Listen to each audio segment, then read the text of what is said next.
Andrew Chan, in your company, alongside my fellow commentator and proud Jamaican to his very tail and bone.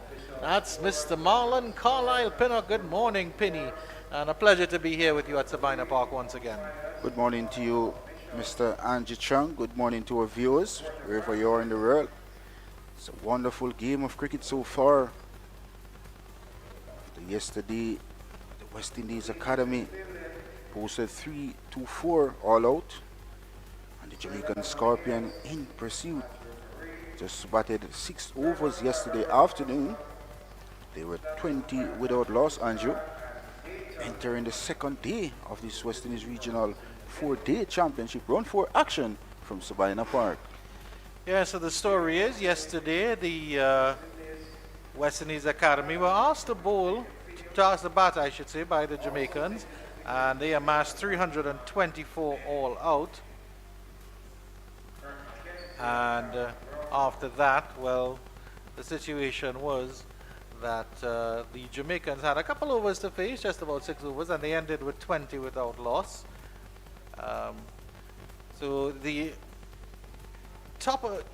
what happened yesterday in terms of the batting? Well, Joshua Dawn top scored with 83 off 132. It was a solid 61 from Jordan Johnson as well. Kadima Lane also got a 50. But then it was the big guy, Mr. Joshua James, with 36 of 26 that just gave a little impetus there to what was happening out in the middle. And that's how the Academy amassed that very formidable 324, you have to say, Penny. And they did it in quick time as well. Actually, they were scoring at one point over 4.5 runs per over. Goes to show how disciplined the West Indies Academy youngsters are. It's good to see Jordan Johnson, our home from Jamaica, getting some runs as well. After a brilliant delivery yesterday from O.J. Shields, he was back in the dugout for 61. Yes, indeed. We're live at Sabina Park for this action, and it should be an interesting day. How do the Scorpions approach this game, Penny? Well, just as how the West Indies Academy approached the game yesterday, they played each ball on its merit, and once a bad ball presents itself, they capitalize very quickly. Excellent thoughts there, Penny. So we'll see how it goes here. And of course, the two batters in the middle, that's Carlos Brown and Kirk McKenzie. It looks like Brown will be taking strike. Yesterday we saw a glimpse of all the bowlers, except we didn't see Joshua James, the big guy. I wonder who will be starting. It might be the captain. It looks like the captain, Naeem Young, for the West Indies Academy. But of course, both Jamaican Scorpion opening batsmen all not out on 10 yesterday. Carlos Brown faced 23 deliveries, and of course Kirk McKenzie just 13 deliveries. And of course, yesterday, I'll continue with my thoughts after this first delivery of the day. It's a lovely drive, and that goes behind square. Will that run away through the ropes before? It does indeed. It wasn't a bad delivery, but Carlos Brown got a good piece of it. It's a thick outside edge, I would say, but it still runs all along the turf all the way to backward point for 4. Of course, now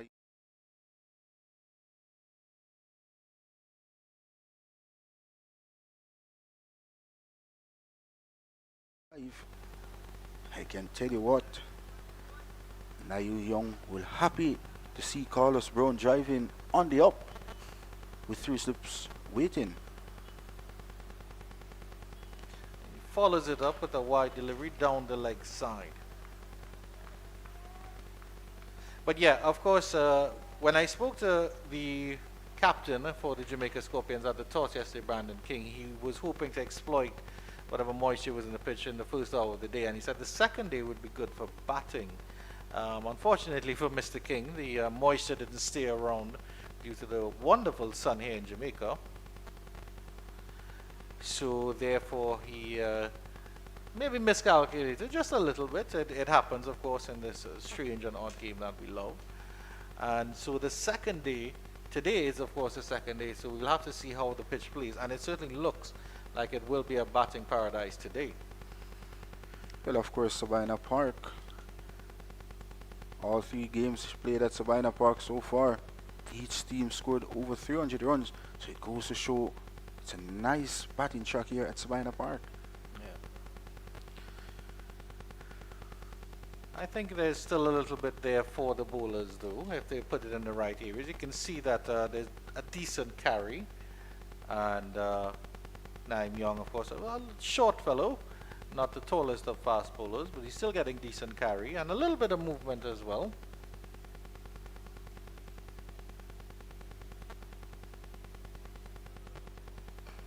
Good Yorker length delivery, well dug out, maybe a little bit of a towards leg, but not bad from Young. Carlos Brown tends to flick the ball towards the onside. I think that ball he should be looking to come straight down the wicket. But of course, the Jamaican Scorpion will want to bat as long as possible in their first innings here at Sabina Park, knowing that the West Indies Academy posted 3-2-4. So that's a completion of the first over this morning. The Jamaican Scorpion progresses to 24 without loss, Andrew. Yeah, not a bad start by the Jamaicans.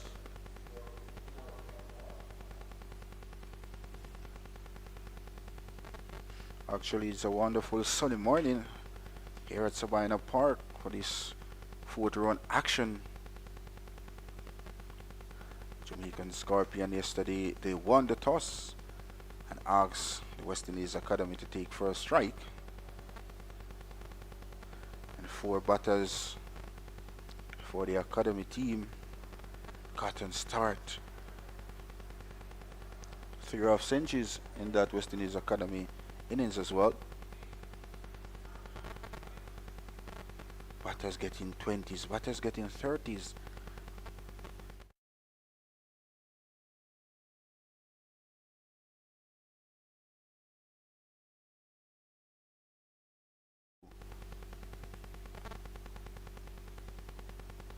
Johan Lane from the southern end of the ground. He'll be bowling to Kirk McKenzie. That's a good delivery. Came back in just a little bit.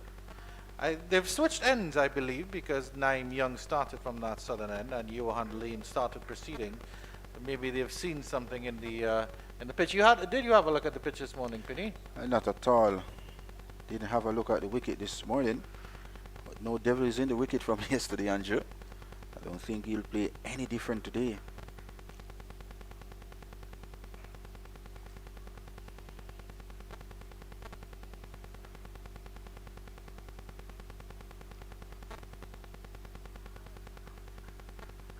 But it's a good start so far by Lane.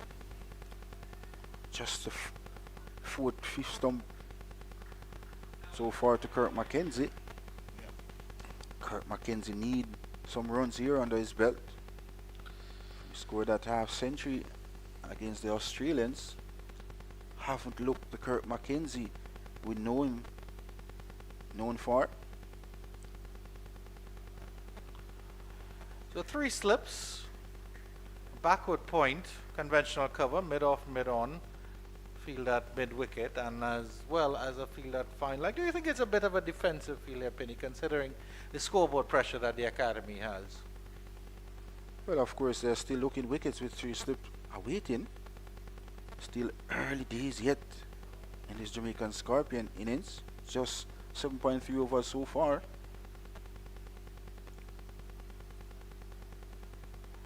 Short and cut, and that will run down to the 3rd man boundary. Will it get there? It does indeed. 2 fielders are chasing. A little bit of width there offered by Johan Lane, and McKenzie, class act he is, pounces on that one. It was short wide outside the off stump, and all Kirk McKenzie had to do was just elevate it over the 3rd man region and 4 well.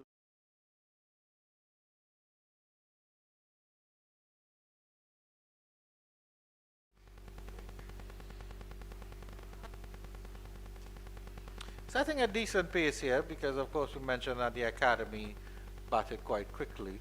And the Jamaicans are following suit as well. On a bit straighter, flick down to that field, that fine leg. He comes around, there's just a single. You look at how the West Indies Academy scored their runs yesterday. You haven't seen any rush shot being played by the Academy team yesterday. That goes to show the commitment of this young West Indies Academy team. But of course the Jamaican Scorpion, with some experience in their batting lineup as well. Captain Brandon King, Jermaine Blackwood haven't been depart thus far this season. But the Jamaican Scorpion will need Jermaine Blackwood to fire at the completion of the 8th over. The Scorpions, they are 29 without loss.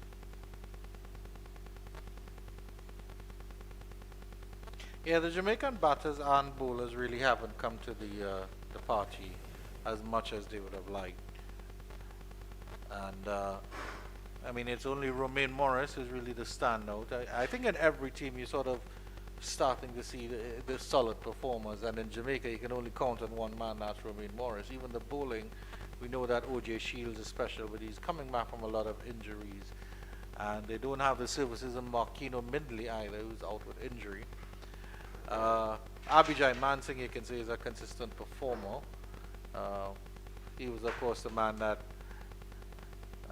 plucked 2 wickets out in 2 balls yesterday to just make a little bit of a dent in the middle order of the West Indies Academy. And talking about Abhijay Mansingh and Morrison, a lot is expected of these 2 batters in the middle for the Jamaican Scorpions.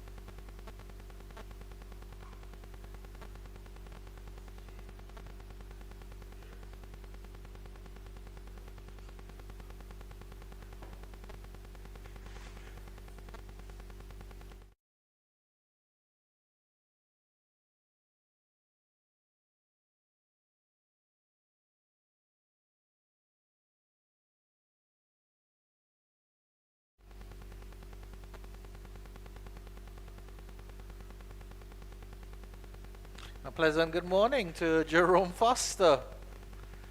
Before he even says good morning, decides to correct me on how the pronunciation of Abhijay Mansingh's first name is. It's Abhijay. So good morning to Mr. Mansingh and his family members. Abhijay Mansingh? Indeed, Penny.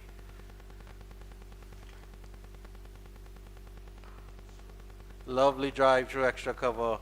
There was width on offer. Mackenzie pounced on it. And that will do lovely for Kirk Mackenzie. It is indeed over-pitch delivery there. Captain Naeem Young. Full face of the bat being presented by Kirk Mackenzie. And for a lovely looking shot to Jamaican Scorpion opening batsman Mackenzie. 33 run partnership so far of 51 deliveries. Good start here by the Jamaican Scorpion. And of course, Carlos Brown and Chadwick Walton last outing here at Sabina Park. Down the leg side is flick fine. Will the fielder get around? He does indeed. Does very well there from deep backward square. Excellent work there by the big fast bowler. Seemed to be laying there, covering some like ground to his left. And did a fantastic job to reduce the Scorpions to just a single. Captain Naeem Young should be very proud of that work by his fellow fast bowler. That goes to show the commitment of this West Indies Academy team thus far. They are hungry for points here, Andrew. Yes, indeed, Penny. But we're seeing a similar situation as to what happened with the Jamaican Scorpions yesterday and their opening bowlers. That's a lovely drive through the cover region. Square all along the turf. He posed to the camera a little bit, Carlos Brown, and he gets 4. The Jamaicans march on. And why not? Full pitch delivery. Easy pickings for Carlos Brown. He won't miss out on that. Tremendous timing as well. Yes, indeed.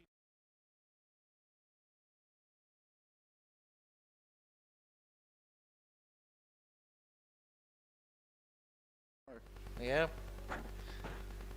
38 is the partnership so far.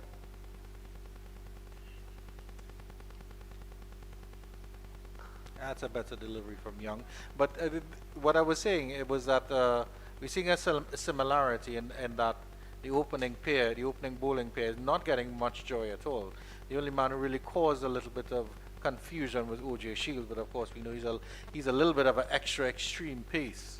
When you look at the Jamaican Scorpion batting to come, we have a Brandon King, a Jermaine Blackwood, a Leroy Lug, and of course Morris and Abhijay Mansingh. And then O.J. Shields and the bowlers. As you mentioned, Durval Green is no slouch with the bat as well. Durval Green is a special character. Did pretty well last year as well. Yeah. As I mentioned yesterday in the commentary, remember playing schoolboy cricket with Durval Green, and he was a number 3 batter, and now transformed into a fast bowler for the Jamaican Scorpion. And he's doing a fantastic job as well. Picked up 3 wickets yesterday evening as well. Lane to continue. Good delivery. Back of a length. Coming back into Mackenzie just a little bit. Looks very, very comfortable at the crease, Mackenzie.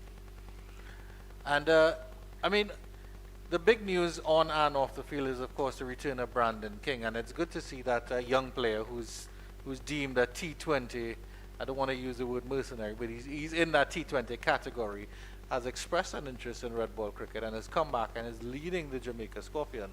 And it's So, good. of course, not that I'm wishing for Scorpion's wicket to fall, but it would certainly be nice to see how King approaches this game.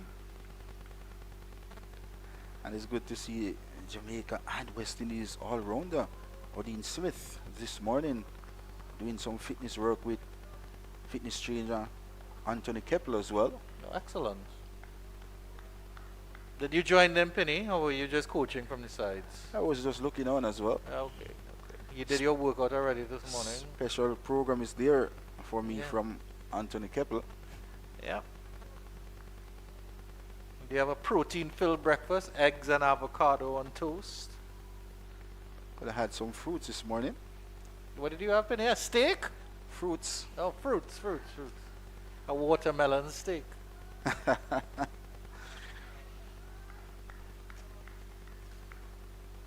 Kurt Mackenzie, the last game he played, got a start as well, but didn't capitalize on the start. And that is what the Scorpion need today, Andrew. Yeah. Someone to put up their hands and really come big today for the Scorpions.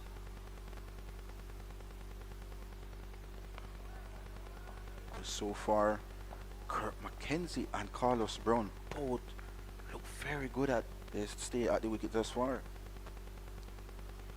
Indeed. And coming back to your breakfast of fruits, Penny, it's good to see.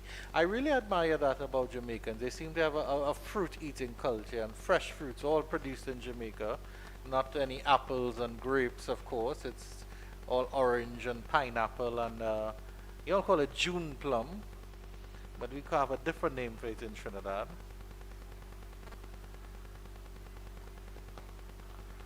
Nice push to the extra cover region. The fielder comes around on mid-off, and as well, they'll come back for the second. It's a fairly safe second indeed. I think that's the big man, Joshua James. He did well to get around, because of course his outfield at Sabina Park is lightning fast. Usain Bolt fast, Penny. Or you could say Andrew Chung fast outfield. No, not at all. Not at all.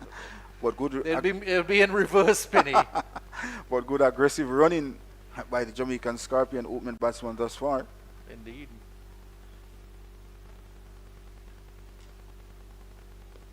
Edged, just falling short. Excellent work by that fielder at the second slip position. That's where Sean Worrell. But played with soft hands by Mackenzie. Well, At the end of that over, it's 40 without loss. Wouldn't say played with soft hands. He was in two minds there, whether to play or.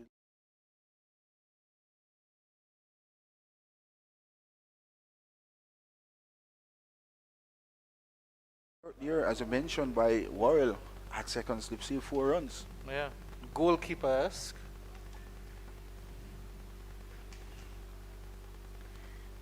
It's a 40 without loss. The Scorpion in pursuit. A 324 made by the West Indies Academy. Steady start by Kurt McKenzie and Carlos Brown thus far.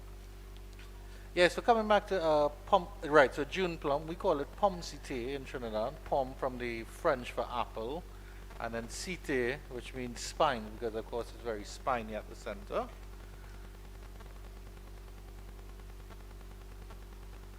So for all those watching on the YouTube channel, you can message on the comments board what you know June plum as. Lovely flavor, June plum. Did you have any June plum this morning as part of your fruit platter, Penny? Not at all. Just by the back of Sabina Park there. Nice fruit place there. All type of fruits. Too wide from Naim Young, but movement, Penny. Yes, Naim Young getting the ball to swing away from the right-handers. And of course, should be getting the ball to swing into the left-hander. Indeed. But just two slip in place. His radar is a little bit off. But if you look at the field, there's a man at the deep backward point boundary.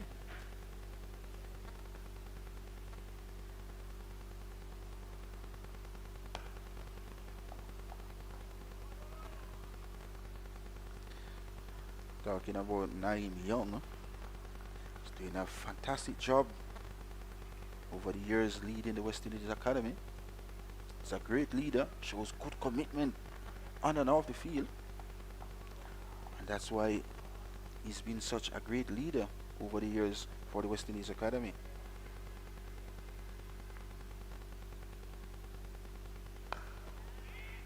Well driven and good fielding there. I would estimate at this point, Penny, probably about by the end of this over, that the Jamaicans would have batted about an hour. And at the same stage, the West Indies Academy had lost their first wicket at exactly the hour mark, you could say, because there's a delivery before the drinks break. So you can say about honours even at this stage. Of course, the Academy would have lost that wicket, so Even Steve at the moment at Sabina Park. yeah, indeed.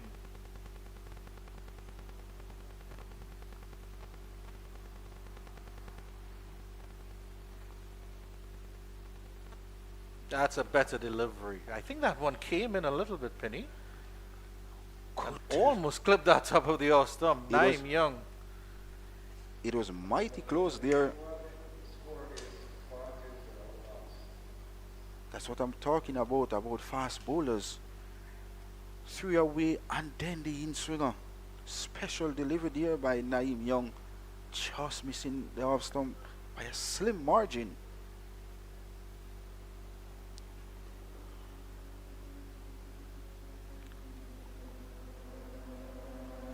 But of course, Kurt McKenzie 22 and Carlos Brown 18 have so far put together an unbroken first wicket partnership of 40 runs so far. Lane will continue. None for 18 from his 4 overs. Will want to make a mark here for the West Indies Academy team. Scorpions trailed by 284 runs on first innings. Just 2 slips in place now, and the fielder at point is going back to a deep backward point position, 3/4 of the way to the ropes.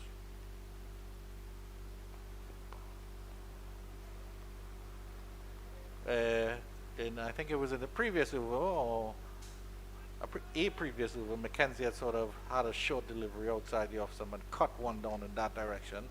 You know, that field at deep backward point is right on the ropes now. So far so good for the Jamaican Scorpions. They're playing each ball on its merit, and that's what the West Indies Academy did very well yesterday to post a 3-2-4. Appeal for like before. I think there was a bit of an inside edge there. But a moral victory there for Johan Lane. Good delivery by.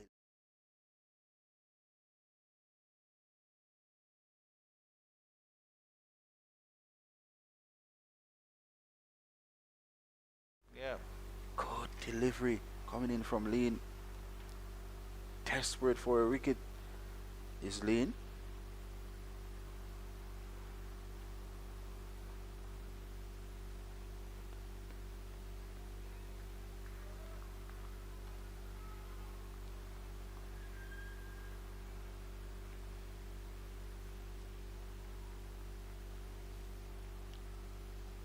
Good to see Kurt Mackenzie leaving some deliveries outside the off stump. Kurt Mackenzie have test experience, Andrew. And of course, this experience is needed here. Badly by the Scorpions. That's a delivery that's flicked down to the leg side. I think it's a good opportunity, a learning opportunity here for the West Indies Academy bowlers, Penny. Because okay, the pitch is offering just a little bit, not that much, but you can. This is a time where you can work on your consistency. If you're not going to blast the batters out, then you need to make sure that you can work on your consistency and learn how to build pressure, learn how to set up a batsman over 6 deliveries, because I think that's one of the beauties of an over. You have 6 deliveries at the batter. Even if you plan it properly, you give them a freebie, or like the first ball, you give them a freebie, a long hop that gets, or a short delivery that gets clipped for 4 or something like that. You use those 6 deliveries wisely. And that's why I keep mentioning about Ryan John of the Windward Island Volcanoes. He loves to set up the batters. Yeah. And immediately as Carlos Brown came in to strike, you see a next slip being employed by Captain Naim Young. So there's 3 slips now waiting.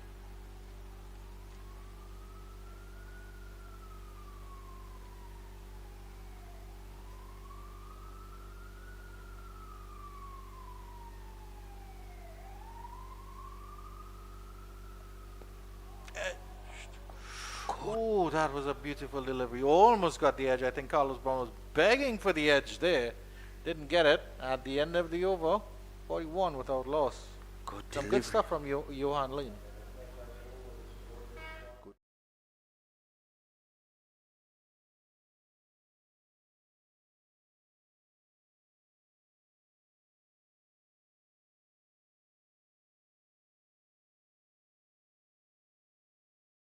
Up there. Peach. But that's what you want to see. And I think that was a decent example of how to set up an over.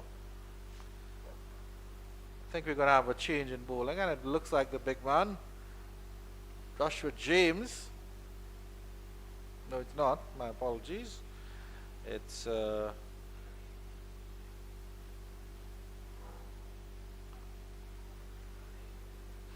It's going to be it's actually Haleen. Kadima Lane, yeah.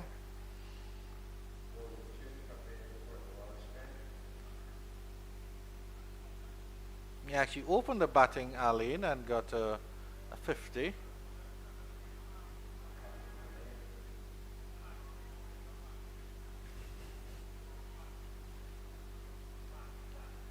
I get anxious to see Joshua James into the attack, Andrew. Yes, indeed. Entertain you yesterday in the commentary box as well, Yeah. with bat in hand. And of Indeed. course, If he certainly looks to be a capable batter, and if he's a decent bowler as well, well, that's pretty good. Jerome Foster enjoying every shot he played yesterday afternoon.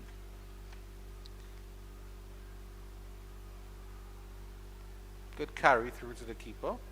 The loosener is a bit wide, but looks okay. Looks okay to me. Just need to be a bit closer to the left-handed Kurt Mackenzie. Good carry, good bounce. Just need to get that line right.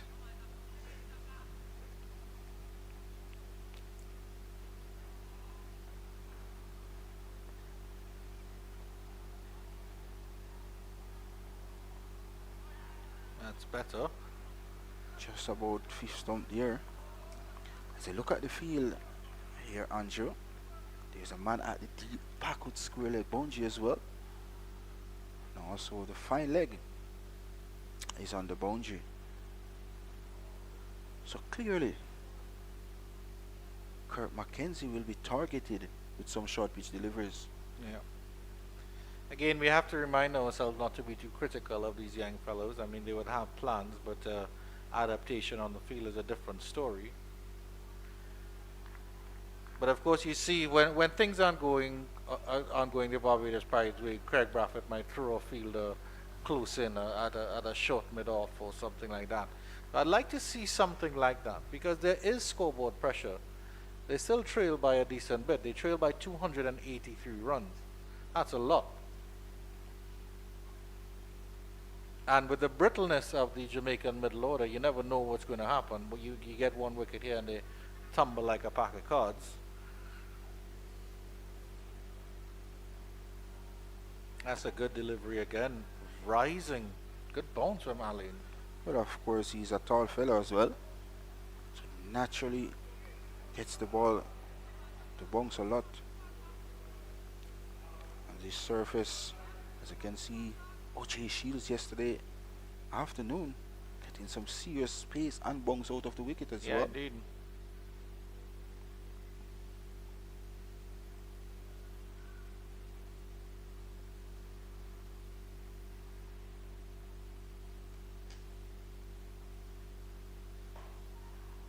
Driven nicely through the cover region. A bit of width there. Will it get to the ropes? The outfield is quick, but the fielders are quick as well. Will they come back for three? No, they don't. Carlos Brown isn't interested. Well, of course, Carlos Brown was interested, but Kurt McKenzie wasn't.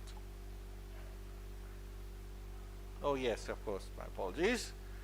It's Carlos Brown who's interested, as he made it safely to the non-striker's end.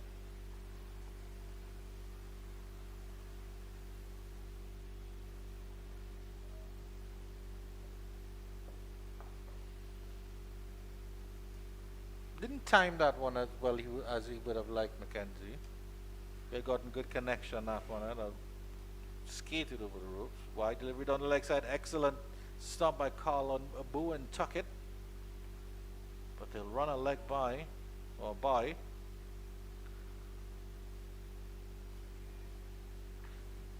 Interesting stuff from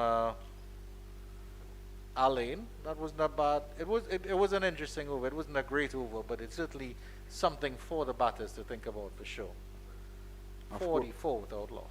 Of course, Alain will he pitch on good areas, get good bounce and carry through to the wicket keeper.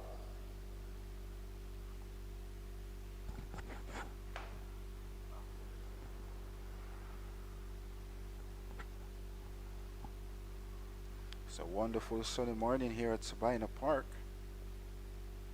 Yesterday was very hot, Andrew, and no different on the second day. Seemed to be very hot, or even hotter than yesterday. Lane continues to McKenzie.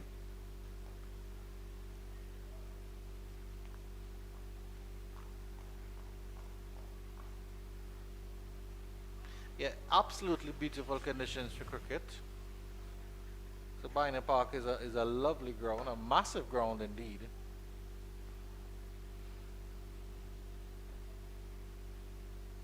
And it's amazing how it feels very open, but it still feels very enclosed at the same time, you know.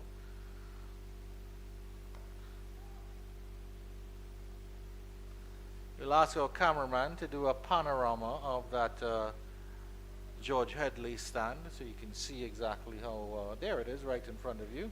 That's a George Headley stand there, very imposing stand, and I can imagine when it is full penny and rocking that and it's a lovely place to watch cricket.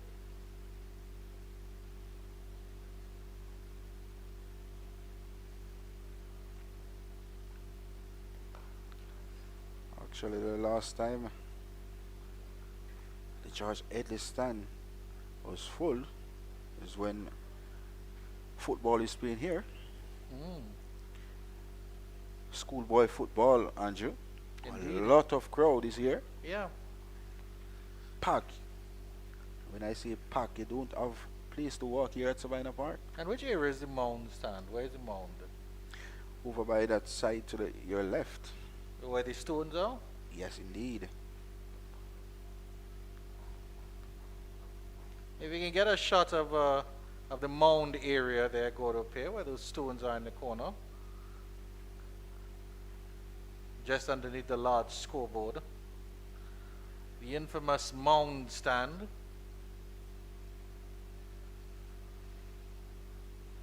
I'm sure God up here will answer my wishes very shortly.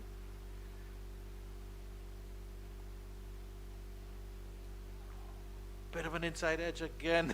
Johan Lane, he rolls over in agony that didn't dribble back onto the stumps. Very energized young fast bowler. And there's that mound stand there.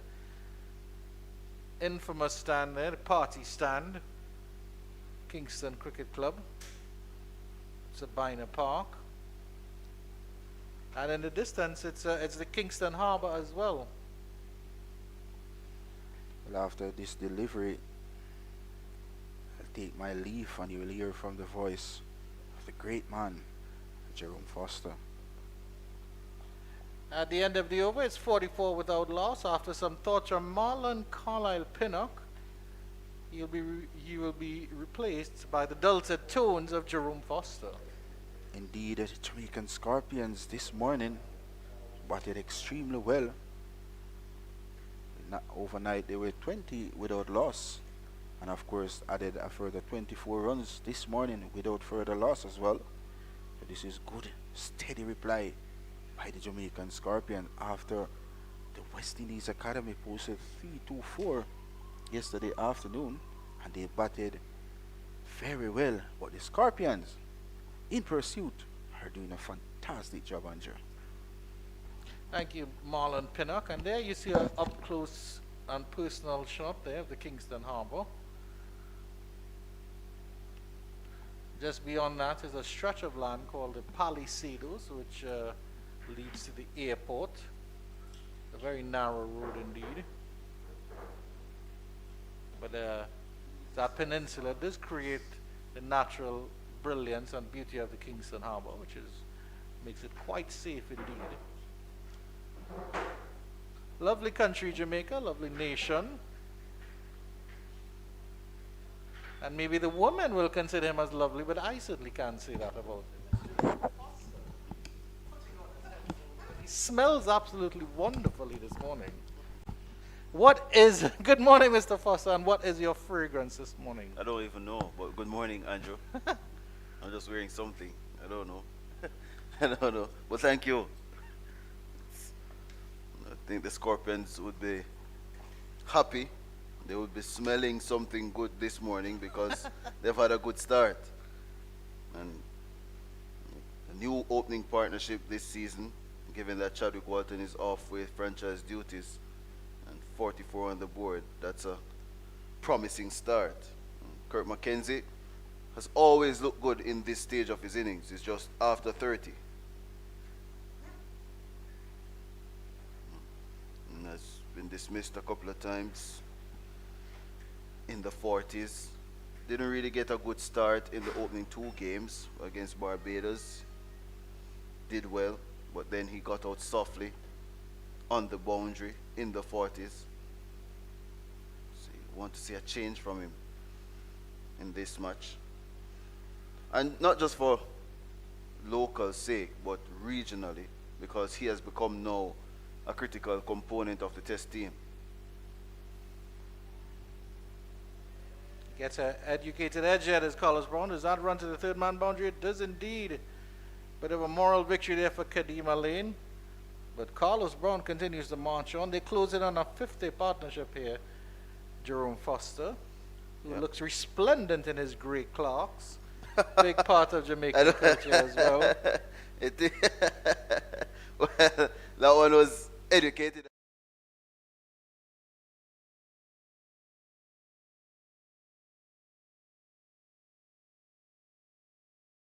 I We'll think just go with a light and this gray. is actually not a Clark's, by the way. It's a Tommy Hilfiger. It's just a disguise. Well, how much Clarks do you have, Jerome Foster? Because I I have know a it's a couple. popular I have show. a couple. A It's, couple indeed. yeah.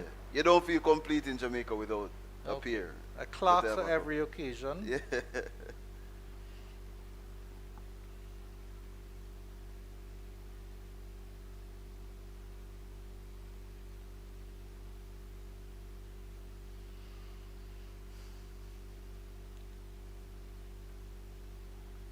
Getting some good bounce, Arlene. He just hasn't directed himself quite well as yet. I like his energy through the crease as well. Yeah. Goes right through his run up and through his delivery phase. Ends up almost on the toes of the batter. So good action, good energy, good pace. And as Indeed. you said, good bounce. Just needs that line to be well directed and consistently as well. Asking questions. He induced an edge earlier. You want him to be on and around that fourth stump line or even that fifth stump line. Indeed. And of course, I mean, the thing about bowling is that if, as a pace bowler, yes, you want pace, but I think it's more important to have rhythm, because you could have no pace, but have rhythm, and you're getting wickets. It's sort of like with batting, Batting, yeah. you know? Yeah. And once you have that rhythm, Yeah. it's so easy for you to consistently pitch wherever you want to pitch a ball. Exactly. Yeah. And be a little bit more probing, a little bit more threatening, because now you're on a penny, as they would say.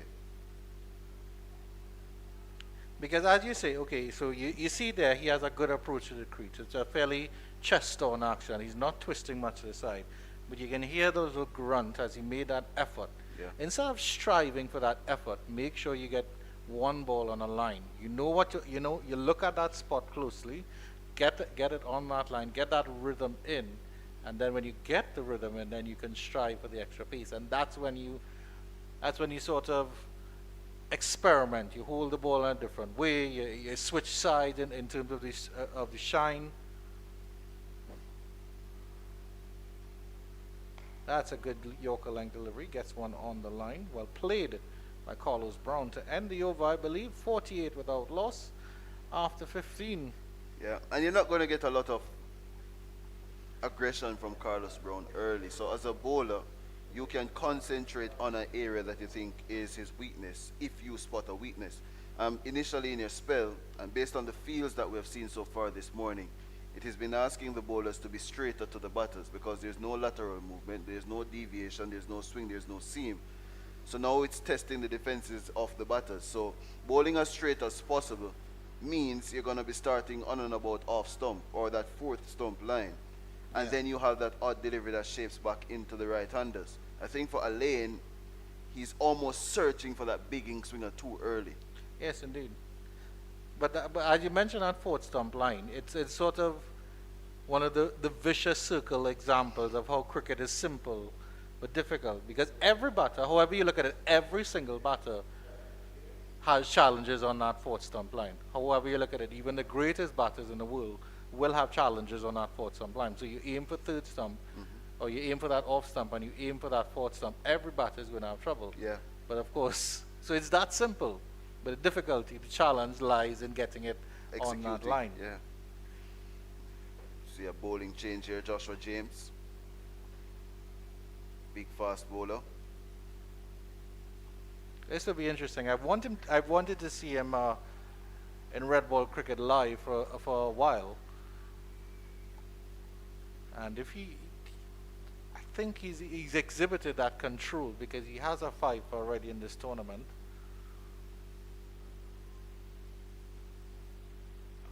Bouncing delivery, but that's wide and that's cut in front of square. And that's 4. Easy pickings for Kirk McKenzie, and that's the 50 up for the Scorpions. 52 without loss. Yeah, that was a loosener from James. It was really a warm-up delivery. And an easy sighter for Mackenzie to put away. He had all the time in the world, and based on how that ball came out of the surface, it tells you that there's not much pace in it. It really just sat up for him to hit it anywhere. Yeah. And even though there's a deepish point, he had enough time to place it well in front of that man.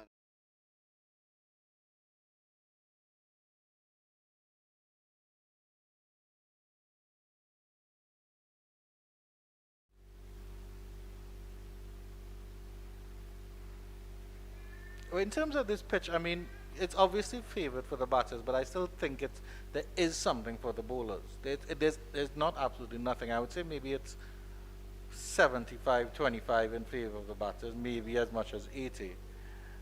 But there is something in it for the bowlers. You've seen O.J. Shields get bounce, get movement. Johan Lane has had some good deliveries that swung as well. Naeem Young with some late swing. And then there's still bounce because both Alain and James are getting bounce.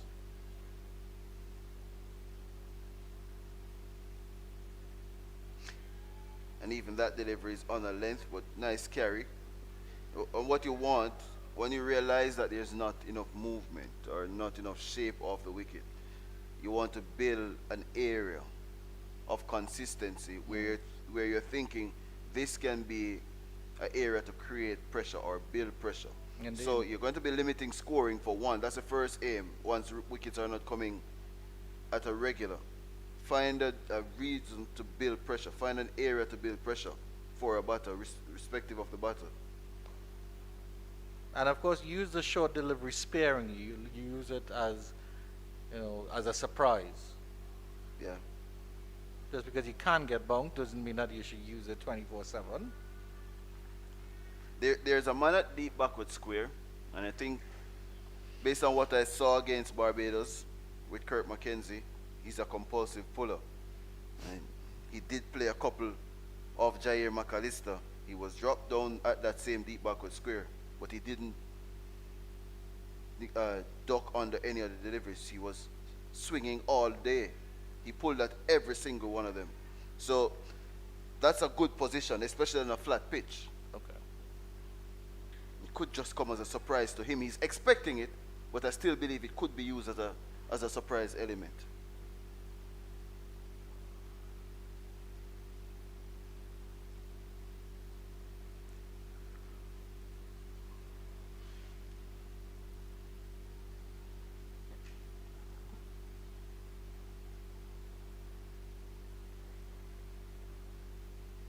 Ooh, comes in a little bit, but that was too high.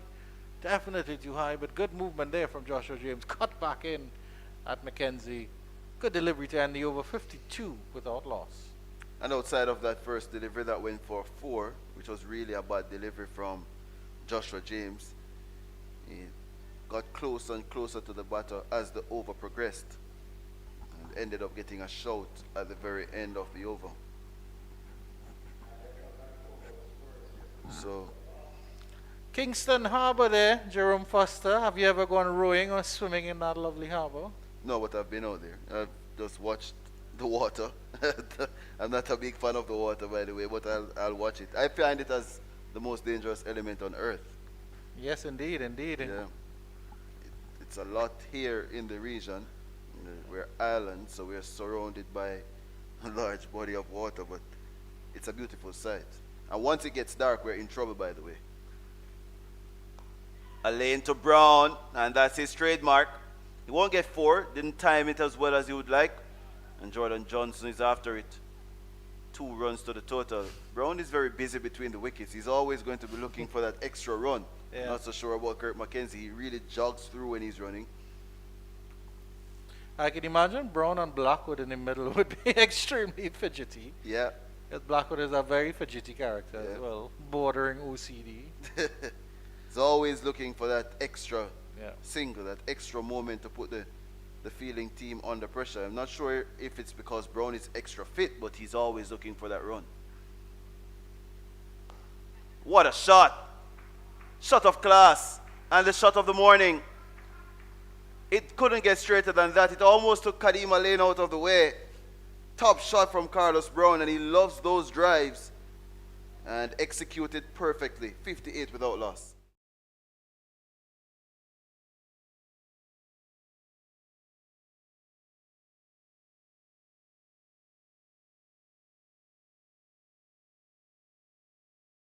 Great as an arrow, and as they say, nobody moved Jerome Foster other than poor Kadima Lane.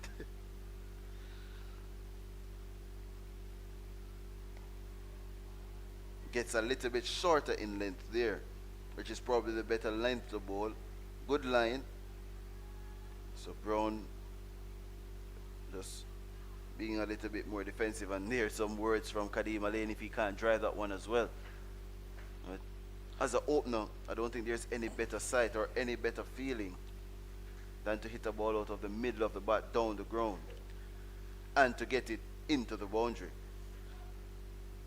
All the stress of or the pressure of chasing or replying to a big target kind of ease a bit. You mentioned something about, well, we were discussing Carlos Brown and Jermaine Blackwood and the type of energetic fellows. And of course, in any cricket team, in any team sport, you'll have your different personalities. And I think cricket it is definitely one of those sports where those personalities come out and you really see them. Mostly because, of course, they're at it for 5 days or 4 days and things like that. But you have your different personalities. You have your energetic, you have your quiet, studious guy. You'll have your joker as well, who might be the energetic one. You might have the brash, arrogant one as well you'll have to deal with. Yeah, and that's where management comes in as well. Because as a coach, and even in, this is well, you could call it a professional league. Indeed. If you please. So as a coach now, or as a, I would say, head coach, more of what you're doing here is to enhance everybody's potential, not just with bat in hand or ball in hand. Also the personalities, and ensuring that everybody comes together as a unit. Indeed. And everybody feeds off each other, and everybody respects each other's opinion and understands everybody's. That's in the air. Terrific catch. It needed something special to dislodge this pair. And guess who? Naeem Young with a spectacular diving catch. And Kurt McKenzie has to depart for 29 of 51 deliveries. It was in the air for a moment.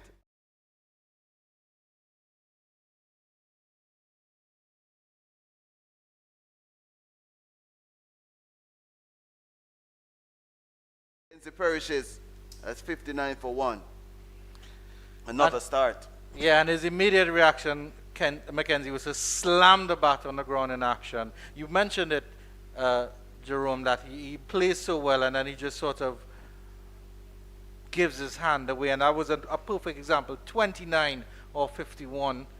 And really, really unfortunate end. But credit to Naeem Young for making something happen there, because that was a spectacular catch. Superman Naeem Young. Jermaine Blackwood, the new batter in. And this is a surprise move. He's batted, well, he predominantly bats at 3 for Jamaica when he was in the West Indies setup. And when he was dropped and became captain for the Scorpions, he moved down the order early in the season. He was batting at number 5. So this is his very 3 this season. And what a time to come to the crease. The energy levels are high now for the academy team. Felt as if they needed something, just something extra special. Yeah. There was nothing happening on the surface. Not many balls beating the bat outside the off stump or creating any pressure with appeals. And the captain found himself taking an outstanding catch. I think that would have been his weak side as well, because he's a right-handed batter and a right-handed bowler. So to move so quickly and well to your left side. I think the shot was on for Mackenzie. He just needed to keep it on the turf and he would have been absolutely fine. But a half chance turns into a chance and it turns into a wicket. And you're quite right about raising the spirits. Everybody would have loved that. And then the captain especially, because he's the one that has to motivate the team. Yes, you depend on your wicket keeper and you depend on your energetic players. Yeah. And what we have said has come to pass, Jerome Foster. Joshua James continues. Yeah, Carlos Brown and Jermaine Blackwood batting together. Yeah. Just what you wanted to see. Yeah. They'll be turning singles into threes. Gonna be a lot of movement in between those 22 yards. Yeah, you'll be able to see their footprints up and down the practice pitches.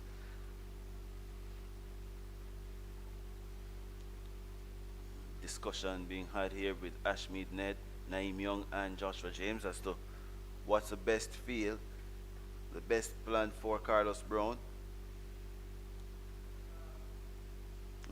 So figure that Brandon King wants to bat at number 5 as the captain, and that's probably where he wants to bat for the West Indies if he's selected to play red ball cricket.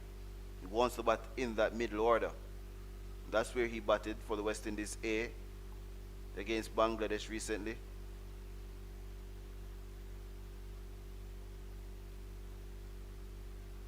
Takes Squared the up. edge, yeah. Bounces in front of the cordon. I was actually just going to make the point that Carlos Brown has been squared up a couple of times. At this point, on that delivery, if you could see the replay again, that James was very, very close to the umpire. If he comes a little bit wider, just try a delivery a little bit wide of the stumps, then I think that might square up Brown even more. So in terms of that, that's a good option for James.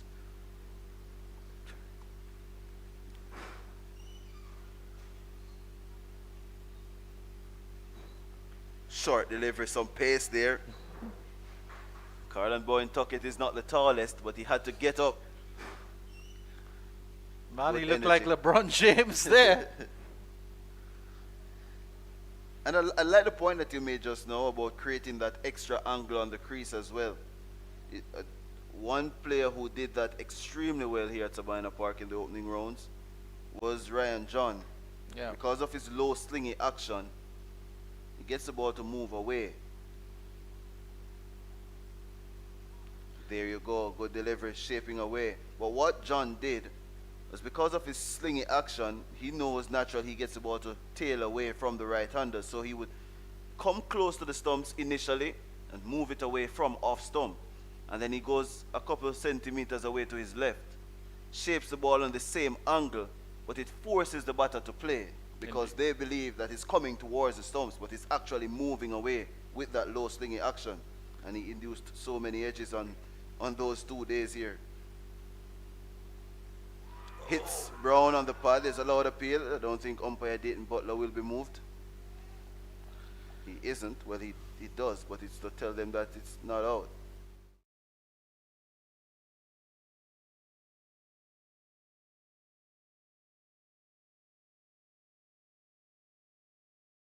Whatever you do, don't mention Ryan John around Marlon Pinnock because Yeah. he will wax lyrical about him for hours. Yeah. A good bowler, Ryan John. He's a very skillful bowler, based on what I saw.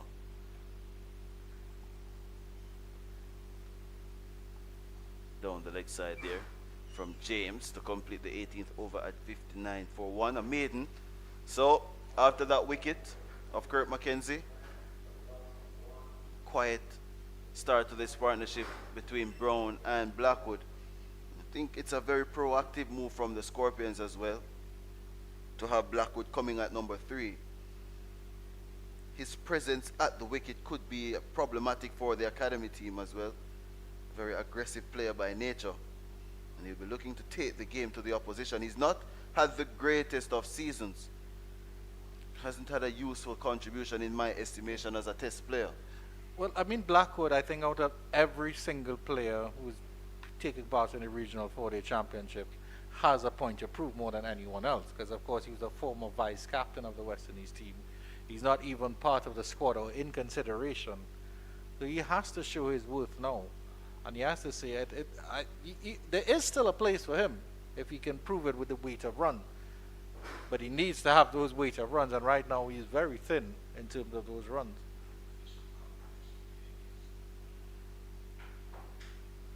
One for 12 from Kadima Lane. Bit of a mixed bag, but he still has the lone wicket to fall.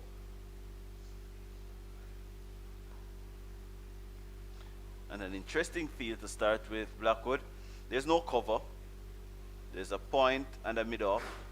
The outfielders, well, there are 2 slips. There's a leg gully. I think that's Teddy Bishop. Yeah, I think it is.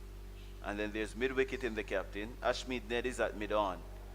There's a deep forward square, and there's a long leg. So this tells you he's going to be straight, Alain. Hits him on the pad, and Gusta's finger goes up immediately. Back-to-back success for Kadima Lane. Blackwood can't believe it. Well, Gusta says you have to go. And it's 59 for 2 from 59 without loss, the Jamaica Scorpions. Let's see the replay if we can. I thought it was a little bit high.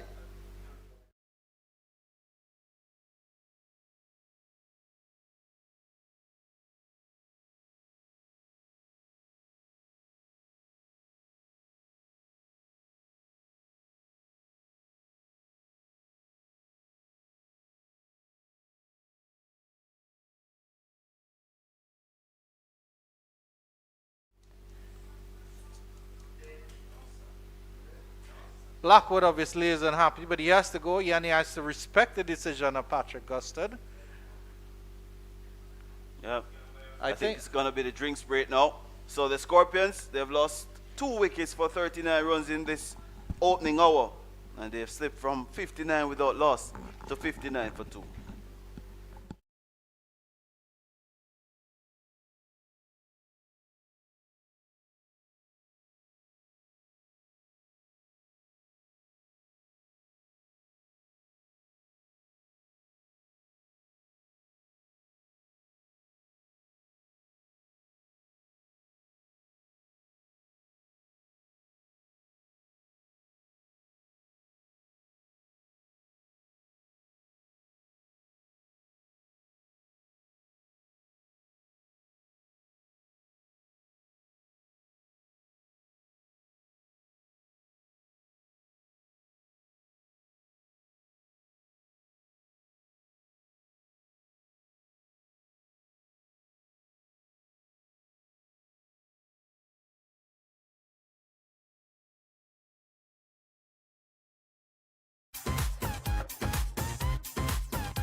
Yeah, welcome back to Sabina Park.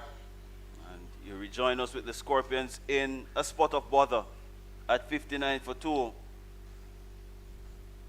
2 wickets in 3 balls for Kadima Lane, who is bowling to the Newman Leroy Log short.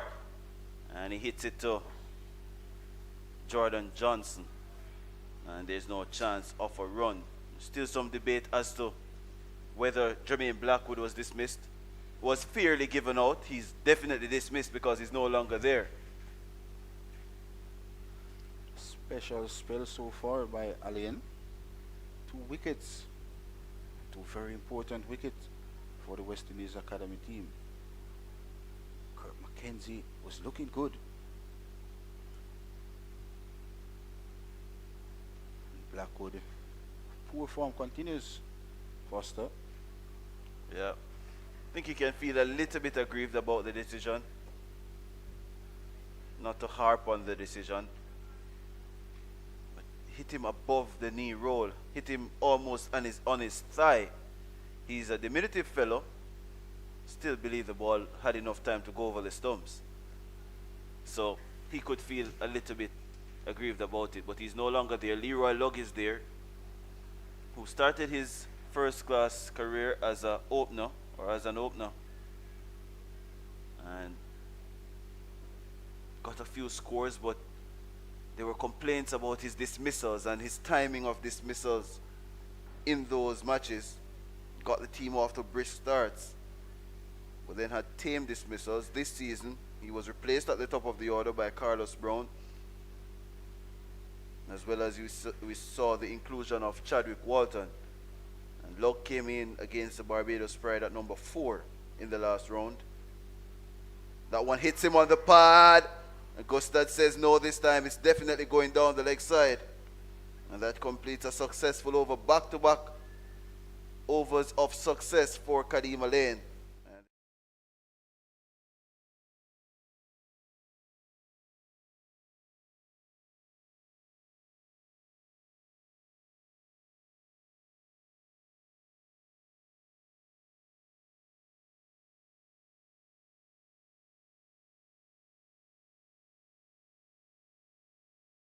Somebody else who can actually negotiate the seaming and moving ball, and then he comes in against almost like a less fresh attack, and he can be on the move because he doesn't need much to score quick. He's gonna score quickly either ways, whether the fielders are on the boundary or not. He's gonna target those boundaries because he's a powerful lad. And of course, Carlos Brown at the top of the order for the Jamaican Scorpions, doing a magnificent job thus far. All 4 rounds, Carlos Brown standing tall and batting for the Scorpions. James will be bowling to Brown this time. Yeah, he's still looking for that big score. Made 48 against the CCC, had 40 against Barbados Pride, and didn't get much against At a half century. Against the Windward Islands. No 3 figures yet for Carlos Brown, but he looks good, Foster. He just need to capitalize on these stars that he's getting for the Scorpions. Nice shot. There's no mid-on in place, and that's gonna go all the way to the boundary for 4. It was hit on the up, was really pushed, and didn't try to overhit it either. Carlos Brown just allowed the ball to come to him, and it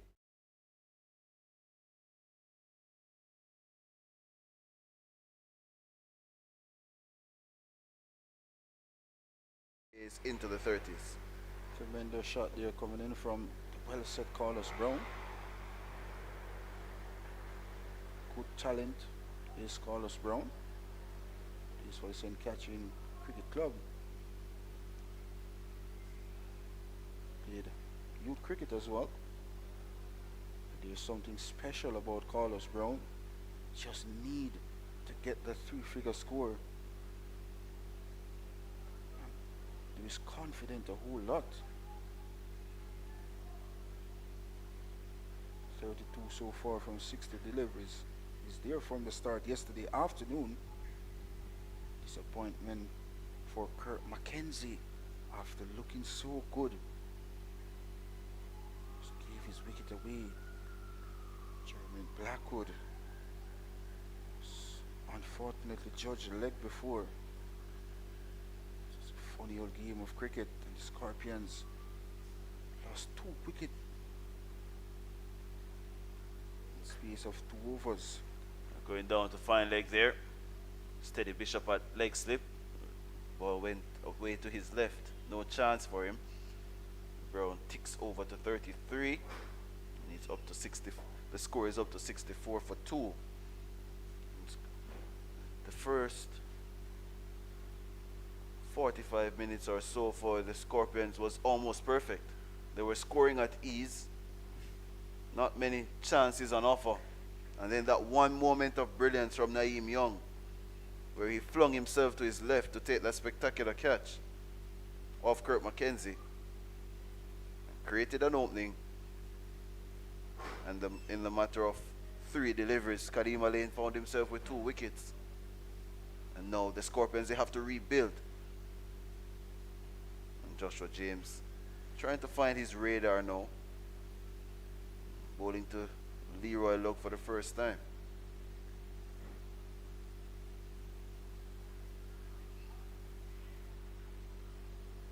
Let's wait for the signal here because they've scampered through for a run and a leg by. So still no run for Lugg off the bat. Talking about Captain Naeem Young, he's been a leader over the years for the West Indies Academy, and it has shown with ball in hand and also in the field. That catch to dismiss Kurt McKenzie. As you mentioned, Foster really had that open towards the door for the West Indies Academy.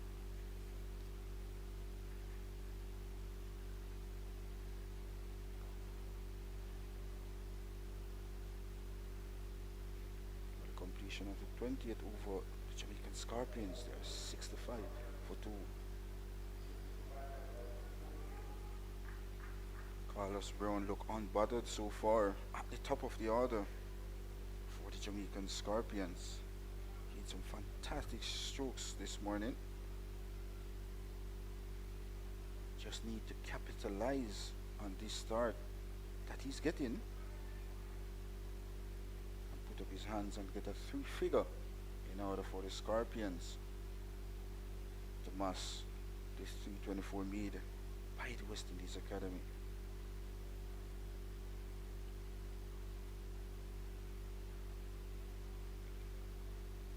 Alain with 2 for 12 so far from 4 overs.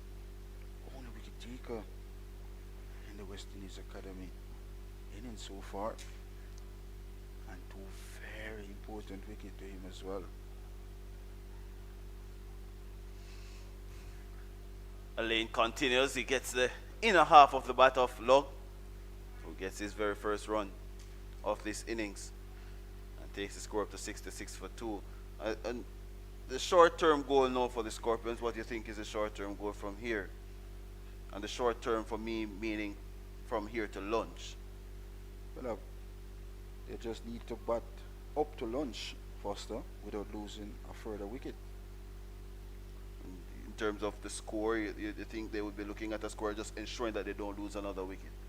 Well, just ensure they don't lose another wicket from here on. Score don't really matter at the moment. But we know how the Scorpions middle order set up as well. A lot of aggression to come. Brandon King is next, I presume, or should be. And then Mansingh is batting at 6 all season. He got a half century in the last game. So you also assume he stays at 6. Morris has been flamboyant all season. He has been consistent. Has been that game changer for the Scorpions this season. So you expect him to be batting at 7, but it's about capitalizing and ensuring that they pick the right moments to attack. So it's an important facet here for, or passage of play here for Brown and Lugg. And as we have said, Lugg is known to be a dasher. He can hit the ball a long way, he can score quickly. But sometimes his decision making hasn't been the best. Yeah. For the Scorpions' sake, you're hoping for better. Shots While for the academy team, it's obvious what the plans are. get that wicket, another wicket, get Brandon King in just before lunch. Some unsettling moments for the home team. So there was a lot of application and aggression from the academy team when they batted. They picked their moments very well. They knew when to attack and when to soak up pressure. And this is where Leroy Lugg will be tested, Foster. He's a very aggressive player, as you mentioned. But what Lugg need to do, take a book out of the West Indies Academy batters, and also a book from Carlos Brown as well, who, as we mentioned, look unbattered so far.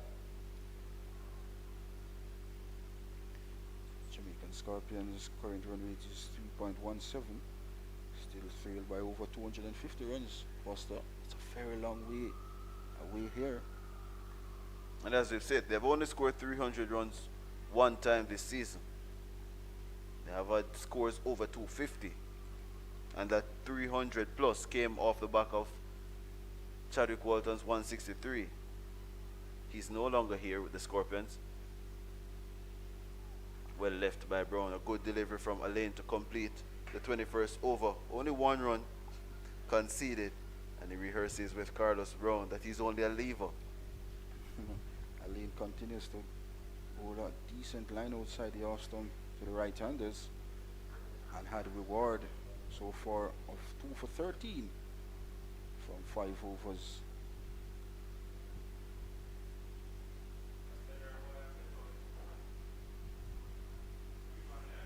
Very sunny morning so far here at Sabina Park. West Indies Academy prize 2 wickets from the Scorpions, approaching 11:15 here in Kingston, Jamaica.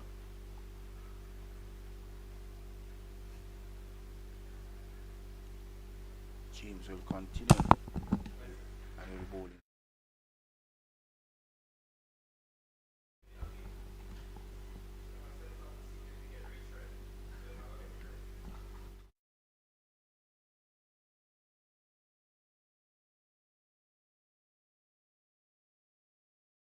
Joshua James.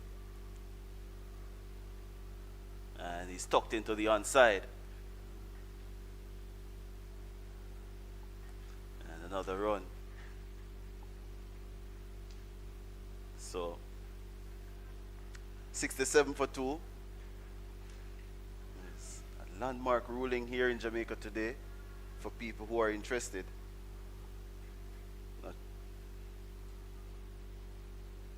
I don't know. Where's Andrew? Andrew is probably a big dancehall fan somewhere.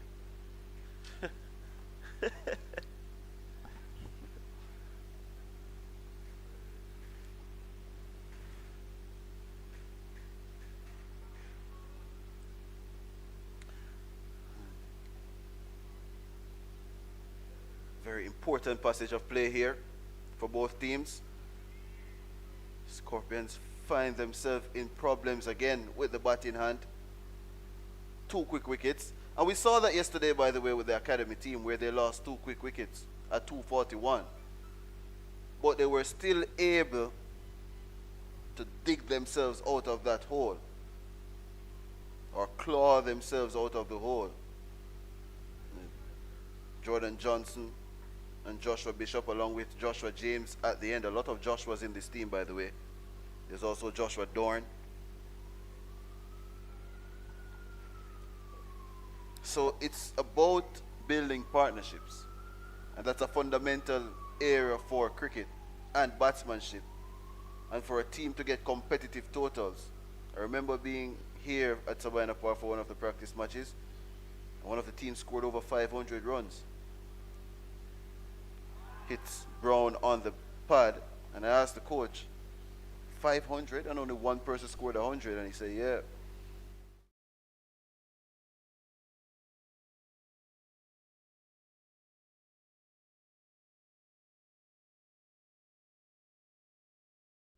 different kettle of fish in terms of bowlers bowling far more consistent.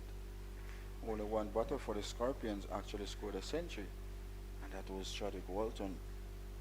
Yeah. Not many have half centuries either. Mansingh, Log, Romy and Morris.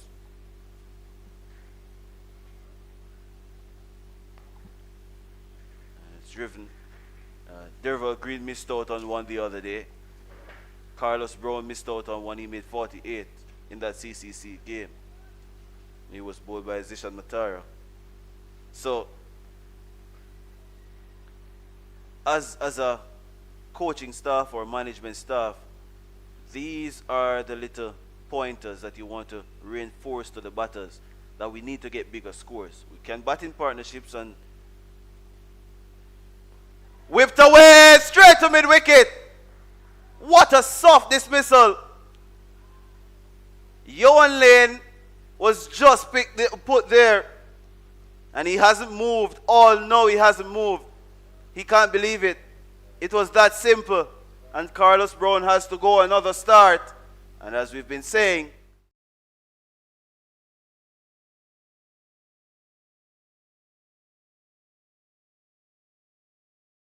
67 for 3, and they're in a spot of bother now as the captain makes his way out. They're in a lot of bother here at Sabina Park. Excellent captaincy by Naeem Young. And that goes to show the great leadership that this young man possesses here for the West Indies Academy team. And a disappointed Carlos Brown. 33 deliveries for his 70 runs. 33 from 70 deliveries. A disappointed Carlos Brown walks back to the pavilion. The Jamaican Scorpion in a lot of bother here at Sabina Park in this fourth round action, as the captain of the Jamaican Scorpion, Brandon King.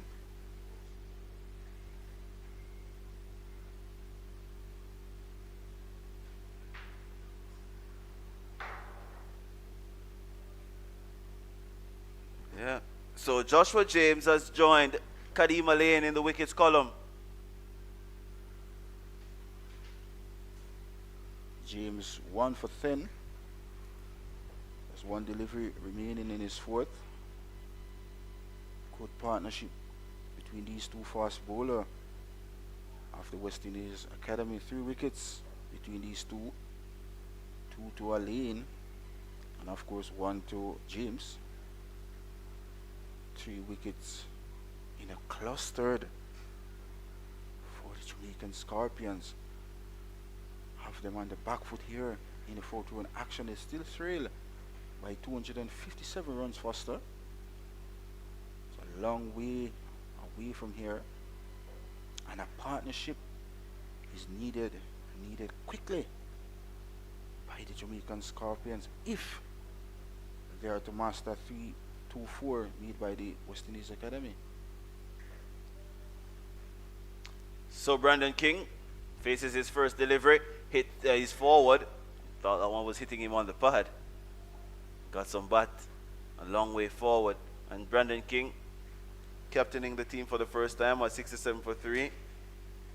He plays his cricket here at Sabina Park for Kingston.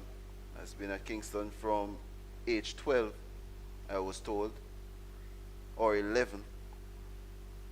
So this is his second home, really.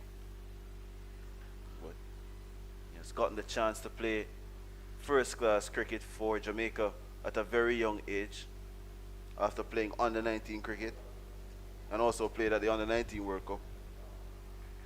So he has come through the ranks, and he has found himself in a leadership role now in regional cricket, not just for his home team, but he has also led his franchise team, the Talawas, who are no more, by the way. They're going to be the Antigua Falcons. And he has also been appointed a vice captain as part of the West Indies white ball setup. So he has some leadership qualities, or selectors have seen something in him that they can work with as a leader. And he's obviously a very talented player. one that many people in the region believe should be playing all formats for the regional team based on his qualities. Based on qualities and good leaders, Naim Young is doing a fantastic job for the West Indies Academy. And now he's back into the attack from this Surrey Coventry box end. Two new batters at the wicket here, Foster. Leroy Lugg just faced the 8 deliveries. And Captain Brandon King just faced a delivery. Cut away. That's too much width. And I don't know why Leroy Lugg is moving, because when he hits them, they stay hit. Gets his first boundary. A 71 for 3. And you should know Leroy Lugg. He's from St. Anne. He also went to the same school you went to.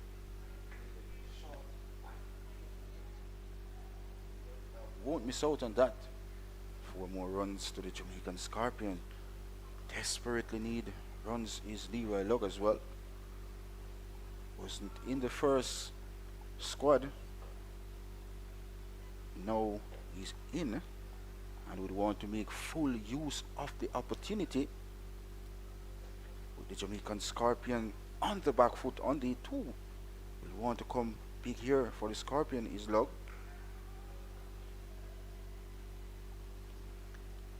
Good comeback from Naim Young. Has been a little bit wayward. Opened the bowling yesterday, bowled a couple of overs this morning, but didn't really cause any problems. Came back for his 3rd spell now. Already conceded a boundary. And that's 2 full. There's deep point. Away misfails. That's poor. That's Joshua Bishop. He has to do better. And he leaks 4 runs. What was 1 turns out to be 4 for Leroy Lugg. And the Scorpions are up to 75 for 3. At this level of the cricket, you don't expect that from your fielders. And it's poor.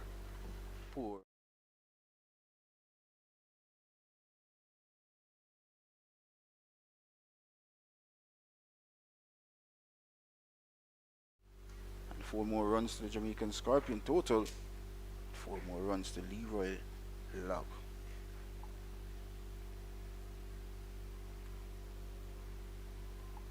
Dabbed away by Lugg. And a few moments ago, we saw a couple of players walking around the boundary line. One was Odin Smith. The other was Brad Barnes. And he's not in the 13-man squad, Barnes. And a little bit after this delivery, I made the point that I want to make that one is worked to the right of Ashmi Ned. That completes the 23rd over at 76 for 3. And with the frailties of the Scorpions batting, are you a little bit surprised that there's not an extra batter in the squad, just as a cover in the 13, just in case? Yeah, definitely. It's obvious that you know who are going to play. But could there have been a consideration for somebody like a Barnes in the squad? Given that the batters haven't really performed up to scratch. I think Barnes, to me, should be in the 13 or the 14-man squad. See Barnes doing some physical work this morning as well. Yeah. So it's good to see he's still in the program, still working on his fitness. It's good to see big West Indies all-rounder Odin Smith as well, doing some physical work. So that goes to show the fight and determination once the opportunity presents itself. They both want to grab it with both hands. Yeah. Well, if you look at the starting 11, it's kind of difficult for you to create a space for him to play. Well, I just believe that in the 13, you're supposed to have a spare batter, just in case.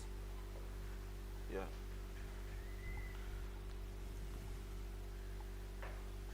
So James, who had the wicket off Brown, is bowling to Lugg, who is pushing hard. Not the safest thing to do. He gets a single, and that's something that I've seen with Leroy Lugg. Hence, I believe this is better for him to bat in this position, because as an opener, you don't want him to be reaching for the ball, getting ahead of his front foot, and his body is almost coming with the ball, so he doesn't have a steady base. And definitely that would cause problem once the new ball is moving around. And naturally, the new balls tend to swing around as well. What a beauty. That's a top delivery from Joshua James. He just touched down to Brandon King. He was playing for the line.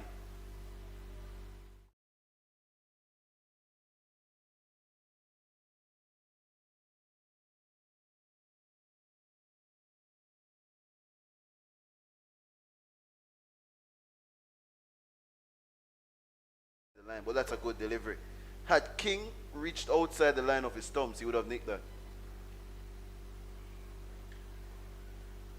That one rearing off a length. And it looks easy for him. He's on the front foot all three deliveries so far. Yeah. Good line been maintained by James. Picked up 1 wicket so far. That of the well set Carlos Brown stripped the ball to the mid-wicket area. After looking so good, Carlos Brown out very soft and had the Scorpions in a spot of bother. Beauty of a delivery this time around, beating Brandon King. All ends up. This is good stuff. Been maintained so far by James. Into his 5th over with us, the 1 for 11. Yeah, good delivery. Another good delivery.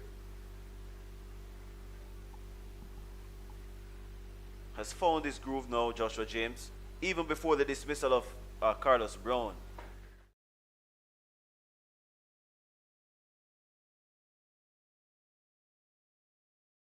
Areas so far, creating problems for the Jamaican Scorpions. Driven by King. That's beautiful. Some would say it's regal as well, but it was a top-notch shot. And that's his first scoring shot of the inning.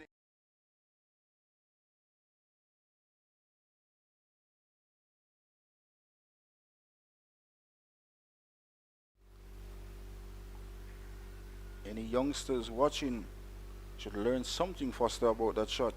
High elbows, everything correct with that shot from Brandon King.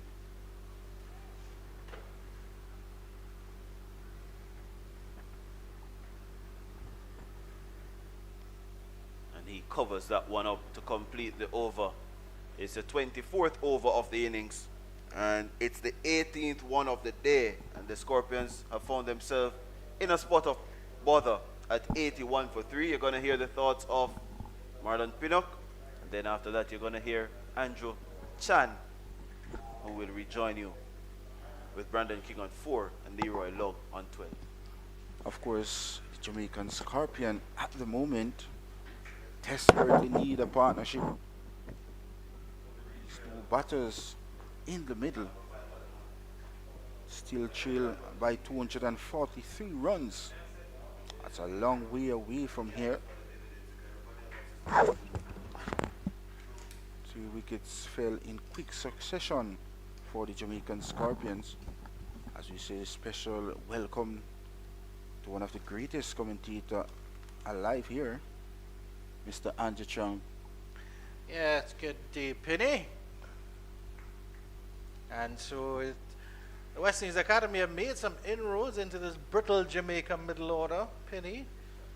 The change bowlers, Kadeem Alain and Joshua James, doing the damage. And they're in a strong position because they have 2 fairly new batters at the crease, but we all know the danger that Brandon King possesses.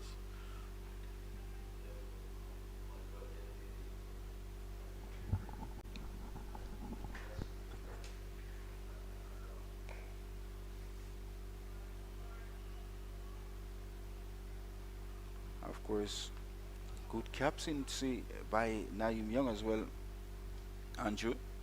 Immediately as he put that man at mid-wicket area, Carlos Brown, the spooner catch straight to that man.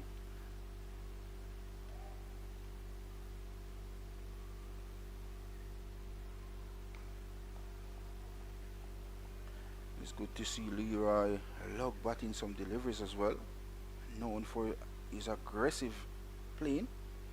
Circumstances that the Jamaican Scorpion is in at the moment, a partnership is needed, and thus therefore means Captain Brandon King and of course Leroy Lugg should be thinking a big partnership here at Savannah Park.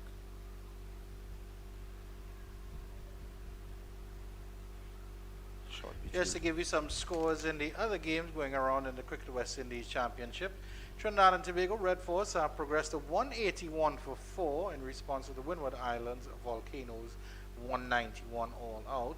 Guyana have moved on to 335 for 7. That's a big score against the Barbados Pride. Kevlon Anderson with a well-played 87. Cut over the field that slip, and that will run into the ropes for 4. If you're going to flash, flash hard. And Leroy Lugg did just that. Just over that field at the slip cordon. Mighty close to those hands there. I'll ask Matthew to pull up the replay on that one so you can have a look and see how close it was. But I think he got enough on it. Going back to Antigua here.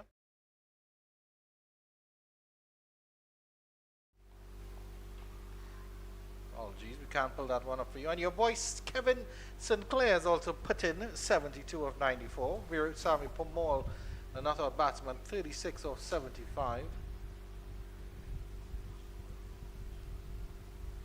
Combined campuses and colleges, they're in the driver's seat at the moment. Against the Leeward Islands Hurricanes, they posted 273. And at the moment, the Leeward Islands Hurricanes are 127 for 5. Kieran Powell not out on 47. Your boy Jediah Blades, 2 for 25. And Romario Greaves, 2 for 23. 85 for 3 after 25 here at Sabina Park. And let's take a look at the scoreboard in the Trinidad and Tobago Red Force match for you. Mohan with 52 at the top of the order. Keon Otley with 47. Jason Mohammed, who's been batting quite well, 43. Another failure for Josh De Silva, just 4 LBW to Springer. Tion Webster's in at the moment. He's 23 or 42. Jid Gooley as well, just 2. Shimon Lewis has taken 1 for 39 and Shamar Springer 3 for 46. So that's what's going on in the regional 4-day championships. We are live at Sabina Park in this match, and it's evenly poised, I would say, Penny. Well, I wouldn't say evenly poised at the moment. The West Indies Academy just out front with those 3 wickets this morning, and those 3 wickets come in quick succession. Johan Lane back into the attack. None for 19 off 6. A good stint from the opening bowler. Interestingly, we haven't seen any spin yet for the morning, Penny. Just about 25 minutes before the lunch break. Well, certainly we're going to see a spin just before lunch. Maybe. Down the leg side, excellent take by Colin Bowen Tuckett. He's been brilliant behind the stumps, Penny. He is. All keepers so far in this West Indies Regional Championship have looked really good behind this wicket. Shot at Joshua James there, 1 for 11. Excellent bowling from him. The big man is certainly an X factor in whatever team he seems to be playing with. This one is tucked into the leg side. Brandon King would have liked to get that a little further down, but he just gets a single. Actually, it's a leg by the Scorpion total. Haven't seen any of the wicket keepers so far getting 100. Morris went very close here at Sabina Park when he got that 97 not out. Yep. But it's a good opportunity here for Brandon King to really show his worth. I think the platform has been laid for him.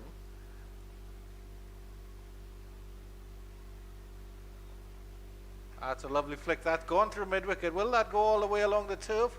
It does. Jordan Johnson is short, but he's quick, and he pulls it up just inside the rope. Excellent work from him. The batters jog an easy 3. Good timing on that shot from.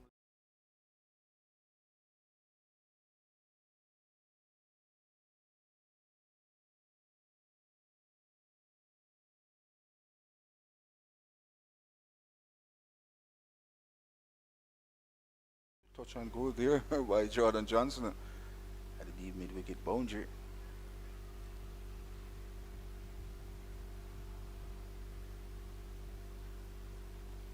Wide, and he gets away with that one, I think, Yuan Lane. Good fielding there. And would sting the hands of Joshua Dawn. Positive intent being shown by Jamaican Scorpion captain Brandon King as well. Of course, I know you would never have to do much boundary fielding, Penny, because you're always behind the stumps. But it's one of those little skills in cricket that is always worth learning and working at. So sort of like running between the wickets or backing up. Good short delivery there, well swayed out of the way by King, who rehearses an uppercut. That is the end of the over, 89 for 3. Good short delivery there by Lane, showing Brandon King that I'm here. And definitely with the Scorpion looking to recover from those 3 wickets lost in quick succession this morning. Brandon King won't be tempted to play loose shot, as he's in charge of this Jamaican Scorpion team. And as a leader, you want to lead from the front. And what would be very good if Brandon King can come here today and score 100 for the Scorpions. His first time captain the Scorpions as well. And I'd like to say a pleasant good morning to Avinash Sitaram, who's a performance analyst. Lovely Yorker length delivery, well fielded there. That's half stop. And there'll just be a single. Swinging delivery there. If Young gets that on middle and off, I think he'd be in business. It went a little bit to leg. Excellent work by Lug to not go across the line. Yes, I was just saying, I was having an interesting chat with Mr. Sitaram, who's the performance analyst for the senior team of the Cricket West Indies. He's working here with the West Indies Academy. And it really was interesting, the insight. He was showing me some of the planning that he would have done for the West Indies' recent tour of Australia. Wide delivery. Flails at that one, does Brandon King, but doesn't get anything off it. And just from the insight that he's given me, it's good to see the planning and the ideas that at the behind the scenes and the back end of the team at Cricket West Indies are putting in place to ensure that cricket moves forward in the Caribbean. And the West Indies are competing at the highest level of the game in all 3 formats, Penny. Yes, of course, there's the T20 World Cup to come. Inside edge. Past Bowen Tuckett. Young is disappointed. King gets a fortuitous 4. Just playing away from his body, just the back.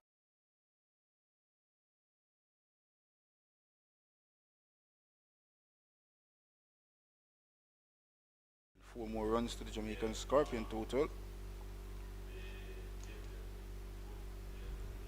Scorpions living dangerously here at Sabina Park, Andrew.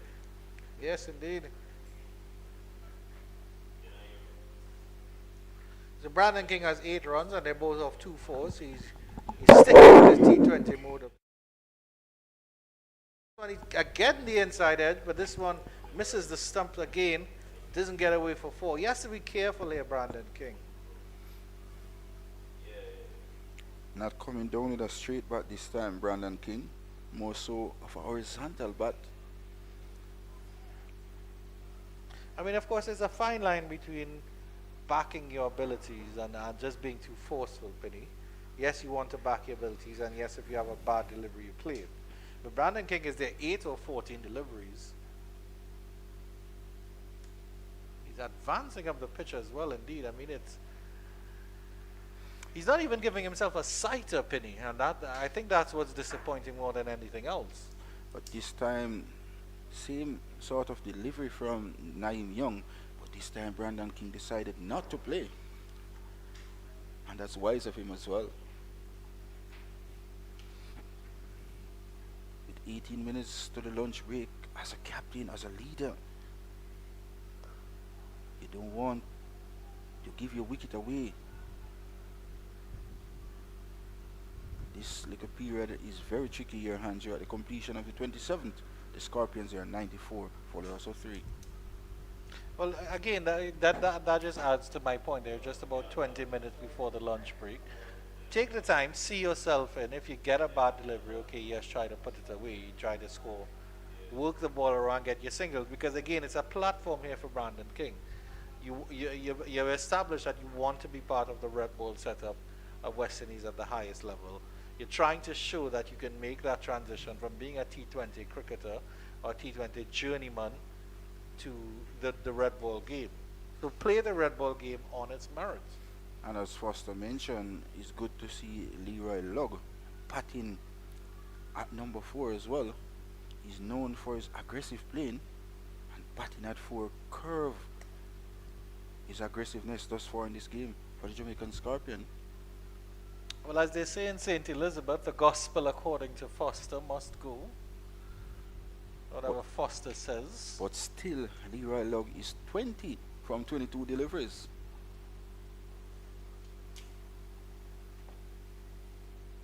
I think the pitch, that's the thing, the pitch is conducive to batting, but you have to not go overboard. You have to play, as they say, the old adage is play each ball on its merit. And what King was trying to do there in terms of forcing the issue, I don't think that's a good idea. Gets that through the extra cover region. The fielder mid-off. No, he doesn't get around to it, but they'll come back for 2. Well dug out by Lugg. And if you realize how the West Indies Academy batted yesterday, as you mentioned, playing each ball on its merit, that's what they did very well yesterday and late yesterday evening. And they massed 324 in quick time as well. I think it was 80 something overs. At one point they were scoring over 4.5 runs per over yesterday, doing nothing rash. Up in the air, and that falls just short of that fielder just in front of square. Well, well, well. Let's have a look at the replay on that one.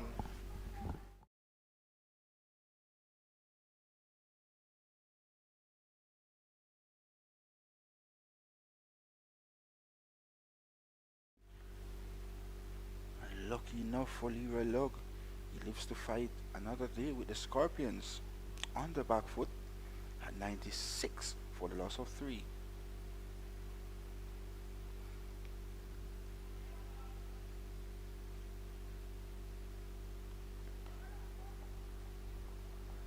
Fantastic bowling performance so far by the West Indies Academy, doing what their coach, the captain, their fans would want them to do here at Savannah Park. They are just being consistently hitting good areas, forcing the Scorpions batters to do the wrongs.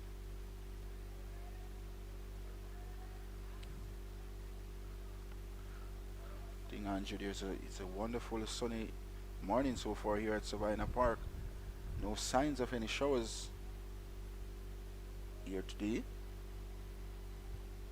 Sun is shining as though the West Indies Academy is shining on the field.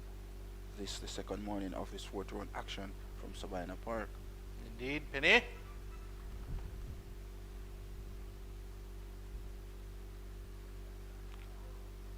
Hasn't had much luck, Johan Lane.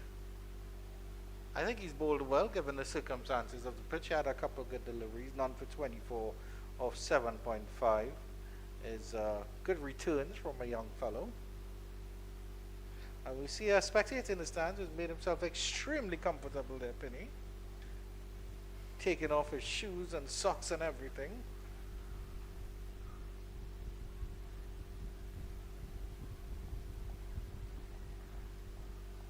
A number of schools right around Sabina Park here, 96 for 3 at the end of the over. I think there are about 4 or 5 schools around here. I certainly hope tomorrow, with tomorrow being Friday, that the principal will say, hey kids, please come to Sabina Park for the afternoon period at least. Maybe you can have your lunch at Sabina Park and have a couple more people in and enjoy some cricket here.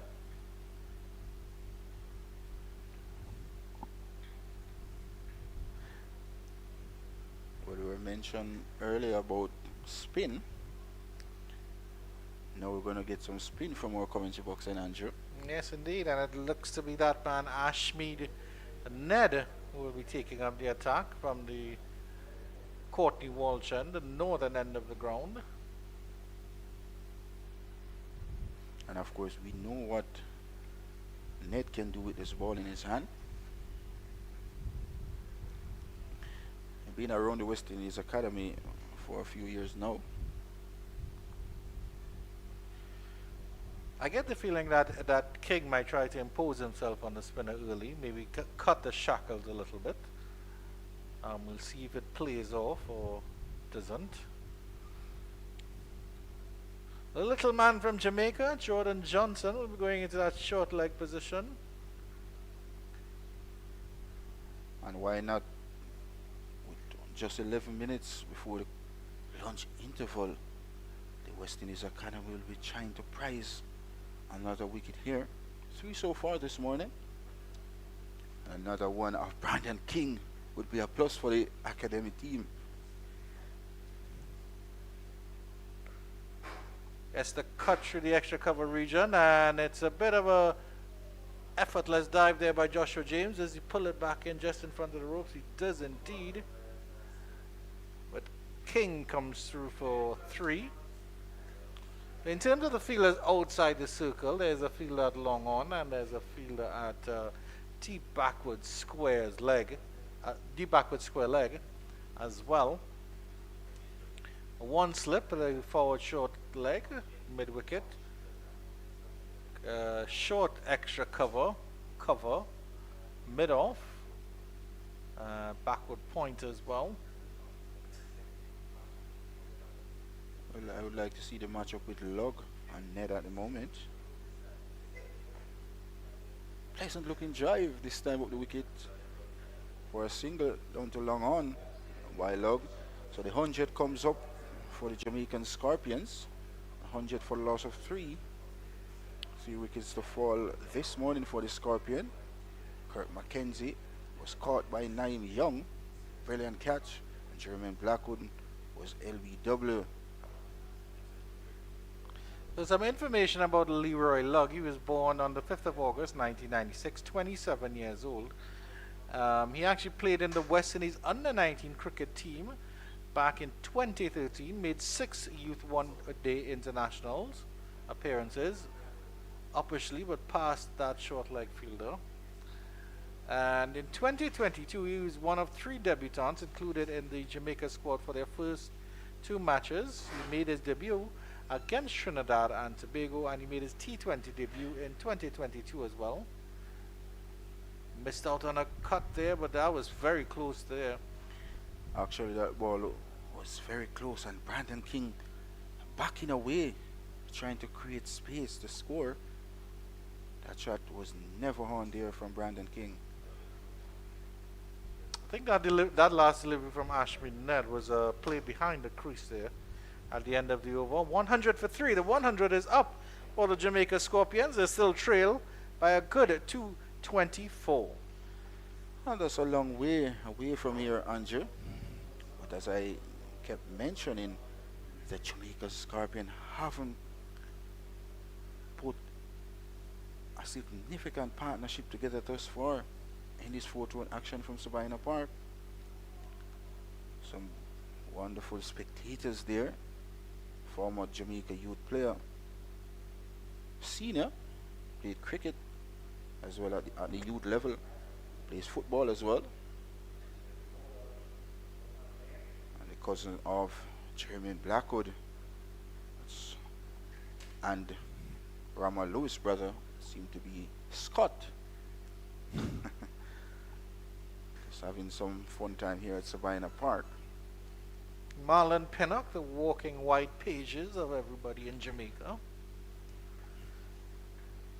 Jerome Foster is the yellow pages. Lane to continue. Turn down to fine leg for a signal. One thing for sure is good to see Lug looking promising thus far at the wicket. Haven't seen the aggressiveness that he normally possesses in this red ball cricket. It's good to see batting at 5 or 4. He's been curved, and that is good in the part of the Jamaican Scorpion as well.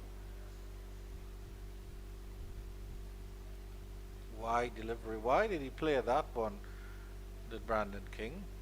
No need for that. A low shot coming in from Jamaican Scorpion captain Brandon King.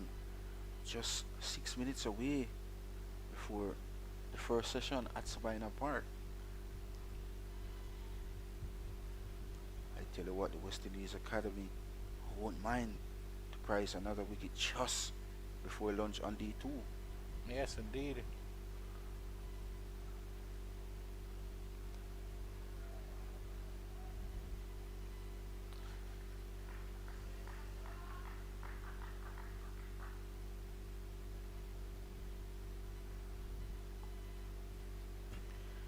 It's a really hot day at Sabina Park this morning, Andrew. Can feel the heat from our community box as well.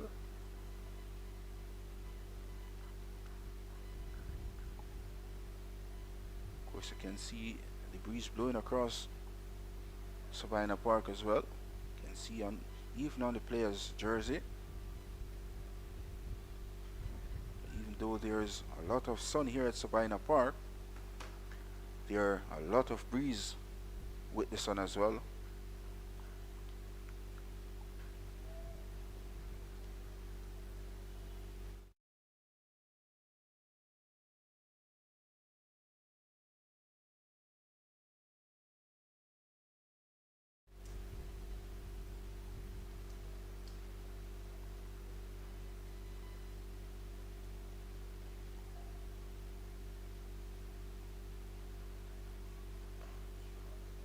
Conventional cricket there by King. Doesn't get a run. Just playing off the up there was Brandon King. That shows how easy this wicket is to bat on here at Sabina Park. No devils. And hence why the Jamaican Scorpion batters just need to apply themselves. Haven't seen that. Carlos Brown, he was looking good, and the spooner catch to that man at short mid wicket. Goes for the hook shot. It was a short delivery. Colin Bowen Tuckett, it escapes him. Will it run all the way to the ropes? It does not. Torn does some good fielding there, and it's buys to the umpire. That was a bit lazy from Colin Bowen Tuckett. It was indeed at the completion of the 30th over. Scorpion up to 103 for the loss of 3.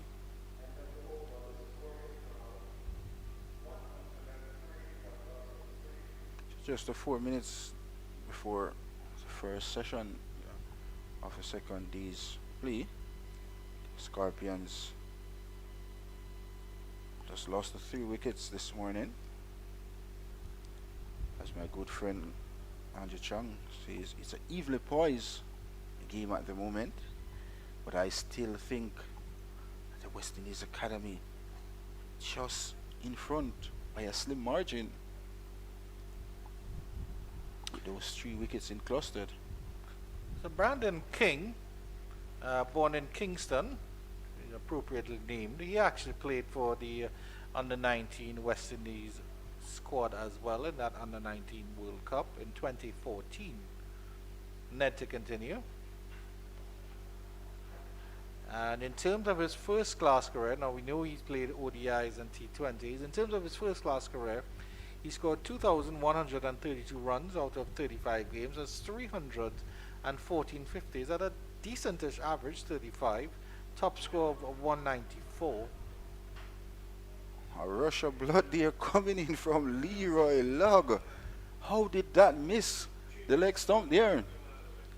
Let's have a look at the replay on that one. With 2 minutes before the lunch break interval.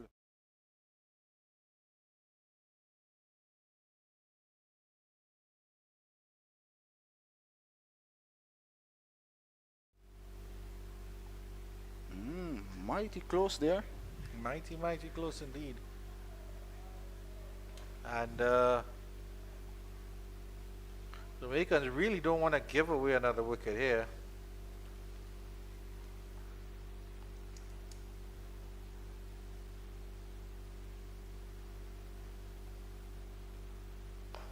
Up in the air, just over the head of mid-on. Enough connection on that one, Carlos Brown, to hoik it away over mid-on for 4. Well, Leroy Lugg.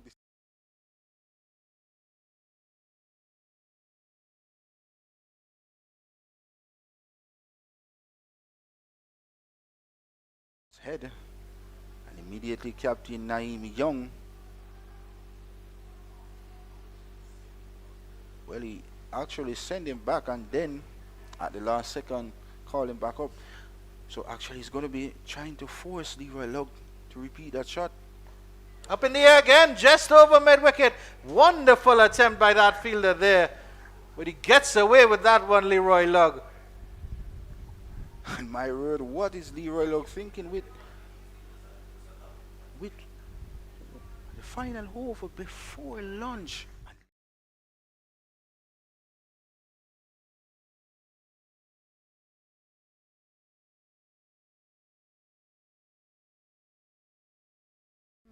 I think that's Rashawn Worrell.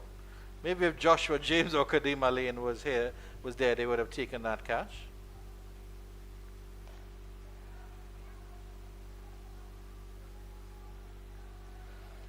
Well, he's still there. And once Leroy Lugg is there, Hope is there for the Scorpion as well. Lane has now gone back to 3/4 of the way back to long on. And Lugg is not going to go for that shot again, I don't think. That is the end of the over.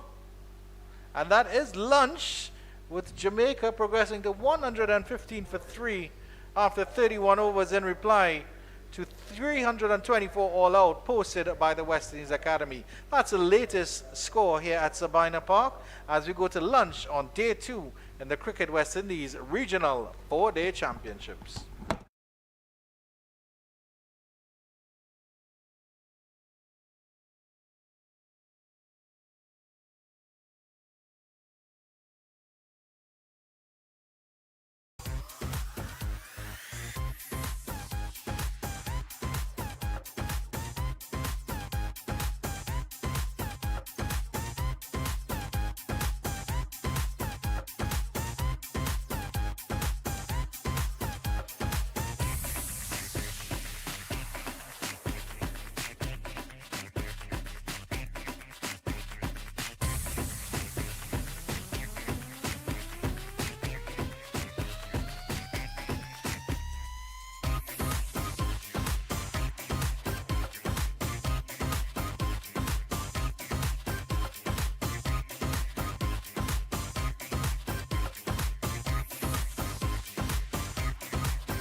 Action resumes here at Sabina Park after lunch on day 2 of this Cricket West Indies Regional 4-Day Championship matchup between the Jamaica Scorpions and the West Indies Academy here. 115 for 3, trailed by 209. Andrew Chan in your company alongside the man from St. Elizabeth, Jerome Foster, who enjoyed his lunch of Barbie fried chicken. That was it? Oh, you know more than me. Probably I didn't have any lunch either. Who Yeah, said that? I like the concept of Barbie fried chicken. You've never had barbecue fried chicken before?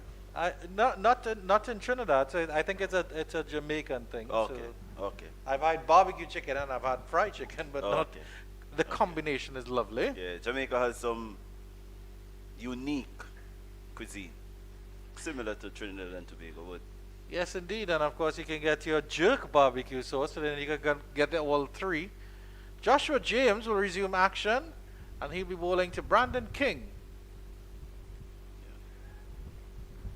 Your thoughts on the state of the game at the moment, Foster, Fuzzy, if I can call you that? 95 runs scored in the morning session. I felt as if the Scorpions at times were a little bit overly aggressive, and it almost caused a few downfalls. But I think the academy team can feel comfortable as to where the game is at. And they're just a couple of wickets away from really getting into the lower order of the Scorpions team. That one is flailed through the extra cover region and it was stand and deliver stuff from the King of Kingston, Brandon King. Yeah, that's a top shot. That's almost like a white ball shot hitting on the up. No footwork, just hitting through the line of the ball. And it's going to get easier to bat on throughout today. 52 or 57 is the partnership, Log and King. Two aggressive players by nature. So you expect runs.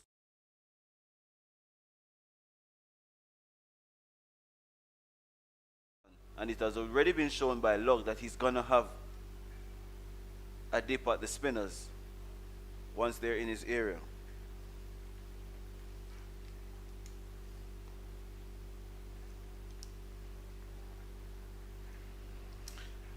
So 2 wickets fell at with the score on 59 and the third at 67. So this one is the second highest partnership. There was a good opening partnership between Brown and McKenzie that started yesterday and then continued into today before the fall of those two. Scores of 29 from McKenzie and 33 from Brown. So starts all around. The only man without a start, poor Jermaine Blackwood, with a silver ball duck. A silver duck. And it's a recurring theme for the Scorpions in losing wickets in a cluster. It has happened all season. 2-3 wickets going down for little or no runs. Today we saw 3 wickets going down for 8 runs. And that always jolts a team, the progression of a team, because now it has to be a rebuilding process against a newish ball. It's only 31 overs.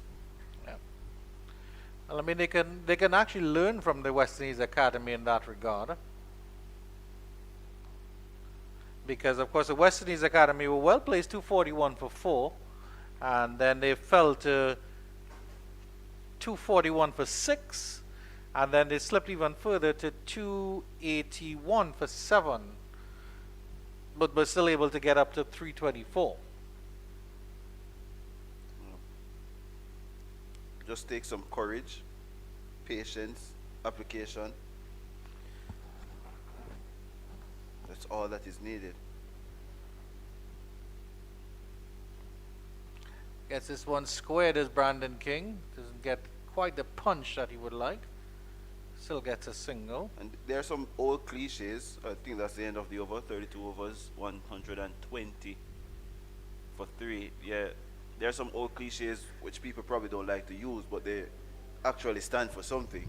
And especially in this format, the longer you stay, runs are going to come. Yeah. Yeah, and we saw that with Joshua Dorn yesterday. He batted over 100 deliveries. Jordan Johnson batted over 100 deliveries. So once you spend some time on this wicket, it's natural. It's a fast outfield. It's a short square. It's easy to hit through the line of the ball as well. You just have to respect positions in the game. Yeah. I don't think Log was respecting the position just before lunch, where he was continuously trying to clear the boundary when it was only 30 seconds to go before the break. Yeah, And unnecessary the team stuff. had lost 3 wickets this morning. But he's still there, so he can probably learn from that as well and use it throughout this session as well. Because if he bats a session, he's going to score 100.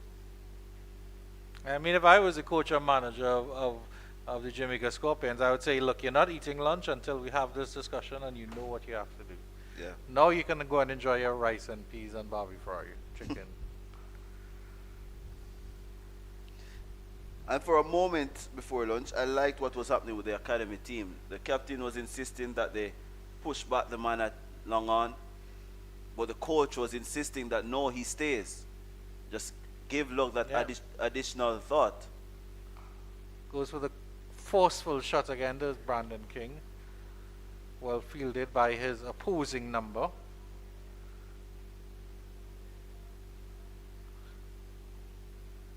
But we know, the thing is, Brandon King, everybody knows that Brandon King can be forceful. Let's see the other side of the game. Let's see your soft hands. Let's see you working the ball around.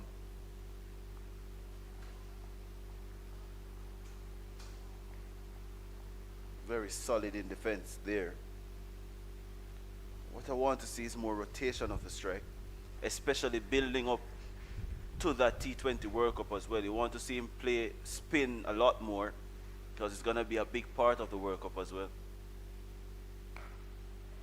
That's a lovely push. Conventional cricket, and the bobble there means that he gets the run off to mid-off. That's what I want to see from him. Work the ball around, get the single. Okay, if you have to put the field under a little bit of pressure. And it was good that he checked the shot as well. He didn't try to force it. Yeah. Wasn't to the pitch of the ball. So he just played it all along the ground, just waited on the ball to come towards him. Could have easily spooned that ball to mid-off. Leroy Lugg on strike now. Let's see how he resumes his battle with Ned. And plays that one calmly. And I get the impression from Lugg that he's not really trusting his defense.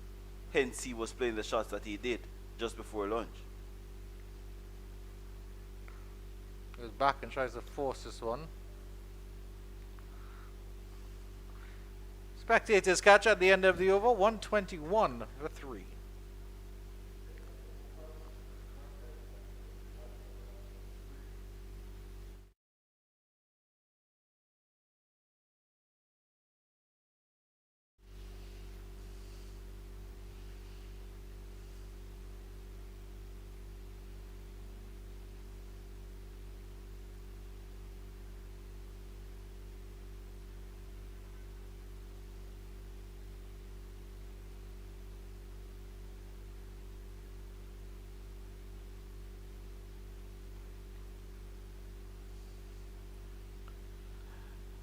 So there's a fielder going out to that deep backward point position. We know Brandon King likes to punch off his feet. Punch off his back foot, I should say. That's why that field is there. This one he's flicked down to fine leg. We'll just get a single.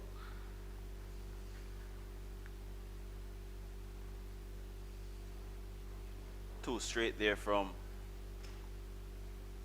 Joshua James, who is into his 7th over. I think for the Scorpions here, if these two bat, I think an hour, 15 minutes, probably 75 minutes, you'd expect the Scorpions to be around 200, just by the nature of how they bat.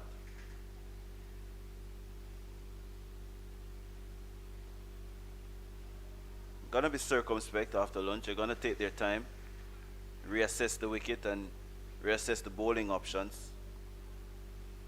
But what we have seen so far, it's one day and a session, heading to a day and a half. We haven't seen anything to cause problems on the surface. Not much lateral movement, not much spin. It has been easy paced. Batters have been they have scored easily, especially through the line and on the up.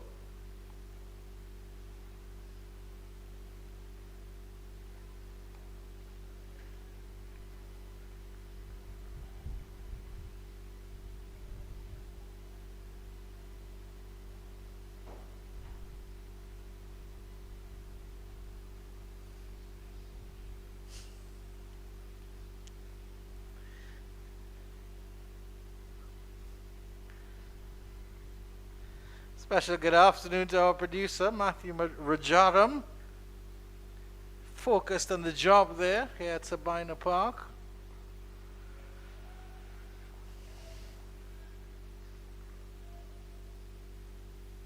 But from the early exchanges, Fuzzy, it certainly seems that Brandon and Leroy have adapted a more responsible approach to batting. I agree. Would have had a couple of stern words from the coaching staff as well. I think this is a critical game for the Scorpions, not just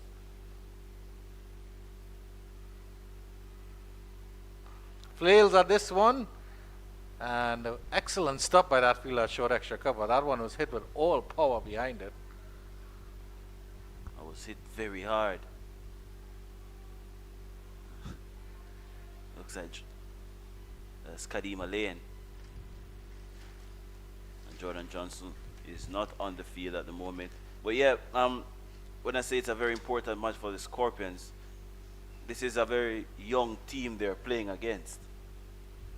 Changes have been made for the Scorpions. This is what, their fourth game at home. Last year they didn't win a game in this competition. They have already won one. But they defeated the CCC. So the CCC and the academy team, they have been added. So it would be a painful loss for the Scorpions and the franchise if they were supposed to be beaten by the academy team. Not to say that the academy team, they're not good enough. But it's just that this team is filled with emerging talents. Indeed. Yes, the academy has been competitive. But the other thing, of course, to note that, Jerome, is that Jamaica are currently fourth in the table at the start of this round. But the other thing is that the Windward Islands Volcanoes and Leeward Island Hurricanes are in a spot of bother in their respective matches. And they're at the top of the table. Yeah. And the other thing, of course, is that Trinidad and Tobago Red Force, they're in the ascendancy against the Windward Islands Volcanoes. So it's the table after this round is definitely going to change, maybe other than poor CCC at the bottom. But even they're competing in this game as well. Actually, yeah, they do have the Leeward Islands in a spot of bother from the last scores. I think the last time we checked, they were 127 for 5. 5, indeed. Yeah. And the CCC had posted a competitive 273. After recovering from where they were yesterday. They were, what, 77 for 5 at one Indeed. stage? So, Good to see some steel in the CCC.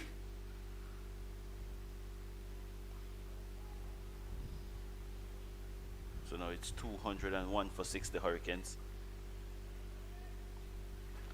In terms of the field for Ned now, there's a long on back, but the mid-off is a conventional one.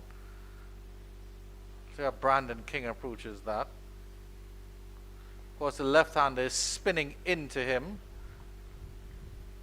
And then he can get it to move away as well.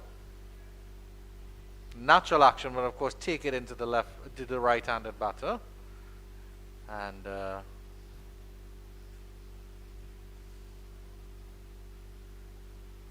going wide of the crease as well. This one is smacked into the extra cover region.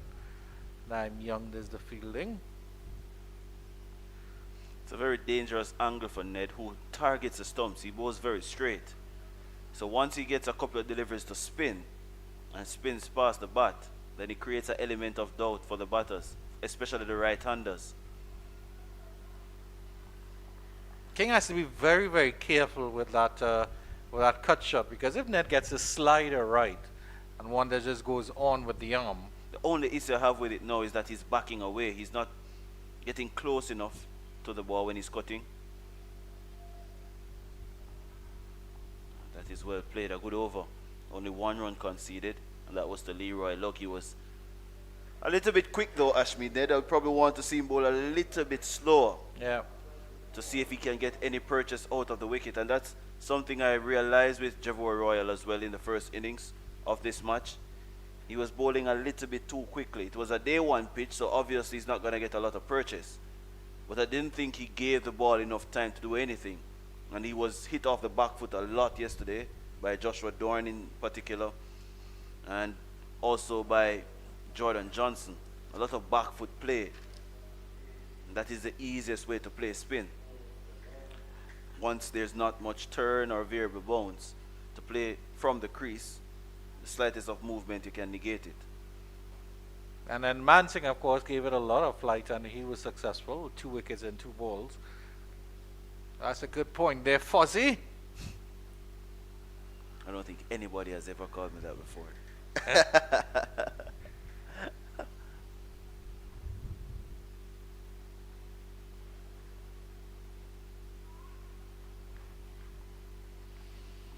James is falling away a little bit when he's delivering. It's probably part of the reason why he's angling a couple of the deliveries down the leg side. He has bowled a few down the leg side in this spell since lunch. Just need to stay a little bit more upright as he's about to deliver. Get his angles right. And cricket is a game of angles, whether batting or bowling. And especially fielding as well. Well, he's very close to the umpire, and he's a big fellow, so he's probably had some issues with maybe stepping on the danger area. That's always a worry and concern. And you know the umpires watch that like hawks. They don't give you LBW decisions, but they know immediately when you've stepped over the bowling crease or when you've trod on the danger area. Good afternoon to all the umpires out there.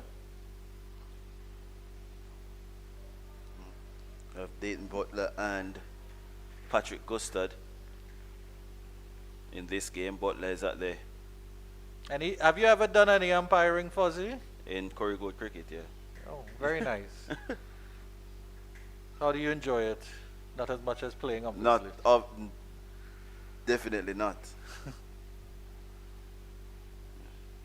But Dayton Butler is one of the better umpires around the region. He's emerging on the scene. Had a stint in the Bangladesh Premier League recently as well. Former Windward Islands fast bowler. I think he hails from St. Vincent and the Grenadines. Well, Patrick Gustard has been the country's #1 umpire for some time now. And along with Jacqueline Williams, have been the umpires that have officiated in international cricket in the region and also at youth tournaments.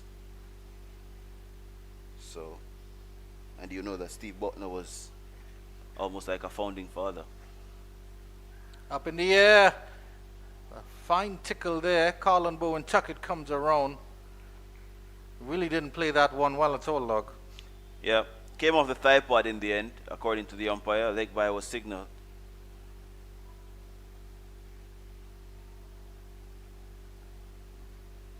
It has been a quiet start. I think only one boundary since lunch that went to Brandon King off the bowling of James. But this phase is more important to the Scorpions than the academy team. Because what they're going to do with the bowlers is going to stick to their plans, and it's the field placement suggests that they're going to be very straight. There's a leg slip, or a leg gully if you please. There's a short mid-wicket, a straight mid-on, a very straight mid-on, mid-off, and a cover, and there's a deep point with a slip. Edged. He got the edge, but that flew past the off stump and down to the ropes of 4. Fortuitous 4. Once again for Brandon King.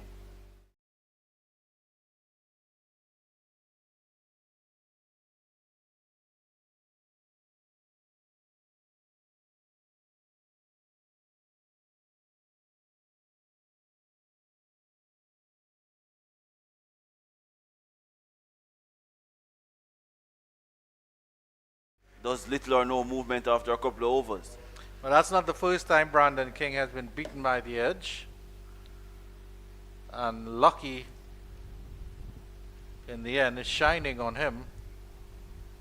As we're speaking about umpires, we have to say hello to Marlon Pinnock's great friend Chris Taylor, who he rates very, very highly. And he always tells me in a knowing whisper, he referees football as well, Andrew. Yeah. I said, well, yes, Mr. Taylor. Good afternoon to you, sir. Good afternoon to the pride of TNT, Joel Wilson.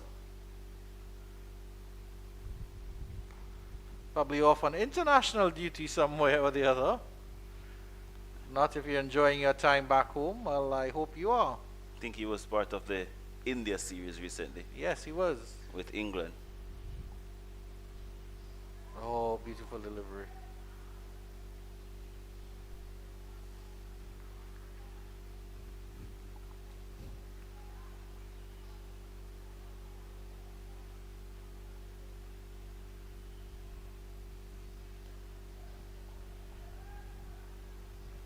It's sort of a battle of attrition at the moment here, Fuzzy, because both teams are trying to get an upper hand, a foothold in this game, and just neither of them can do it. The batters are trying to force the issue. They can't do it as well as they would like, and not confidently at all. Ashmead Ned is bowling absolutely beautifully here. So he's building that pressure at least, and then Joshua James, a tall fellow, is getting some happiness out of the pitch.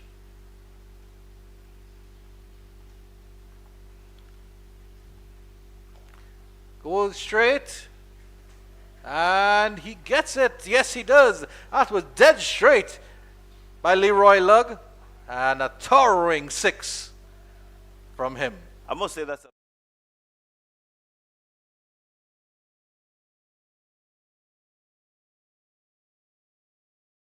the pitch of the ball, and because of that reach, he was able to come with a clean swing through the ball. Extended his top hand through the ball, and it was easy because he has enough power to take it over the boundary.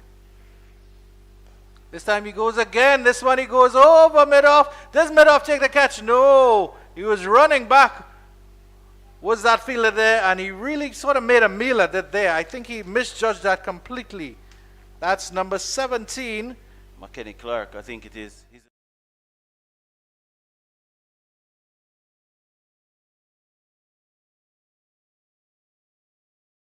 As if the ball was going to hold up, and then the wind carried it away from McKenny Clark. Yeah. So he spun a couple of times and he lost the direction of the ball. He lost the flight of the ball. But again, Lugg didn't get to the pitch of this one, and he was still interested in going aerial. And he was going to the area where the man was on the boundary, where the long on was. And there's a slight grip on the ball, I think. And it almost went across the line and got the outer half of the bat. I would put that down as a chance. I just thought McKenny Clark could have been pulled a little bit deeper just before that ball was bowled. But Ashmead was annoyed with the effort.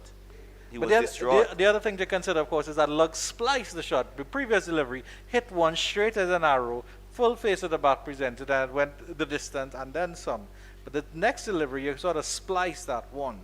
Yeah. I don't know if the bat twisted in his hand. Maybe there was some extra spin and or zing from Ned. I think that was the real issue. The ball was spinning away from him, and he was playing against the natural turn of the ball. So he didn't get enough coverage of the line, and the spin took it on the outer half of the bat. Just because he's a powerful player, he was able to elude the fielder, but that's a dangerous shot. Conventional cricket would tell you not to play against the turn of the ball, but Lugg is so strong that he backs himself to clear the man on the boundary. Kadima Lane, a change in bowling. Kadima Lane comes from the southern end of the ground. Took 2 wickets early in the match, but those were from the northern end. Short delivery, cut away. Does he get enough on it? He does indeed. As you said, Leroy Lugg is a strong man. Cut that behind point, and the field in front of square didn't have a chance at all. Yeah, that's a top.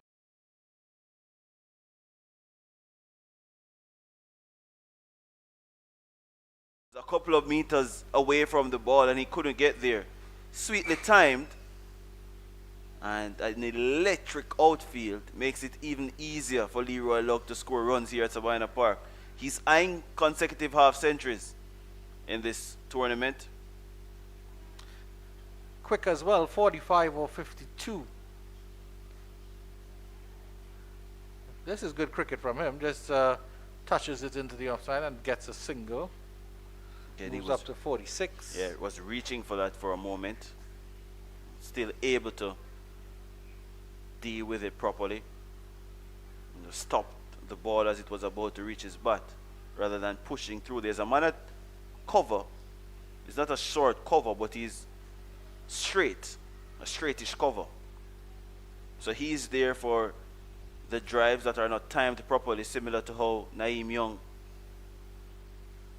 took that catch off Kirk McKenzie. Opens the face, does nicely here, Brandon King. Turns that down to third man. He's thinking of a second. Log wanted it. I think they both wanted it, but at the end it was a good decision not to go for it. Smart move, because Joshua Bishop is left-handed. Had he been a right-handed fielder, you'd have to go around the ball to pick it up. It went to his strong side, so it was easier for him.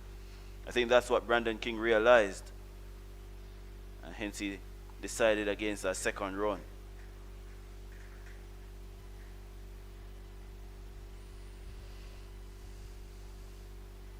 Two for 19, Kadima Lane. He took the first 2 wickets to fall. Kirk McKenzie. Short delivery. Tries to cut it down, uppercut it as he should, but he didn't get enough on it. The throw comes in. The stump is out. Is Leroy Lugg safe? He is indeed. Colin Bowen Tucker took that on the side of the stumps. It's a good throw from Joshua Bishop. Cleaned out the stumps. Let's have a look at the replay on that one.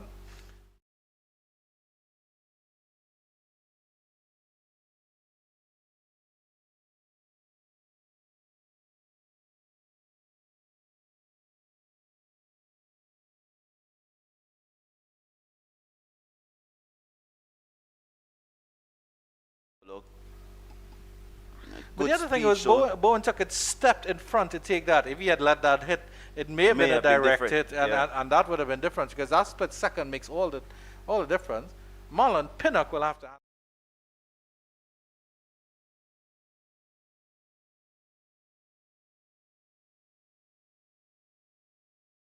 Of the Wicketkeepers Union, he'll have a stern word with Colin Bowen Tucker about that one. After all that, Leroy Lugg moves up to 48. I think he's itching for that 50, Fuzzy. He gets the cut this time. Does he get it square enough? Does it run away to the ropes? It does indeed, in front of the pavilion. And Leroy Lugg brings up a fighting half-century. Yeah, that's the best way to put it. I would say a fighting knock. It has had dramatic moments. It has had brilliant moments. And it has had questionable moments. But the best thing for him is that he's still there. His strike rate is almost 100 runs per 100 ball. He's 52 from 55 with 7 boundaries and a 6. And he tends to go the aerial route a lot.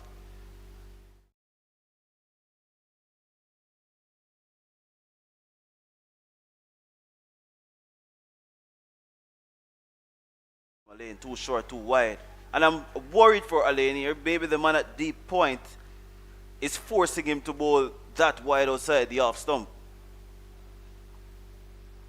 Oh, good Yorker length delivery to follow up from Alain. At the end of the over, 148 for 3. Pugnacious fighting innings from Leroy Lugg. He's lugging his team closer to that mark set by the West Indies Academy of 324 for 10. I shall accompany our viewers for one more over, Fuzzy, before I have to vacate for Penny. He's already kicking the back of my chair. He wants to sit down here and converse with you, Fuzzy. He calls me his good friend, but I don't think I'm that good of a friend. Maybe a good acquaintance, a treasured acquaintance. His good friend, of course, is Visham Lalman. As Penny likes to say, Lalmon, in that Jamaican accent. Ashmead Ned continues. If I were the captain now, I'd just say to Ned, when he's bowling to Lugg, just give it a little bit more air. Slow it down a little bit, and he's going to be tempted. He's reaching for the deliveries. 2 modes of dismissals there. It's Brandon King who is facing now, by the way.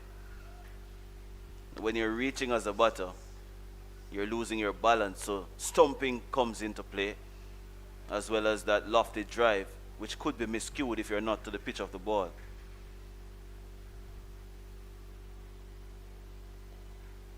Still a little flat there from that. He's bowling flat and direct, which is, of course, the safe ploy. There's a feeling change, by the way. McKenny Clark has been replaced by Akima Geist.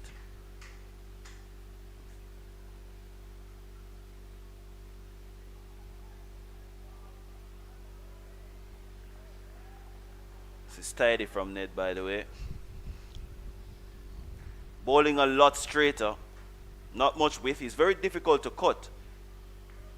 And the captain backs him because he doesn't have a man sweeping on the boundary as well.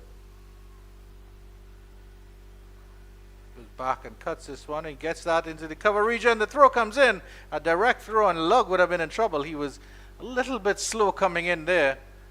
But see.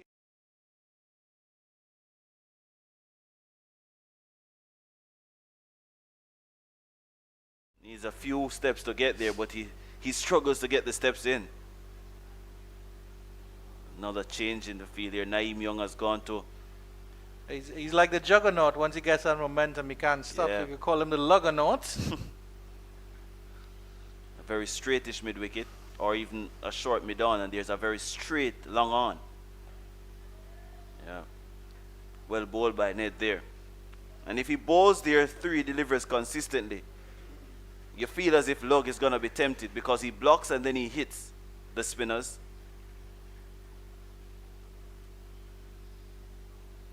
I just want to point out that it's good to see that Brandon King is playing intelligent cricket. Lug is on the attack a little bit.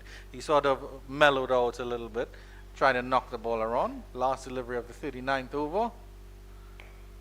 And Lug tries to tug it down to that long on to get a single, but he does not. 149 for 3 after 39. I take my leave. Marlon Pinnock will be in your company with Jerome Foster for the next half an hour. Yeah, and a very good over there from Ashmead Ned comes to an end. I like that field placement of Naeem Young, inserting himself almost at a short mid-on.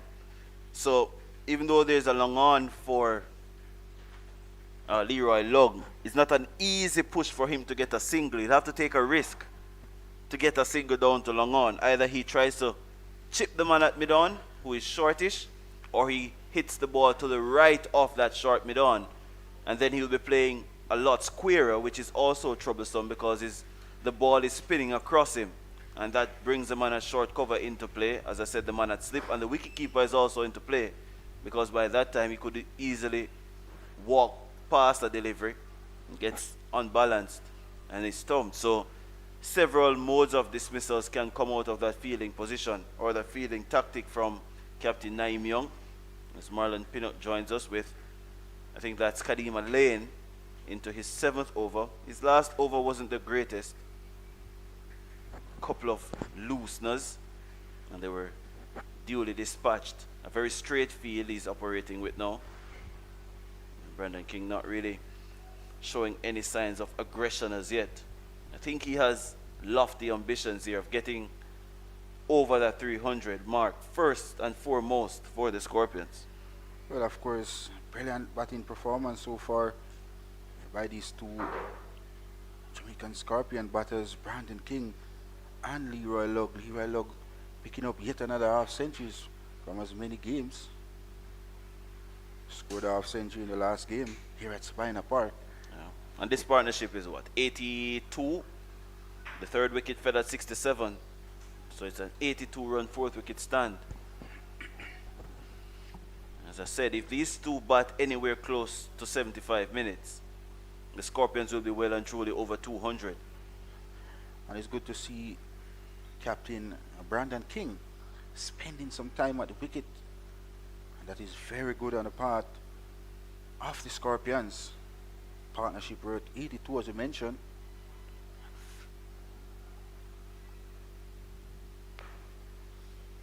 Pleasant looking drive there coming in from Brandon King. Yeah, what I want to see though from the academy team is more energy, more chatting, more chirping, more belief in their plans. Just give the bowlers that moment of inspiration. Give them something to run in for. Extra motivation. Goes for the pole. It's out to deep backward square. 1 bounce. It's the first 1 ball to King. in this innings, the trap was set. He got his way out of it. He maneuvered his way because he didn't hit it straight to the fielder, but it was well timed. One bounce out to that fielder at the deep mid-wicket boundary. Good connection there by Brandon King as the Jamaican Scorpions fight back late on the second day of this West Indies Regional Championship. 83-run partnership so far. Nice drive by Lug. And he gets a single. Growing in confidence is Leroy Lug. Of his ups and downs is Lug. Helps to hit the ball, as I mentioned, Foster aerial. Valuable runs to the Jamaican Scorpion. 53 to him. Brandon King, captain of the Scorpions, still there, not out on 25. If you look at the batting to come for the Jamaican Scorpion, just Ramin Morris, who have registered any significant score over 50 thus far in the competition. Yeah, but they've also had useful contributions from Pete Salmon, who had a couple of 40s, 30s, batting at number 8. Derval Green is no mug with the bat. You said Mansingh had a half century in the last game. So still believe there's confidence in the team that they can get up to another 150 at least. But I think at this point, the most important thing for one of these two is to get 100. Lug is well set. I think King has his eyes set on that landmark or that milestone. Ned is going to continue to lug, and I love this battle. I love this intrigue with the field placement. But what I think Leroy Lug should be thinking is to play each ball on its merit. A rush of blood a few times off the bowling of Ned nearly suffered to his wicket at mid-off. So he's set on 53. He need to capitalize on this start. His Lug, but with the experience in Brandon King, who's also had a start to his name so far, and this partnership is very vital for the Jamaican Scorpions. Yeah, just need to be patient.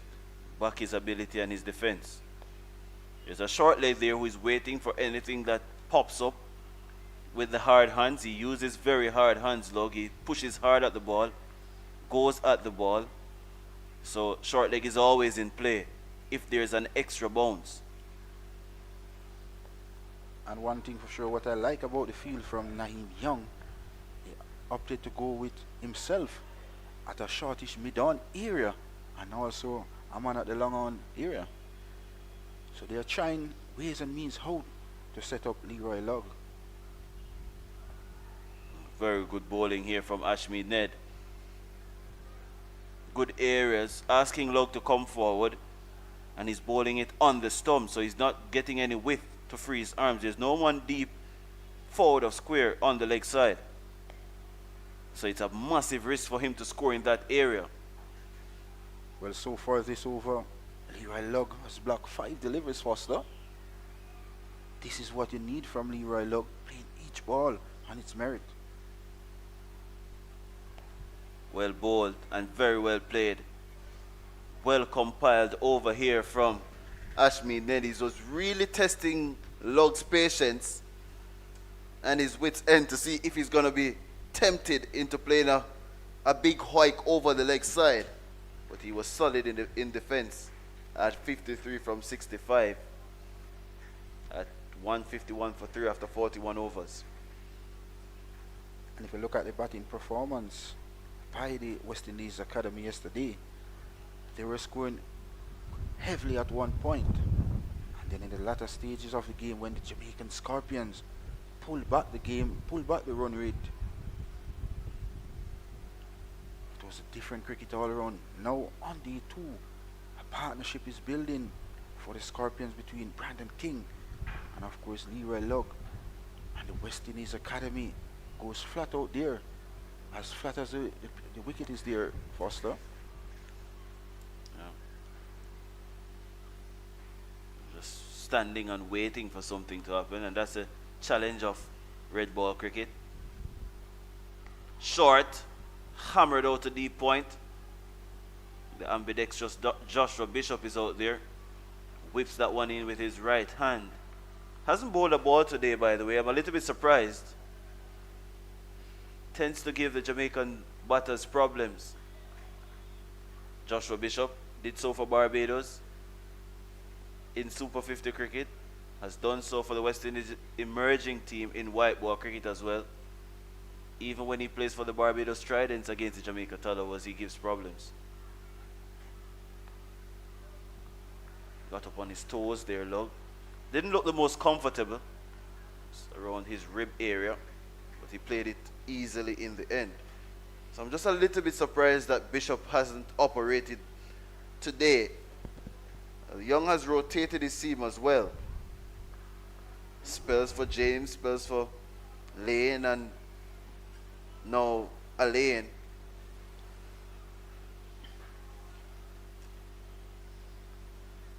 That's down the leg side, a stifled appeal. Young has bowled as well. He hasn't bowled a lot of overs. But you can see the plans in what he's trying to execute. As you can see, Alain, 2 for 28 so far. So he delivers into his 8th over. Looking to target Leroy Lugg in that ribcage area. This one is shot, he's back and cracking this one out to deep backward point.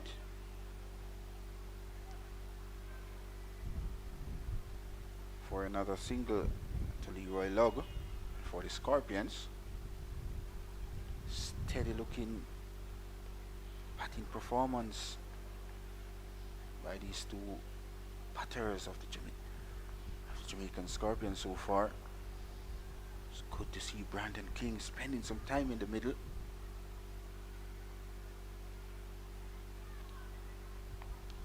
Advancing there is Brandon King. Trust the bounce and the pace of the wicket. Of course, Brandon King should be in the World Cup squad as well. So getting some practice, spending some time at the wicket is very good. Yeah, I think he's one of the sure names on that on that 15 or in that 15. And to be honest, I just think a couple of spots are to be filled. Who is going to be that extra batter that is carried, as well as the second fast bowler? King is advancing again, won't score, trying to disturb the length of a lane, and that ends it over at 153 for 3. I think Shafeen Rutherford's form recently has created a headache, I think, for the coaching staff and the selectors, because it has put pressure onto whether Shimron Hetmeyer is selected or Kyle Mayers is selected, because Johnson Charles has emerged as the leading candidate to open with King now. And then Ruston Chase comes in as an off-spinning option that the team doesn't have. Also can play that flexible role that Shea Hope is playing at number 4 for the team. So it's going to be a toss-up. There are going to be a few unlucky players who will be left out. But based on what we have seen for the last couple of series, the core of the squad is there. Ashmead Ned is going to continue to log. Another fascinating battle looms. So he's gone, what? 9 deliveries to Ned. And he hasn't scored the maiden and the previous over. Or log to Ned to log, yeah. He goes for that shot, that area that is vacant. That one was a little bit too straight from Ned. And that's what good batting can do as well. Good defense batting can do. A defensive batting, you respect the good deliveries and you force the bowler to come towards you. Then he over pitches and you can just score in an area where there's no fielder. Vacant area there. And Leroy Lugg quick to capitalize on that delivery and 4 welcome runs to the Jamaican Scorpion. And more so to Leroy Lugg.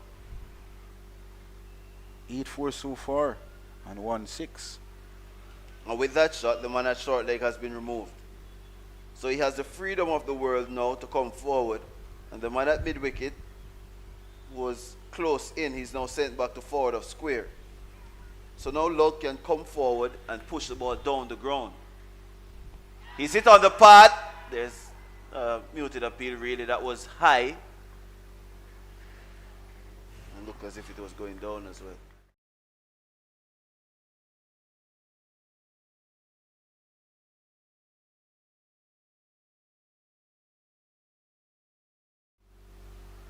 That's a good shot, delicately played. It's going to run away for 4. So he has mixed the power with finesse now. And that's good cricket. Allowed the ball to come towards him and then used the full face of the bat and took it out of the glove of Carlin Bowen Tuckett. Another boundary in the over for Lugg, who goes into the 60s now. He is 62 and it's 161 for 3. Excellent played on the part of Leroy Lugg. Just using the pace and just caress that ball down to the vacant third man boundary for 4 more runs. This is good batting performance being displayed here at Sabina Park by Leroy Lugg.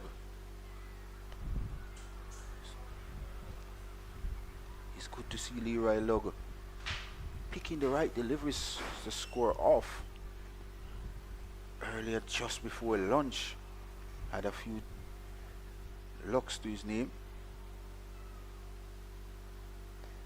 Since then, after lunch, he came back and looked very positive at the completion of the 43rd. 161 for loss of 3. And it seems as if he had a stern talking to in the luncheon interval, because he has operated in a different space since lunch. He hasn't been erratic with his shot selections.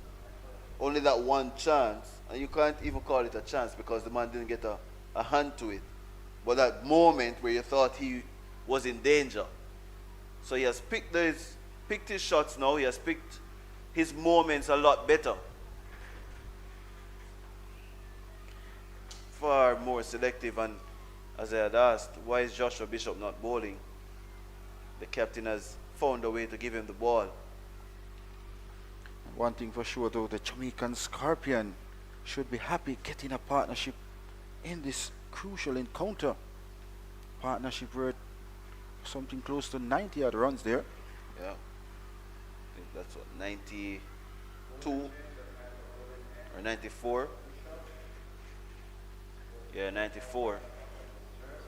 It was 67 for 3. It's now 161 for 3. The Scorpions still thrill by 163 runs with 7 first innings wickets in hand. So this partnership is very vital, and the Scorpions are really making it count here at Sabina Park.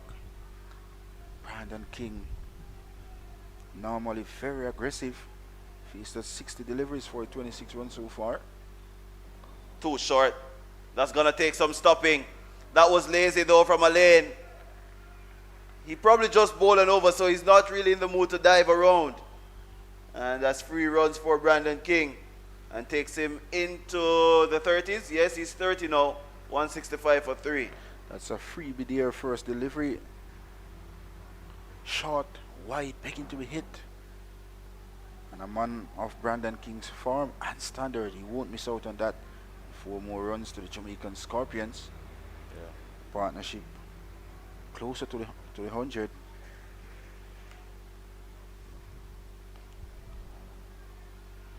Bishop is really bowling too quickly here. As well as too short as well. Need to try to get the eras right before start with that amount of pace. That's the right era to be bowling to Brandon King. And as I've been saying about Leroy Lugg, consecutive half centuries, but he's not batting in the area that he has been forced to bat initially when he was selected for the Scorpions team. So we must give the selection panel and the coaching staff some credit. It was a forced change with him coming in for Nkrumah Bonner. but I believe this position favors him and his style. And of course, I support you 100% on Yeah. that as well. I don't think technically he's good enough to play the brand new ball as yet. His footwork needs some work. His hand-eye coordination is his strength. So if the ball is moving around, that is going to be a little bit of a problem for him. That's body lined again. A safe sweep. Don't normally hear that, but that's a safe sweep shot. But I still think Leroy Lugg still need more time in the wicket as well. Yeah, he has to. I think what is lacking for him is how to build an innings. I don't think he understands how to build an innings. I think that is his problem. He has the shots, he has the power, and he knows that he has the power. I think that is also a issue for him. He knows that he can clear any boundary in the world, not just here in Jamaica. So he's tempted all the time to show that he can actually clear the boundaries. And if I probably have a conversation or two with him, what I will tell him is that just look at innings of Chris Gayle. Look at an innings of Chris Gayle where he makes a test 100, how he goes about making a test 100. It's not all about the brute force. It's adjusting to a situation, picking your bowlers, and picking your moments. And once he does that consistently, with the amount of power that he has and trusting his defense, it's going to be easy for him to make runs. But actually, when Leroy Lugg stroked the ball down to the long on and long off era, he looks pretty well. Yeah. So he just need to transform himself into batting for long periods in the regional cricket.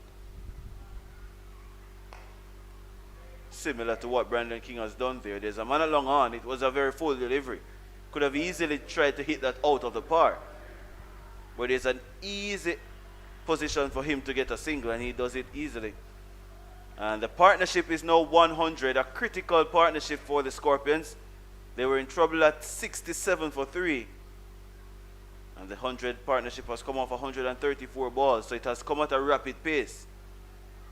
Thanks in large part to Lugg, who has 62 from 74. This is the batting you'd want to see from your batters, occupying the crease, capitalize on the bad deliveries, and that's what Brandon King and Leroy Lugg has done. And a 100 partnership comes up in fine style as well, Foster. Look, Ned seems to be struggling, doing a few stretches.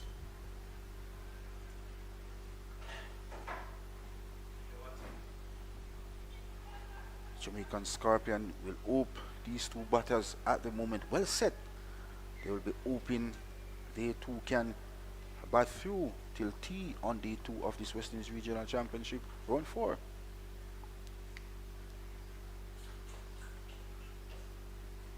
This one is tickled fine. They cross for 1. Will they think about the second?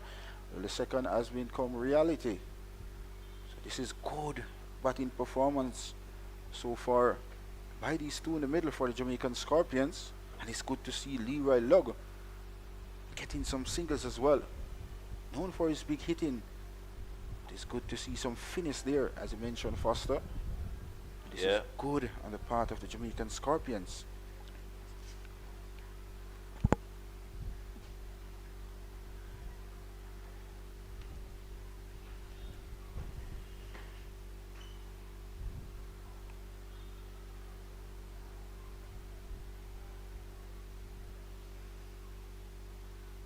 Tries to dab that one again, Lugg. I think that's not the wise idea from Leroy Lugg. Left arm spinner and then the ball into the right hander. And Lugg trying to create space to dab that ball. That's a bit risky there, Foster.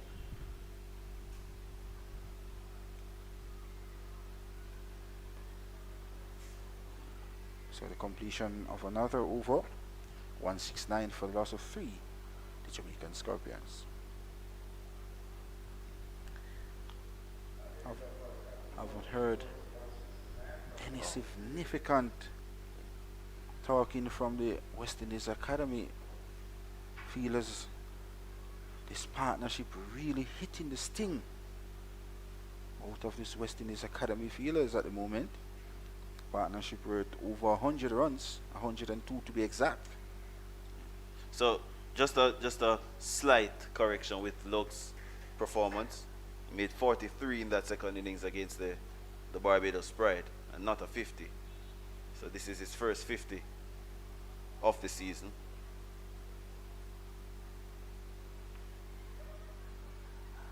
And King trying to cut that one away. I think that one is a under edge. Let's wait on the signal from the umpire. Well, they've completed the run for sure. Yeah, it was an under edge.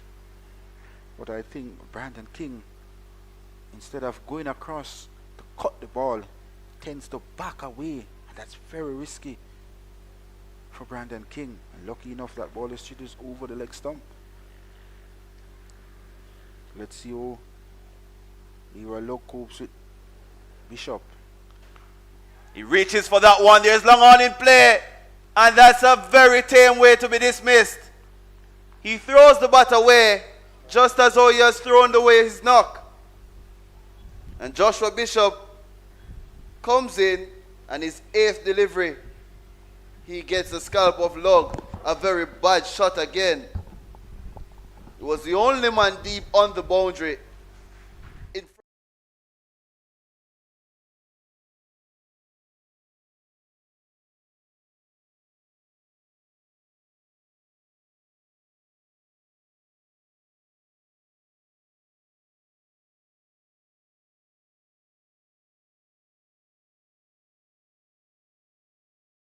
54 runs behind. This is poor on the part of Leroy Love. bad time to get out. The Scorpions were getting on top of the academy team.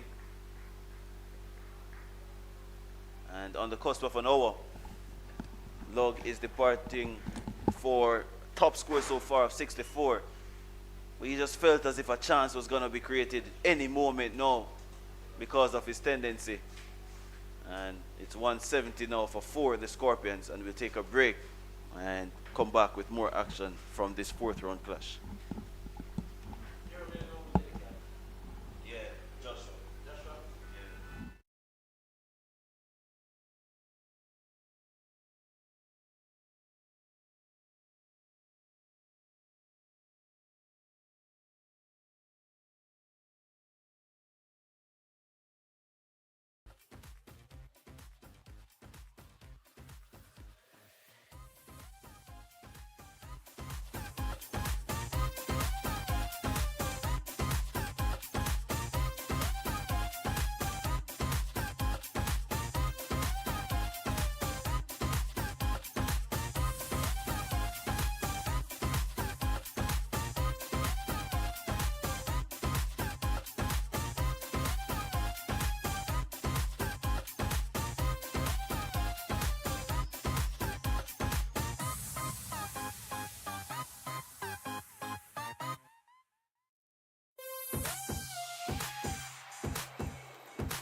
And welcome back to the West Indies Regional Championship Round 4 action from Sabina Park. It's the Jamaican Scorpion up against the West Indies Academy. as I welcome back the man of the moment, the man of the era, Andrew Chang. Yeah, good afternoon, Penny. Leroy Lugg threw away his hand in that delivery just before the drinks break. And I think the only man who was more upset than Leroy Lugg was Jerome Foster. Fuzzy looked very upset. Almost threw away his phone as emphatically as Lugg threw away his bat. Pete Salmon is the new batter replacing Lugg. Golden arm Joshua Bishop. Of course, Pete Salmon. 103-run partnership between King and Lugg, so disappointing there. Jordan Johnson is also back on the field as well. It's good to see Jordan Johnson back as well. Didn't know the injury or what was transpiring between him. It's good to see him back on the park. In some news off the cricket field, popular nuts vendor in Trinidad, Keith Martin, also better known as Jumbo, has passed away in hospital after a brief illness. He was 66. Reports were actually he was seen up to Monday afternoon in Port of Spain plying his trade. He was well known for his throwing ability, Penny. Many people said he could have played for the West Indies because he would throw nuts from the lower level of Queen's Park Oval all the way up to the top and was very accurate as well. At the end of the over, successful over, big over for Joshua Bishop, 170 for 4, the Jamaica Scorpions. And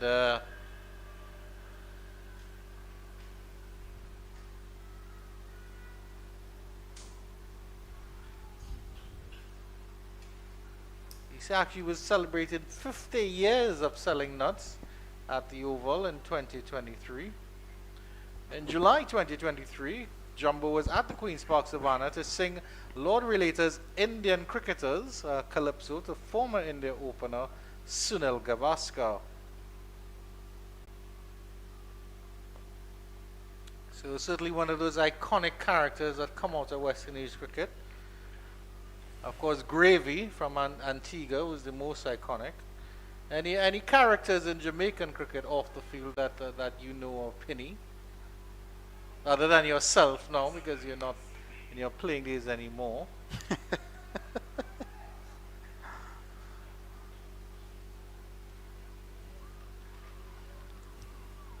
And there's also the old pipe man, I believe, a West Indian who frequented Lords with his pipe.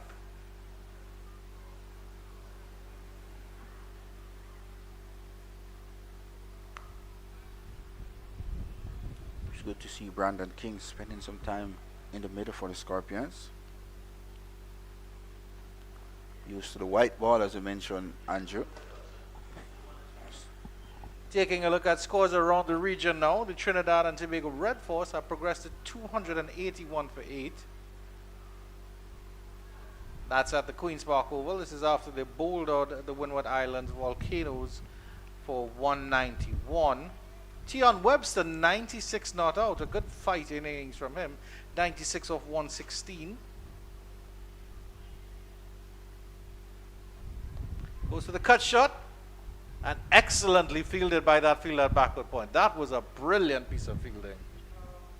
Excellent bit of feeling there by that fielder. It was short, it was wide, and Brandon King really cracked that delivery. The feeling of the West Indies Academy so far in this round 4 action is amazing, Andrew. Yes, indeed. Across in Antigua, the Guyana Harpy Eagles are closing in on 400. 382 for 7, Penny. Veersamy Permaul, 61 not out. My. He and his spin twin, Gudakesh Moti, are putting on a fight at the end of the over here live. 170 for 4 at Sabina Park. Kemar Roach is back in the wickets, 2 for 52, as well as Jason Holder, 2 for 52. And Jamel Warrican, 2 for 78.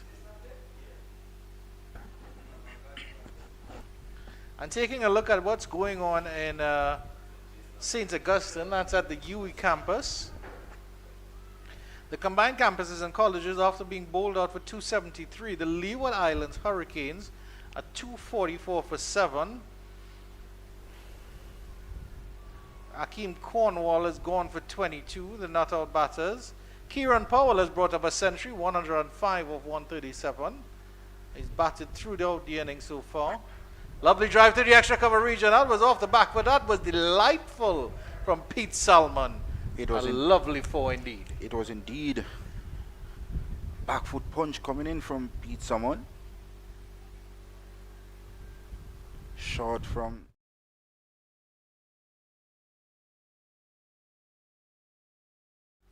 and more so to Pete Salmon. What a way to get going.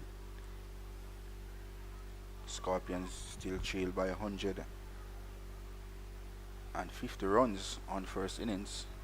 6 wickets in hand. Oh, appeal for leg before. What's going on there? That one looked very adjacent. May have pitched outside leg. Let's have a look at the replay on that one. Worth a shot.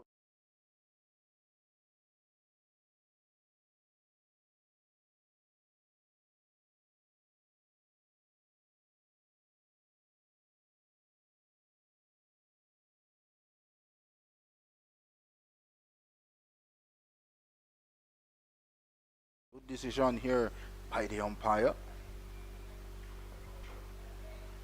Good air has been maintained in this spell of bowling so far by Bishop. 1 for 11 so far into his fourth.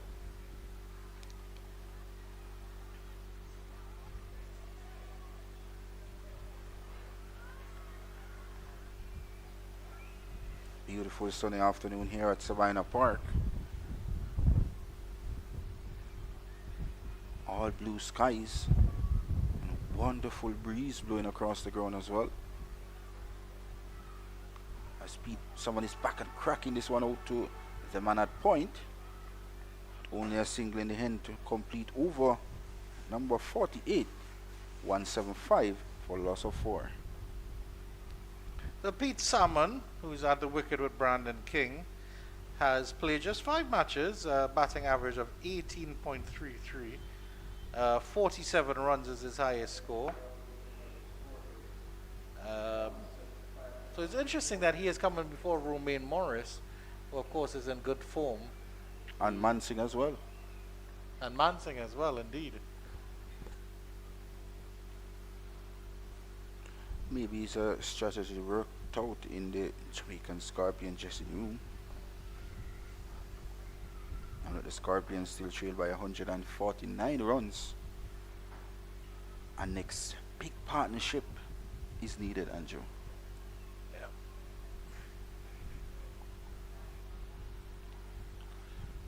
Brandon King is on 33.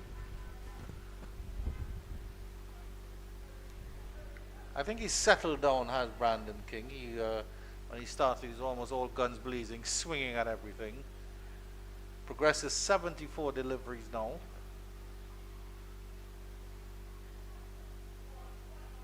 Gets some width on this one, cuts that nicely. Good connection there, but excellent fielding by the big man Joshua James, tumbling over in the extra cover region. Moves so well for a big fellow, does Joshua James. Good commitment being shown by Joshua James at that extra cover region. James is the man again. The throw comes in. It's a wild throw, and it gets through. It went past Colin Bowen Tuckett. It was a risky run there. But I know you love your fast bowlers that are in the slips, Penny, Akeem Jordan and Ryan John, among others. If Joshua James did get into the slips, you won't need 4 slips. You could just have him. My, oh my, oh my. Jason Holder is also very good in the slips for a big fellow.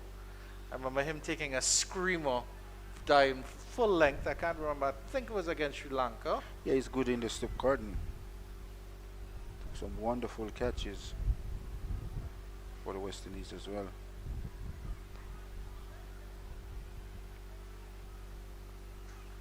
Your good friend Fozzie also says he's excellent in the slips as well. Never dropped a single thing in his life. One of the greatest feeling in his time at St. Elizabeth Technical.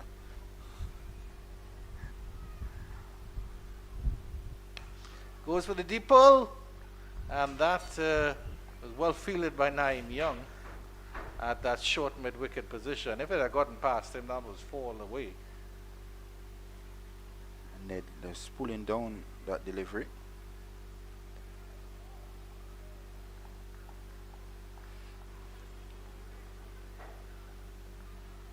I still haven't really seen King's ability to work the ball around Penny, and I want to see that from him. Something that he needs to work on. His block swing, which isn't. I don't think it's the good way. It's the right way to play the red ball game. 176 for 4. I know you'll have your own thoughts on the subject. As I mentioned, Brandon King would want to learn how to rotate the strike in this red ball region. But of course, the great Brian Charles Lauro would tell you the risk and all of those things is very important in rotating the strike. Similar delivery that you came onto front foot, you just use a risk and flick your wrist into the onside. You picked up an easy single. But it's work in progress for Brandon King.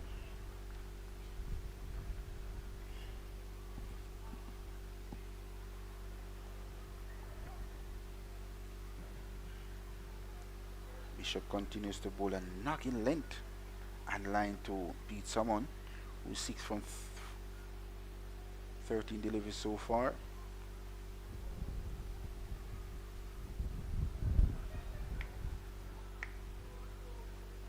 I would say special good afternoon to your viewers wherever you are in the world. It's the Jamaican Scorpions up against the West Indies Academy here at Sabina Park in this 4th round action. Before this round, the Jamaican Scorpions sit on 4th in the table, and of course the West Indies Academy were at 7th. Good delivery this time. Caught behind. Some drift and spin there from Joshua Bishop. Salman was feeling for that one for sure. Eating Salman outside the off stump.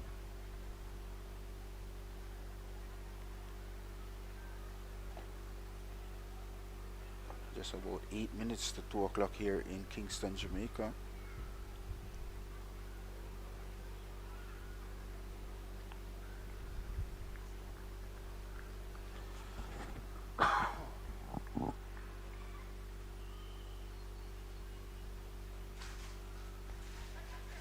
Just uppishly there by Pete Salmon.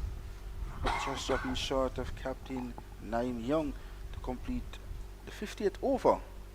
Jamaican Scorpion 176 for the loss of 4.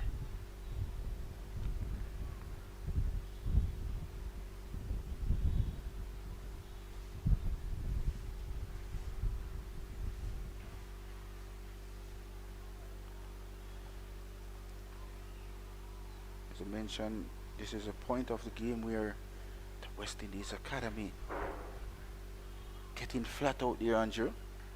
Not seeing any urge. Like they're just hoping for something to happen. Ned continuing. It's been a long spell from him. He's still continuing to bowl very flat, is Ashby Ned. Fozzie was at his wit's end that Ned wasn't tossing it up a little bit more. Still very flat again. Good half stop there by Jordan Johnson in the extra cover region. But the scamper through for the single. He's a short fellow, is Jordan Johnson. So I can see why he wears his hair about 3 or 4 inches high. Going back to that old kid and play look, Penny. I'm sure you remember that from the 90s. I'll ask our cameraman Gordon Pay to get a shot of Jordan Johnson's high here. Probably after this delivery.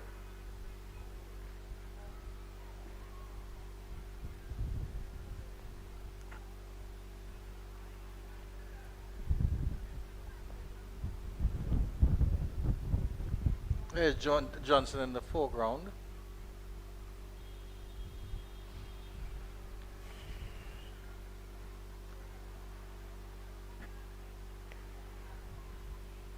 There he is again. Ball fire following Jordan Johnson. Words coming from your mouth is very powerful, Andrew Chan.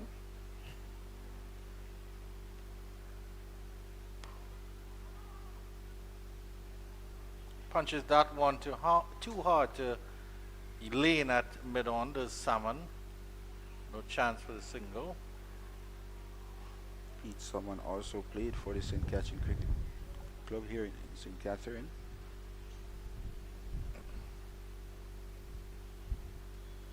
Dominated the Robman Powell T20 competition. Was awarded most valuable player.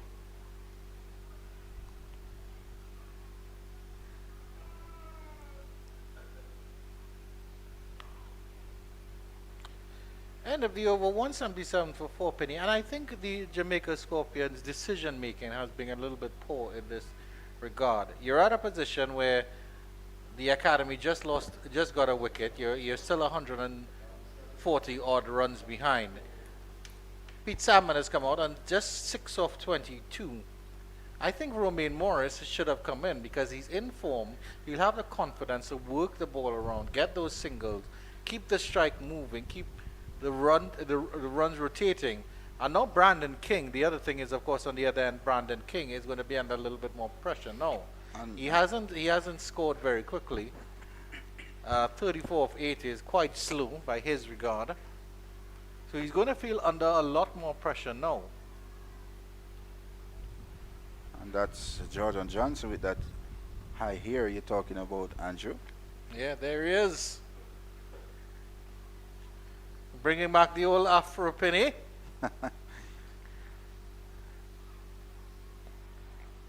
We'll go back to this statement you made about Pete Salmon and Brandon King. I support you on that. Romaine Morris is a left-hander. Yeah. And Brandon King is a right-hander. So you want a left and right combination at the middle. Of course. I mean, that's always helpful.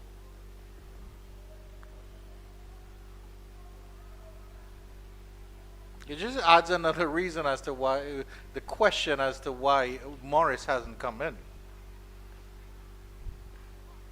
Because I certainly think with the confidence that he has, he's quite easily Jamaica's top scorer for this tournament. I think that's what the Jamaica Scorpions would need to break the spirit of the academy. A fellow like Morris out there would work the ball around, take the pressure of Brandon King, get those singles, keep the scoreboard ticking over. But of course, maybe the coaching staff of the Jamaican Scorpions have different ideas. And now King has this situation where he has to farm the strike now. He's giving Salmon a delivery to face. He shouldn't have to deal with that at 178 for 4. You still have batters in the hutch.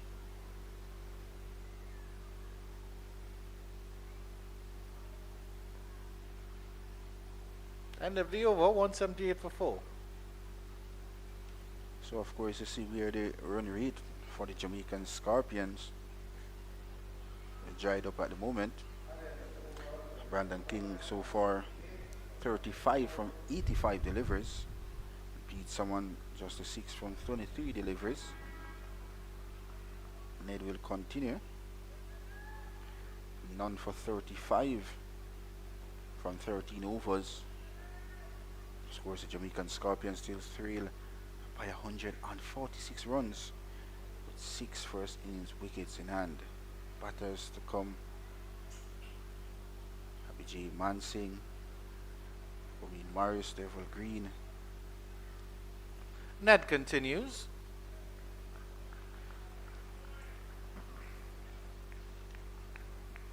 Still wonderful conditions here at Sabina Park. I haven't seen any deliveries misbehave at this point here, Penny. Wonderful wicket here at Sabina Park for batting. Just have to spend some time at the wicket.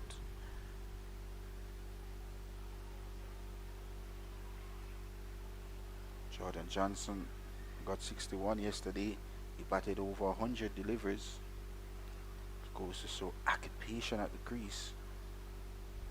Sometimes give you luck as well.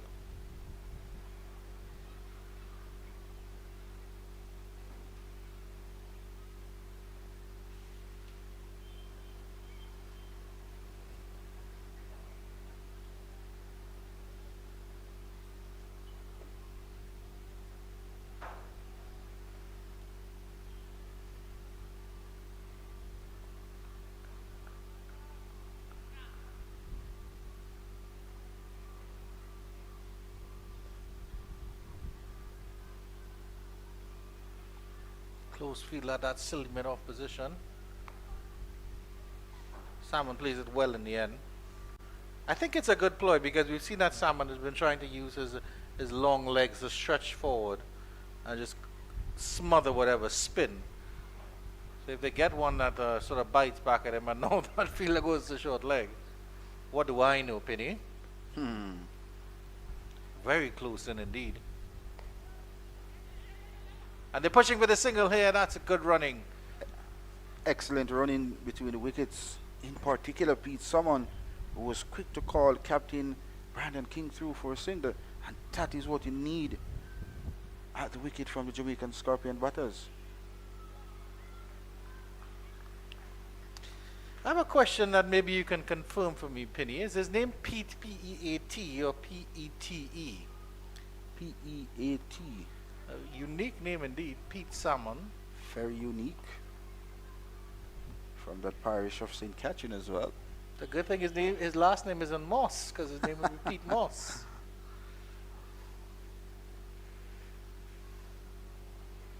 Do you think if he had a brother, they would have called him Repeat? Bowling from behind the stumps there is Ashmead Ned. The invention of T20 cricket. 180 for 4.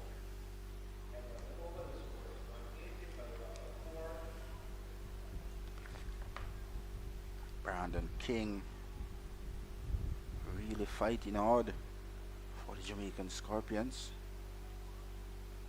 See a 103 run partnership between Brandon King and Leroy Lugg. But of course, a rush of blood came for Lugg. He threw his wicket away, Andrew.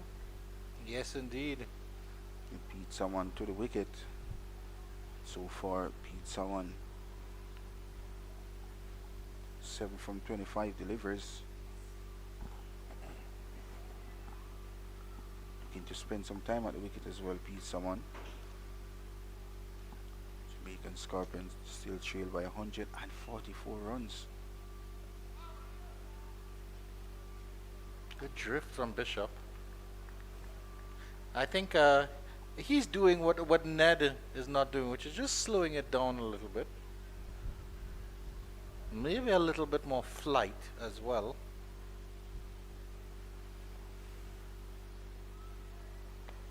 Goes straight to this one. As Salmon gets a good hit on that one, but it's down to long on. Slightly up there by Bishop. And Pete Salmon drove that ball down to the long on area. Sort of a bunt, really. You just sort of bunted it down. Let's say in the arc. Brandon King is probably thinking, why can't I get a ball like that? He would have deposited it into Kingston Harbour. And this time he goes straight. Does he get it straight enough? Does he get enough on it? Excellent fielding by that fielder coming around from long on. A sprawling dive there. I think that might be Kadima Lane or the big man Joshua James. Either way, gets the applause of his teammates here because he certainly saved 3 runs. I tell you what, Brandon King thought that shot had 4 written all over it. Indeed. Great commitment been shown at long on by that fielder. Save 3 runs, as I mentioned.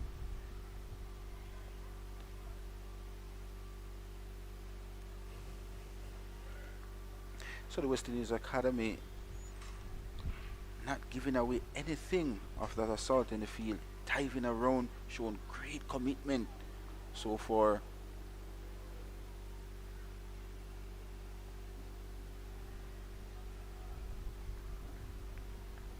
Bishop 1 for 15 so far. One delivery remaining is 7.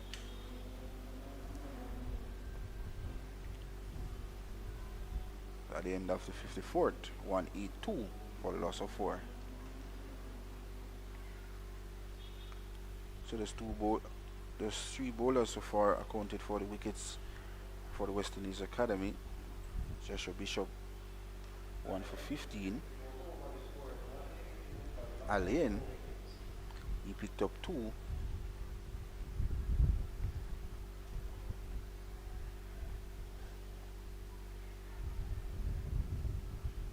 Which is a part of the day where Ned seems to be ready to continue his marathon spell. I haven't seen Teddy Bishop, and we know Teddy Bishop can turn his arm over, and he's a golden arm as well. Maybe the 2 bishops can take down King.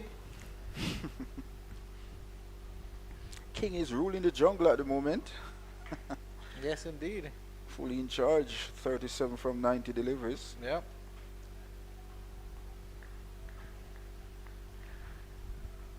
He's been the rock of the Jamaican Scorpion inning so far.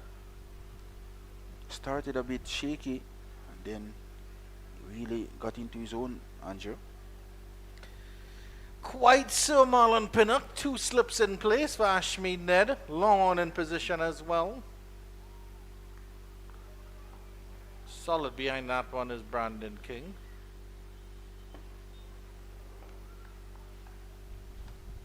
We've seen a slight flaw in King's batting and his back lift. Sort of brings his bat down at an angle. And certainly with that push through the covers there, you can see that angle.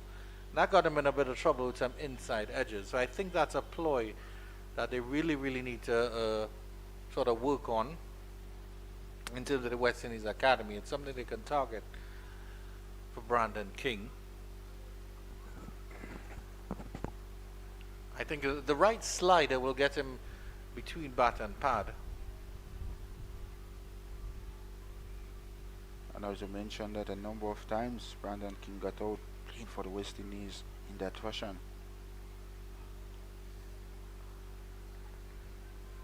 It was good to see, though, that after yesterday's play, he was still in the net sessions with the fellows from Kingston Cricket Club. I'm not sure if he's imparting knowledge or he was actually going to have a session, but putting in the extra work. And hard work is the key to success. And that's why he's doing so well at the West Indies level. Yes, indeed. As Foster mentioned, he's one of the sure pick for the World Cup. Oh yes, my goodness, that's all that's is to look forward to as well. So it's who will be opening in the World Cup with Brandon King.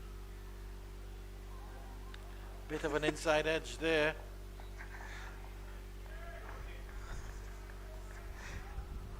Quicker delivery coming in from Ned. And for a moment I think that ball hit Pete Salmon dead in front, but the bat came down just in time.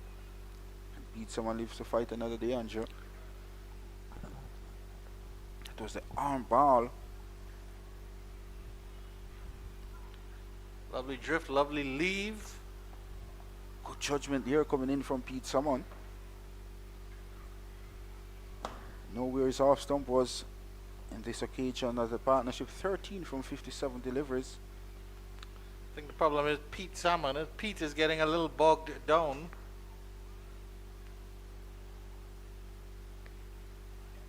Looking for the single there. It's not on. Brandon King is not interested. At the end of the over, 183 for 4. Marlon Pinnock will have one more over with me before Jerome Foster will resume his commentary duties. In addition to the other work he's doing up there, Penny, multitasking. As I mentioned before, Jerome Foster, very talented. Yes, indeed. But it's most annoying, Penny, because he hits his keyboard very hard. So all I'm hearing in the back of our commentary booth is clack, clack, clack. Don't know what he's writing so furiously. And of course, leaving here for work later as well. Yes, indeed. I hope he doesn't ask me to read his essay and proofread it. I will be struggling as well. Yeah. I certainly hope he has spell checker. That would help me a lot. Yeah, oh, yes, indeed, Penny.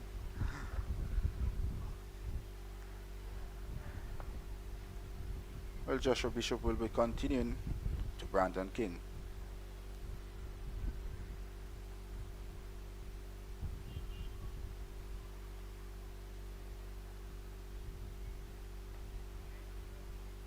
Push into the cover region, sprawled by Jordan Johnson at backward point, and just a run there.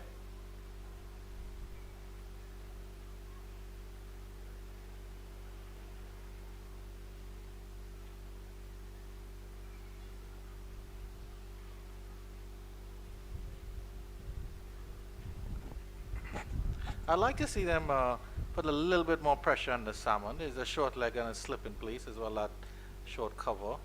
Edged, and it's dropped. It is dropped indeed. It's a hard chance for Colin Bowen Tuckett.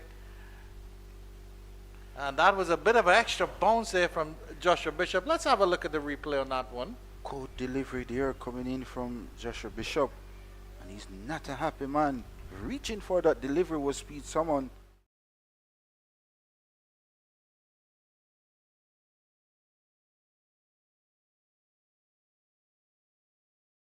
Someone leaves the fight today. A struggling 9 so far, Andrew.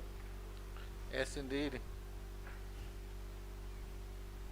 Back live here. Goes straight as Brandon King. Does he get enough on that? Of course he does. It's a towering 6. Gets something to free his arms with, and he does indeed. Top shot coming in from Brandon King. As straight as you get them. Top claw shot from Brandon King, showing his class. Full commitment in that shot by Brandon King. He's up to 45 from 94 deliveries. The Jamaican Scorpion up to 191 for loss of 4. Goes for the cut again. Jordan Johnson half stops at point, at backward point. They'll come back for 2. Will they do? Yes, it's very easy indeed. As Bowen Tuckett, or the fielder, I should say, Teddy Bishop, went racing after that one. Jordan Johnson at that backward point region having some problems there. Second time in this over we have seen a misfield from Johnson. I think that was hit very, very firmly, so there's a bit of a more of a harder chance on this one. He goes straight again. Does he get it? He doesn't get all of it, but it goes for 4, and with that he brings up his 50. Brandon King 51 not out. And he's playing a captain's knock here, and he's looking as if he's ready to change gears, Penny. Well played to Brandon King, coming back and showing why he's needed in the Jamaican Scorpion team. And he deliver at present moment. Hats off to Brandon King on his return and getting a half century for the Scorpions. Captain's knock indeed, and the Jamaica Scorpions also closing in on that 200 mark. There's a fielder out at long on now. If he goes straight, he cuts again. This time he gets it through the gap, does he? He does indeed, but there's a fielder at that deep cover region. And there's just a single. Slightly anticlimactic there. At the end of the over, 198 for 4. Some final thoughts from Marlon Pinnock about the state of the game. Fantastic innings thus far from Brandon King. Really put his hands up for the Scorpions and leading from the front as a captain.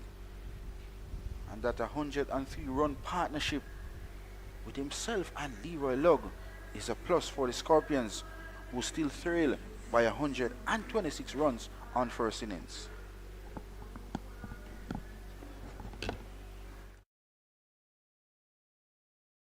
Marlon Pinnock for your deep thoughts on the state of this match.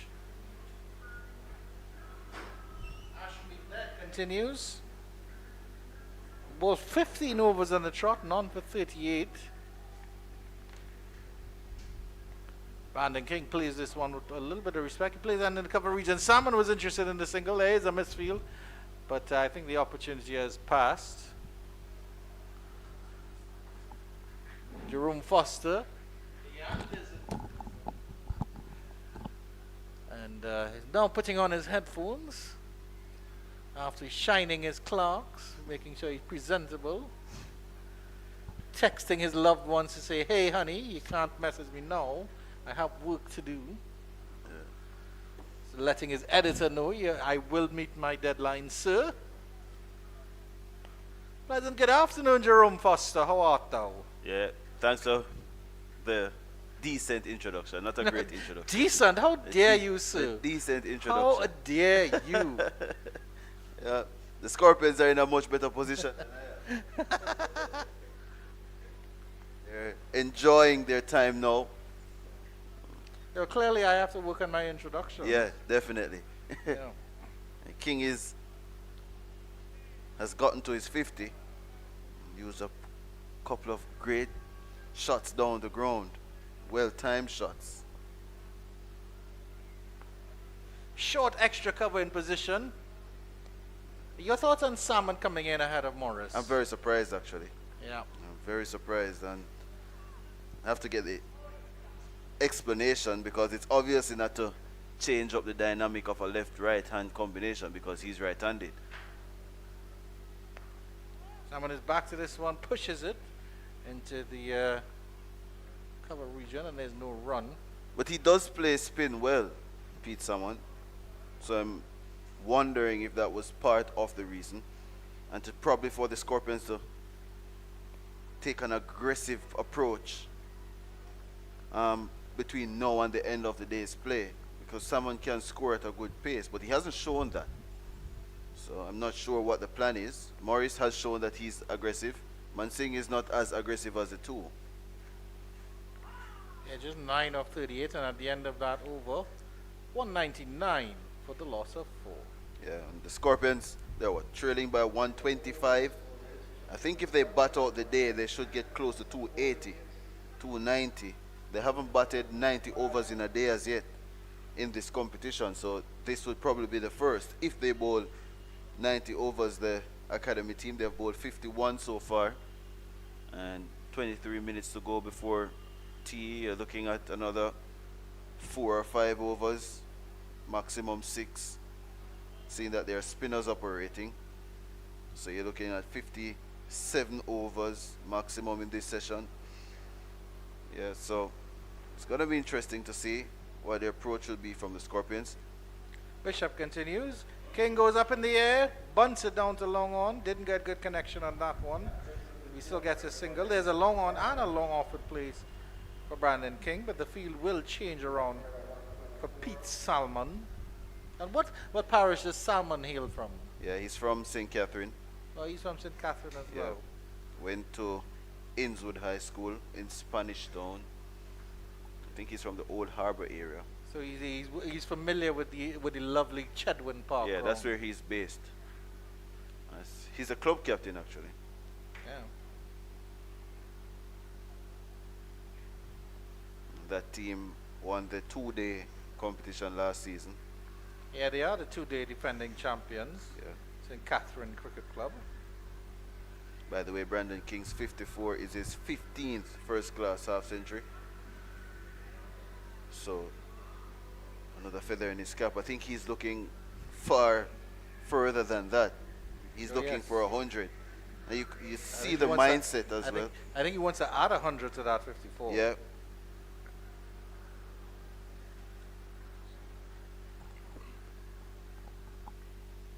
And I think that's an important benchmark for play. If you want to consider that 4-day cricket is twice as hard as Test cricket, then you need to score big hundreds. It's not just you can't just be 101, 102, 105. It needs to be up there. We saw Mikhail Lewis, who became, of course, a immortal in the last round with 2 double hundreds, with 200s in one game. And that's the sort of form that you need to show. It's consistent form.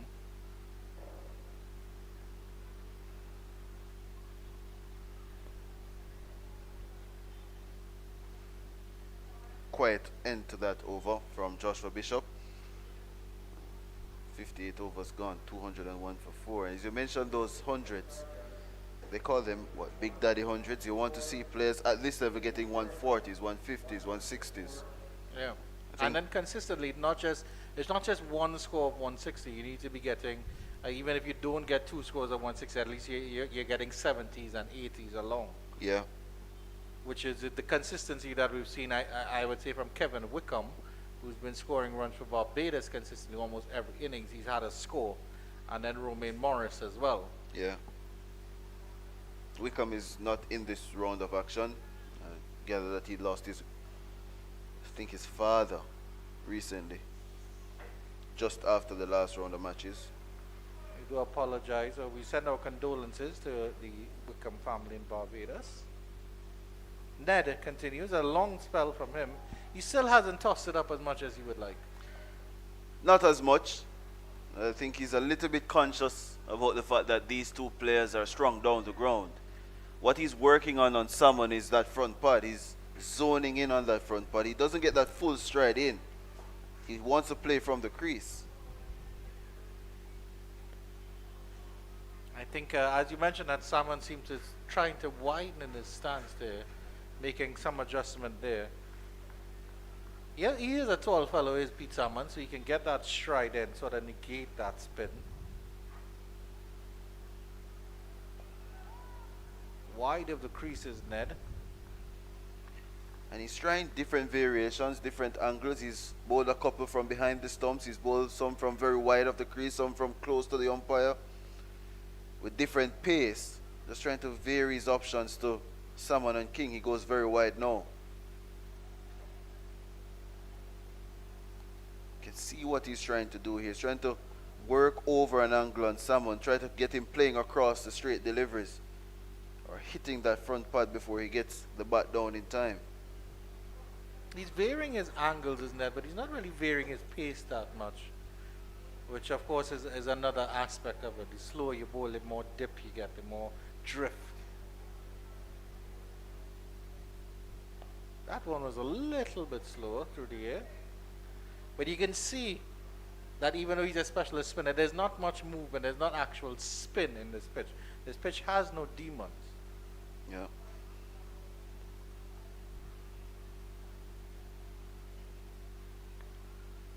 There's good amount of batting to come if we put things into perspective. Mansingh, Morris, Jevor Royal can bat. Green as well. And Derval Green. So the Scorpions bat themselves to get very close to this 324 and turn this game into a one-inning game. So it's who bats better in that second innings that is going to come out victorious if the Scorpions continue on this trajectory. I think what I've enjoyed most about this game so far, Fozzie, is the ebb and flow. Yes, the academy has been in the ascendancy for a little bit, but then Scorpions would attack and take a couple of wickets. And it's the same thing here. 103-run partnership between Lugg and King. And it seemed that the Scorpions were getting somewhere. This one is smacked through the extra cover region. How far does it go? How high does it go? It's 4 from Brandon King. Yeah, that's a top shot. Inside out over extra cover. That's one of his trademark shots. Got very close to the ball. Gave himself some room to extend that arm through the ball. Created the space so the bat could swing through the line. And again, as you said, there's no spin, there's no turn. So it's easy for him to play through the line. Goes back and he cuts this one. There's that fielder out at deep cover. And it's just a single. Yeah, and when you look at Brandon King, you get the impression that this player has talent. This batter has quality. And should be around West Indies cricket. Should be playing all forms of cricket. just on his technical application, his setup, Yeah. very compact. He's not unbalanced. He's not reaching for the ball. He has an issue with the ball coming back towards his pads because he tends to open up that offside. But of course, I mean, Fuzzy, that goes back to a deeper problem that runs maybe to the psyche of the Caribbean and West Indian people. It's not just limited to cricket, of course. That the talent is always there. We always see the talent. Shamar Joseph is a classic example of the talent that is available. Raw talent, that is. Yeah, Alec Athanas, I think, is another one who sort of shows off that talent, if you want to say. That's cricketer with that special extra. But it's the mental attitude. I want to see the Shivnarine Chandpal steel within you to Grit to and want to bat. determination. Yeah. Because I've always believed, Fuzzy, and I think you would know this, that throughout the history of West Indies cricket, it has always mirrored what is happening in the Caribbean. Yeah. You know, when we look at the great teams under Clive Lloyd, appeal for a leg before, probably drifting down leg at the end of the over. Also, I think 206 before. that one pitched outside leg stump.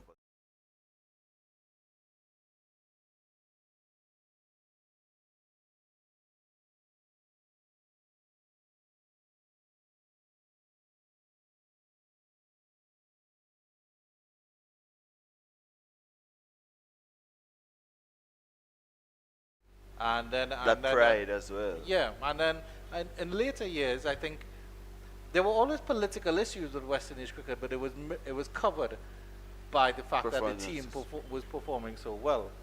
And then in the later years, there was just a drain that happened, and it was a mixture of attitude on both sides, from the board and the players as well.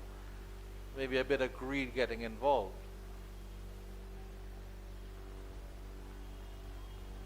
And then, of course, in the modern era, Fuzzy, everybody is all about instantaneous happiness. That's the difference. They want their hundreds now. They want their 5 wickets now. And Test cricket is a game where you have to take time. You have to bat time. You have to play time. It's a slow burn, as it were. Takes a lot of hard work and it takes a lot of attrition. Yeah.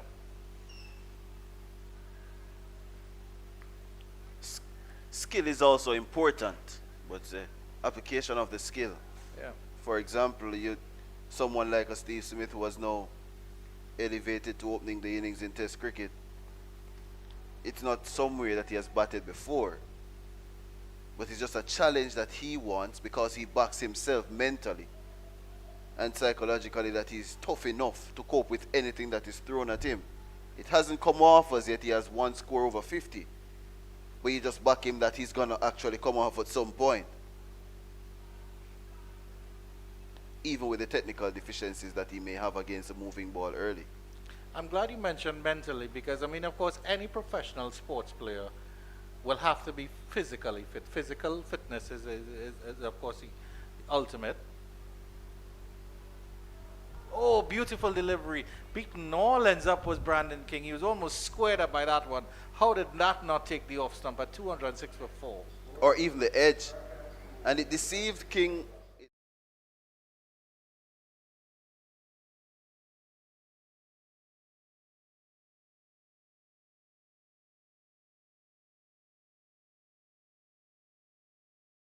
Scorpions, you don't mind having 3 spinners in your lineup, but I think the academy, they desperately need a wicket here, especially the wicket of King.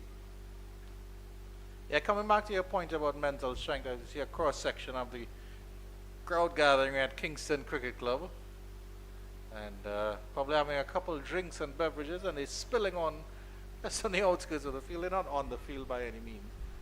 But I don't think Test cricket is one of the sports, I think, that challenges the mental strength and concentration of a player more than any. Yeah. Because you have to concentrate for 5 days straight, Fuzzy. You have to concentrate on every delivery. And then, of course, you have to learn how to switch on and switch off. which is very, very difficult. And then, of course, managing adrenaline. Because when a wicket falls and then there's adrenaline and the team is happy and the team is excited, you still have to remember that you have to go for 5 days.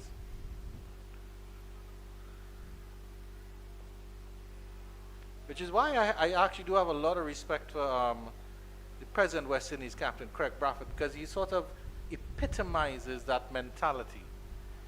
Craig Bradford, as you know, was one of the very few players who has been on the field for every moment of a test match against Pakistan in the United Arab Emirates. Yeah, He 2016. batted throughout Yeah. the innings for both teams, for both innings, and then was on the field For both, yeah. for both innings. And he wasn't the captain at the time either. Yeah. So he could have easily said that he needed an over off the field. Yes, indeed. Sweltering heat as well. And But- then of course in this regional 4-day championships, I don't know if you've had any interaction with him when Barbados is playing. Well, I was But here the last round and I can he tell comes you. before everyone else. Yeah. And in speaking with the management, they say that he does that in Test cricket as well. Yeah. He doesn't. His routine doesn't change. At the end of the over, 206 for 4. Yeah, he was here at 7:30 in the mornings for the game for the game against the Yeah. Scorpions. And And at doing that time he throwdown. was struggling. Didn't have a score in the tournament, a significant score. And he walked out of that game with 100. And it's just his mentality and his preparation. And in that innings as well, he didn't drive at a delivery Yeah. until he got to that 100. He didn't play an aggressive shot until he got those 3 figures. So it's just a mentality and a mental toughness that he has that I don't think a large portion of players in the region, they have it. It's just him and a couple others you might want to say. Yeah. It's just a natural toughness about him. Swept and swept nicely. That's swept fine indeed. That's a delicate little paddle by Brandon King to bring up another 4. That was actually, I think that is the most delightful shot that I've seen from him. Yeah, it was a little bit risky, by the way, because he took it off the stumps. He was trying to just nudge it into that backward square position just to get Ned off his line. And we want to see if it was actually outside the line of the leg stump or it was on the mid stump, but he got 4 runs. I think he got the desired result.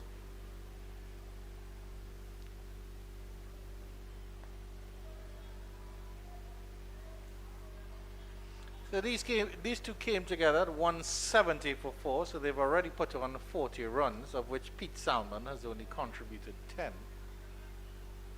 In the end, it's been a decent little partnership. Oh, trying to cut one too close to him there. I don't know, almost dribbled back on the stumps. Too close to cut. Way too close to cut. He got away with that one, Brendan King.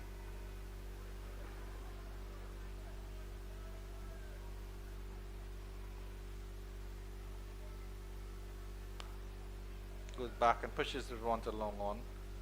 That's what I want to see more of from Brandon King. Pushing the ball around, getting a single. Everything doesn't have to be slapped or bunted or struck powerfully. And that was good footwork, by the way. He adjusted very quickly. Yeah. Picked up the length pretty early and rocked back. Used the depth of his crease. 7 minutes till tea time. Tea is at 2:40.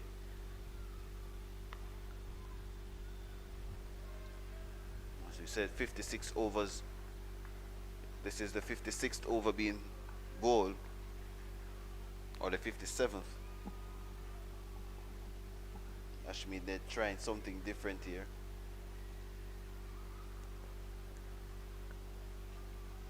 Going round the wicket.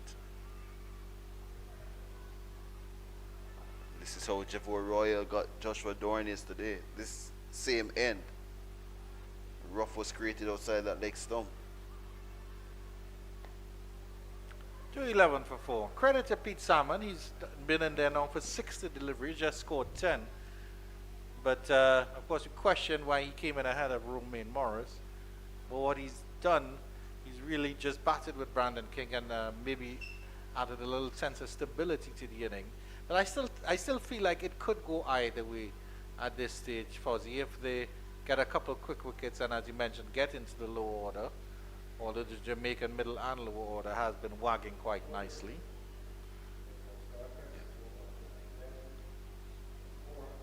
You think that the 113 runs behind as the academy team should still believe that they have a good chunk to work with. A little bit defensive since this partnership has taken off, especially with a few aggressive shots from King. You've seen the mid-off gone back on the boundary. The mid-on was always on the boundary. Bishop is coming back in, and that's a good delivery, keeping Brandon King quiet.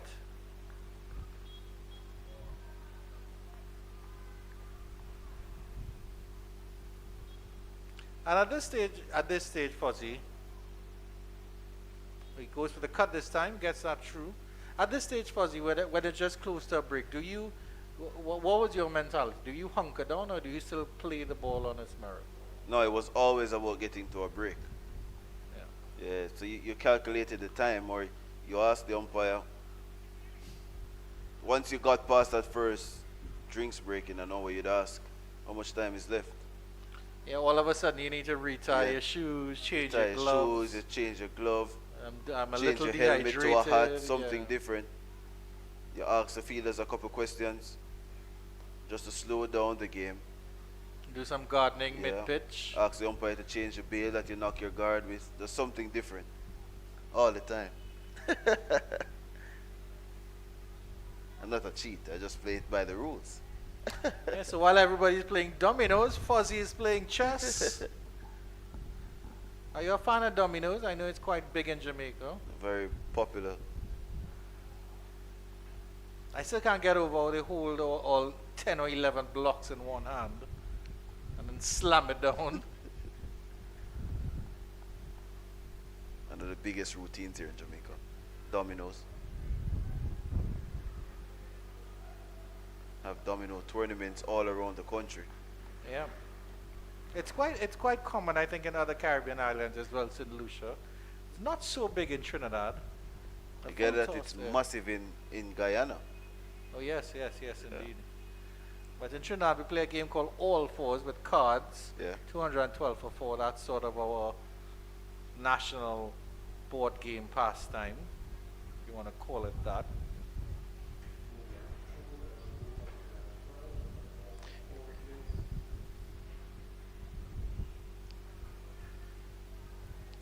So 3 minutes to go before tea. I think Ashmead Ned is going to bowl that final over. I just want to give an update of the other scores.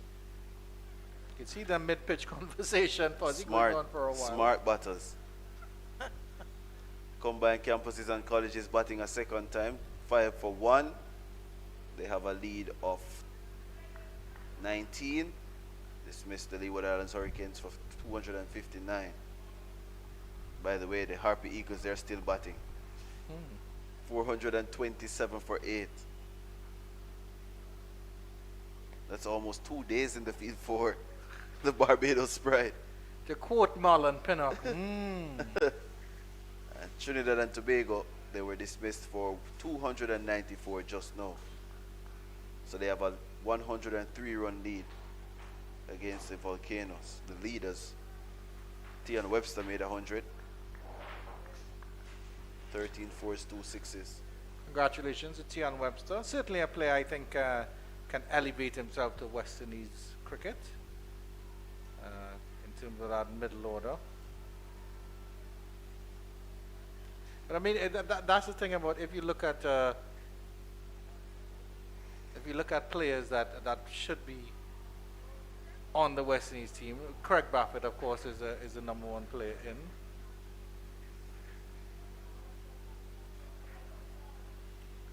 Jason Holder, once he's available, is always there, as well as Kemar Roach. But everyone else is a space. There are spaces. Good delivery there. That one darted into King, but he jammed the bat down on that one.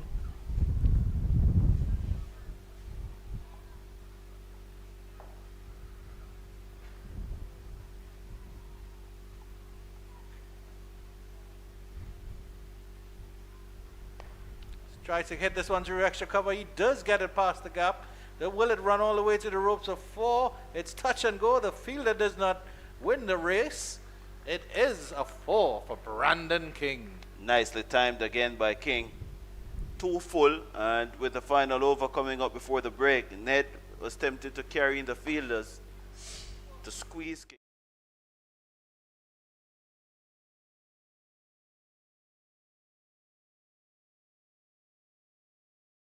And carved it through the offside. He's up to 69 now.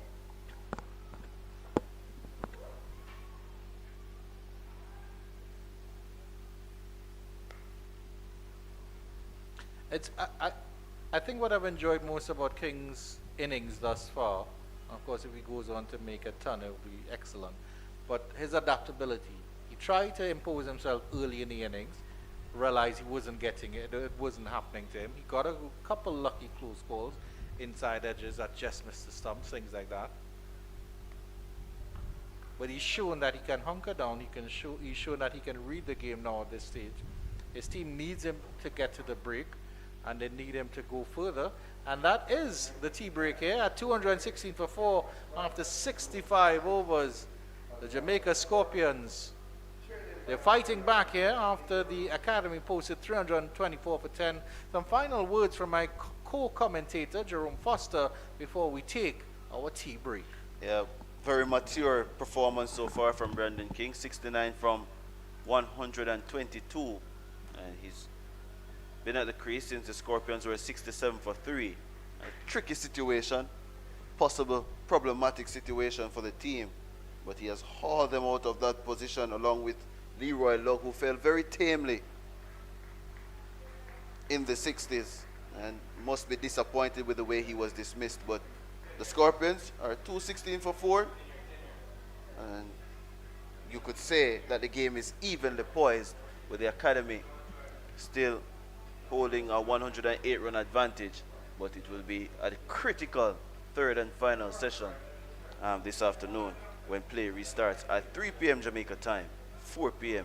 in the Eastern Caribbean.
at Sabina Park. It's the third session of the second day in the Cricket West Indies Regional Championships.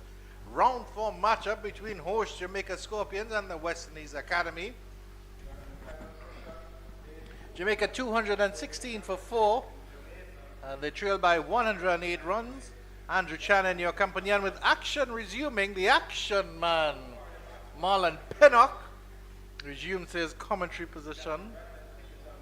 A pleasant good afternoon to you, Penny, and how art thou? Pleasant good afternoon to you, Mr. Andrew Chang.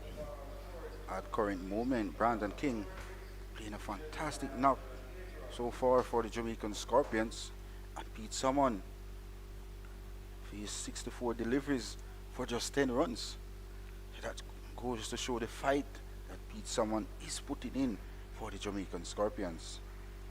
Yeah, captain innings so far from Brandon King, 69 off 122. That's the state of the game here. And Marlon Pinnock is sweating profusely. Don't know if he put some extra pepper sauce in his. He was doing push-ups apparently. I thought he put some extra pepper sauce in his tea sandwiches. As I mentioned, the tea sandwiches. How was your tea? So you're still eating. Seemed like you enjoyed it. Oh yes, I did indeed. Thank you very much to Cricket West Indies for taking such good care of us. Well, I ate some bananas for my tea. Wow. Healthy foods from Marlon Pinnock. It looks like Joshua James is going to start proceedings from the southern end of the ground.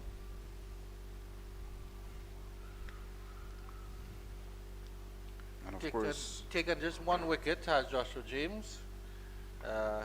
Kadima Lane has taken 2. Joshua Bishop the other wicket to fall. These two have been together since the score was 170 for 4.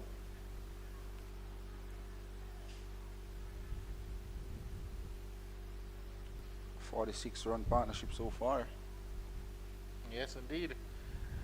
Field set for Brandon King. There's what's a field at the backward point? I think he's coming into a backward point position.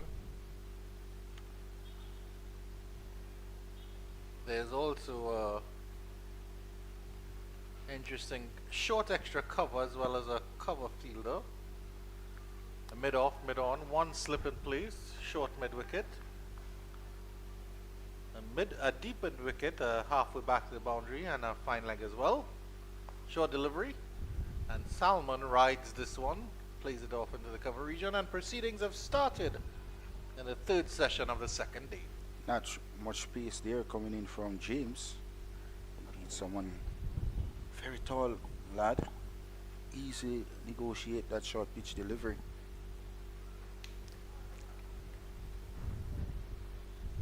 If you're the West Indies Academy captain, Andrew, what would be your plan after this tea break interval? Yes, indeed. And we're just taking a little bit of extra rest.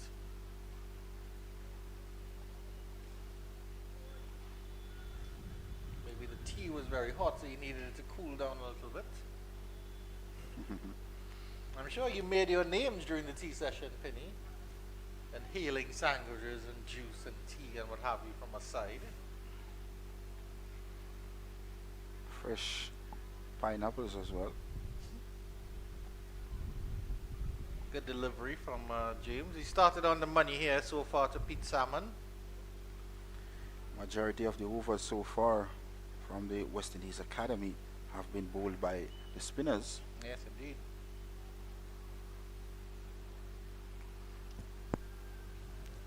I'm hoping we see, I think you mentioned Naim Young, but I'm hoping we see Lane as well, Johan Lane, come back for another boost. There's about 30 overs remaining in the day's play. Down the leg side, flicked nicely. And Salmon will get the first runs after the tea break. Jamaica Scorpions, 217 for 4. It's a difficult one to call at this stage, Penny, because of course King put on a 103-run partnership with Leroy Lugg. Unfortunately, Lugg went for 64. So King is officially the top scorer in Jamaica's innings. I think King is doing a great job for the Jamaican Scorpions. Faced over 100 deliveries, 122 to be exact. Leading from the front. Goes a big swing at that one. That was not well advised by King. First delivery after the tea break, looking to smack it over extra cover.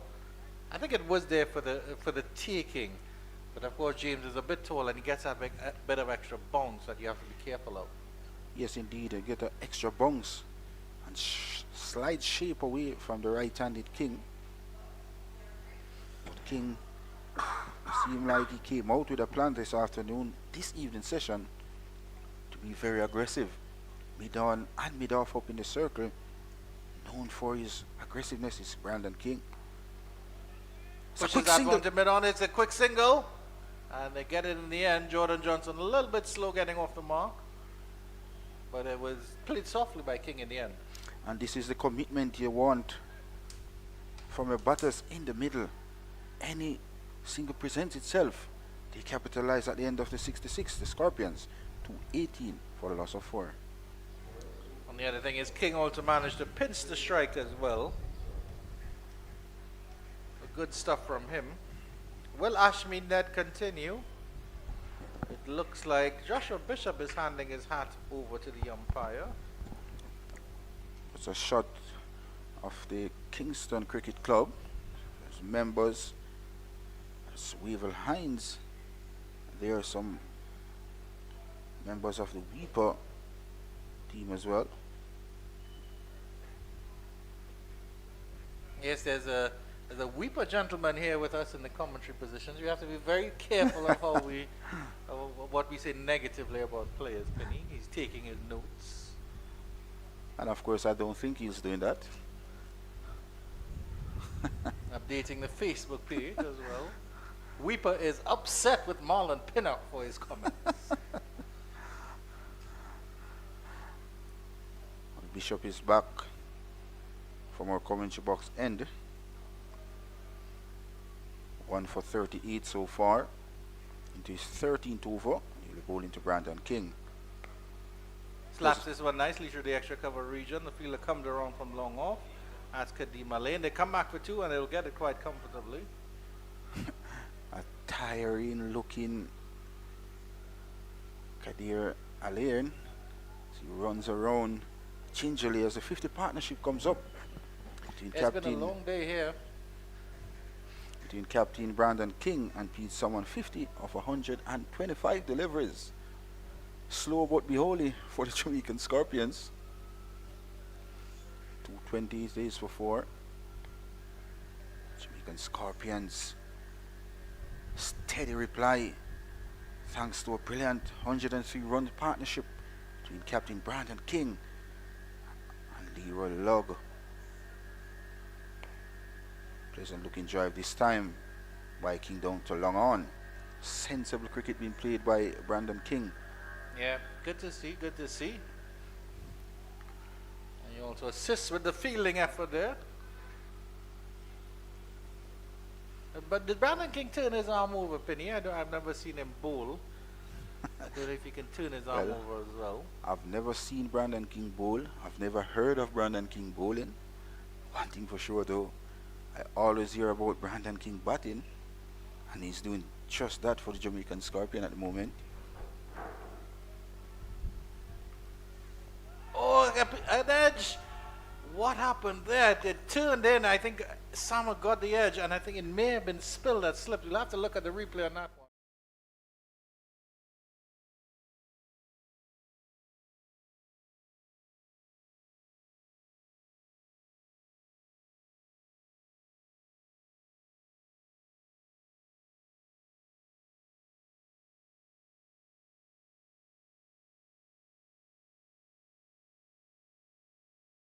Fire. Might have been pad first, but there might have been a leading edge off the bat afterwards.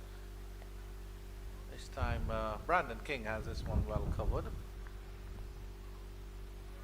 I mentioned, Brandon King so far batting well. Over 128 deliveries so far. Spending time at the wicket. Goes deep into the crease and pulls this one through mid-wicket. That's 4 from Brandon King. He won't miss out on that. He's Brandon King. Short delivery, begging to be hit. Brandon King obliged. He's up to 77.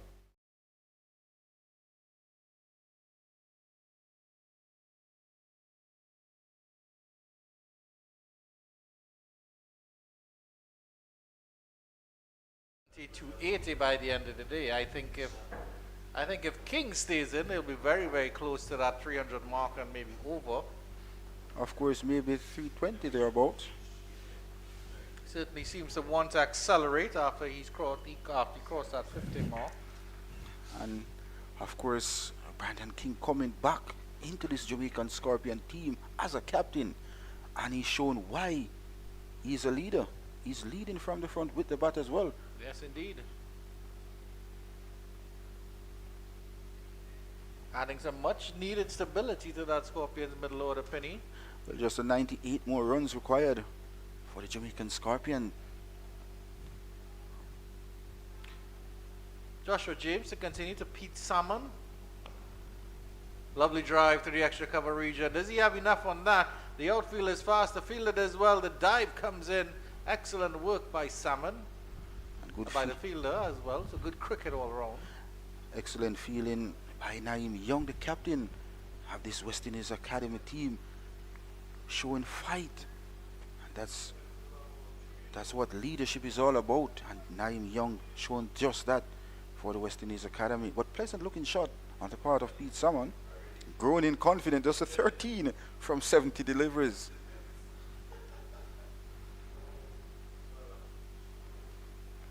Good delivery from James. The other thing to consider, of course, is that the new ball is just 13 overs away, Penny. So Young might be saving himself and Johan Lane for when the new ball comes. He might use James and Lane and his second string bowlers to just sort of run through what's happening here.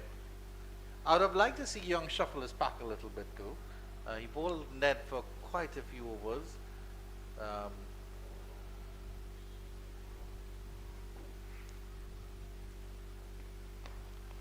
Slapped again by Salmon. Jamaican Scorpion and more so Brandon King will be hoping to be there when the new ball is taken. And we know what he can do with this new ball, Brandon King. Very destructive right-hander. Yeah, well, especially if he's set at this stage, Penny. I mean, when that new ball comes, and if he's still at the wicket, well. Brandon King will be making mass in Sabina Park. Just a bit wideish there from James. Not tempted to beat someone. Beat someone so far. Valuable contribution to this partnership. Just scoring 13 runs. But the partnership is building at the moment. And this is what the Jamaican Scorpion needed. A boots in the middle order. Beat someone just doing that with his captain Brandon King. I think he needs to target the stumps a little bit more with Salmon though, Joshua James. Yes, we know he can bowl those short deliveries in back of the line, but target the stumps a little bit more.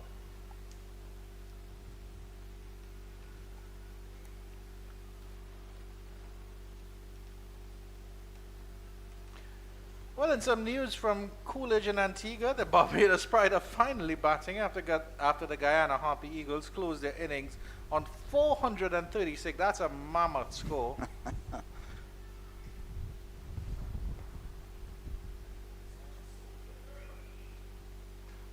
Veerasamy Permaul not out on 90, Penny. So unfortunate. He ran out of partners. A good 37 from Gudakesh Moti.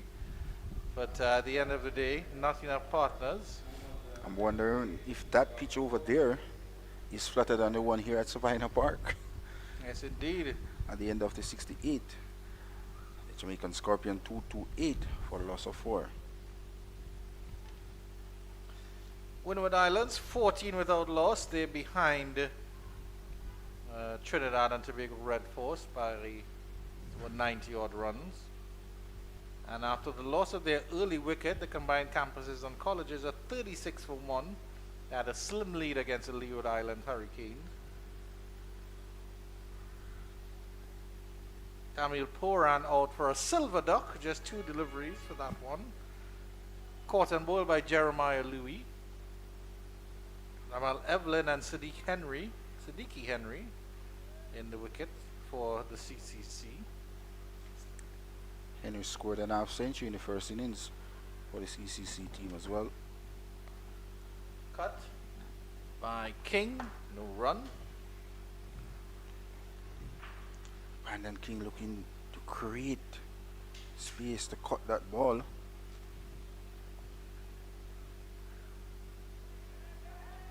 He's bowled him. Brandon King is bowled by Bishop. A loose shot coming in from Jamaican Scorpion captain Brandon King, and he perished. And the Jamaican Scorpion 228 for loss of 5.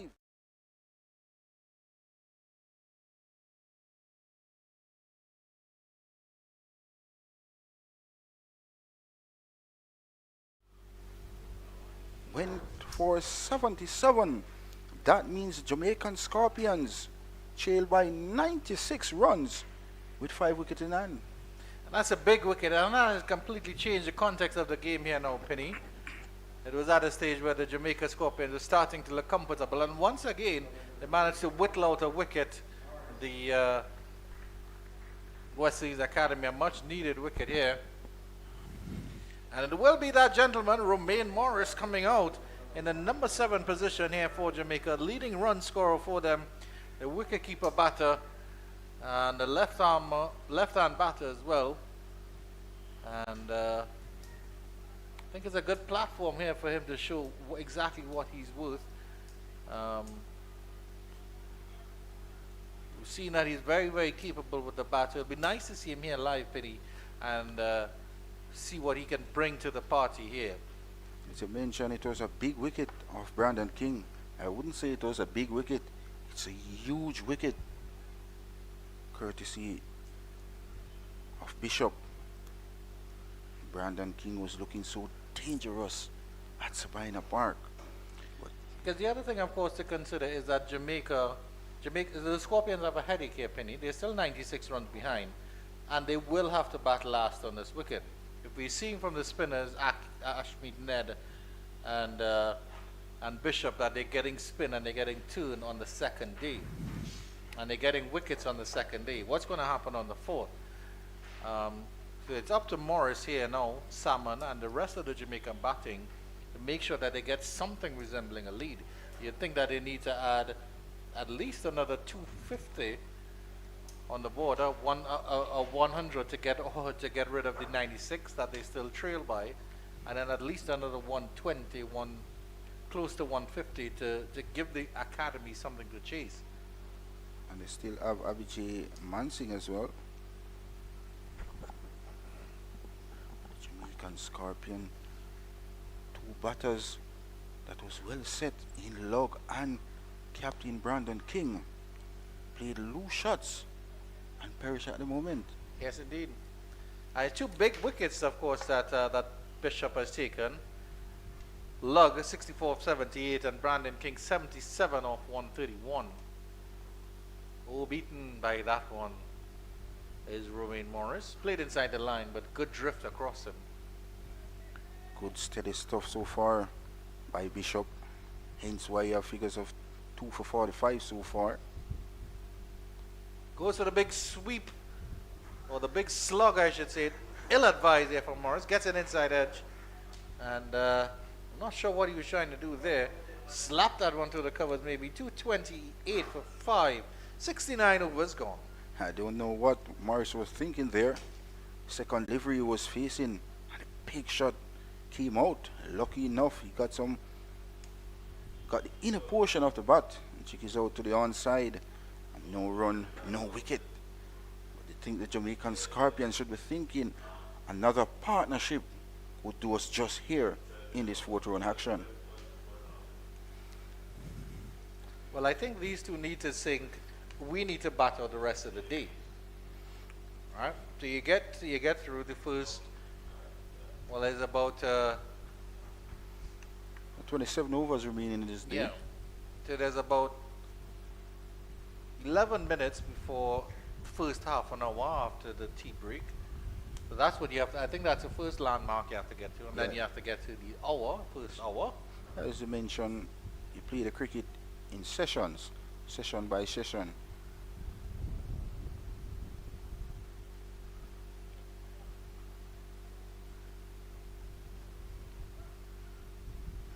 Morris comes in to strike. I mean, Morris have a top score this season of 97 not out. Just running out of partner in that game as well. Played some fantastic strokes in that innings. What parish does he hail from, Penny? Of course, he's from Westmoreland. Oh, all the way to the west of the country. Played for St. Elizabeth Technical in schoolboy cricket. Oh.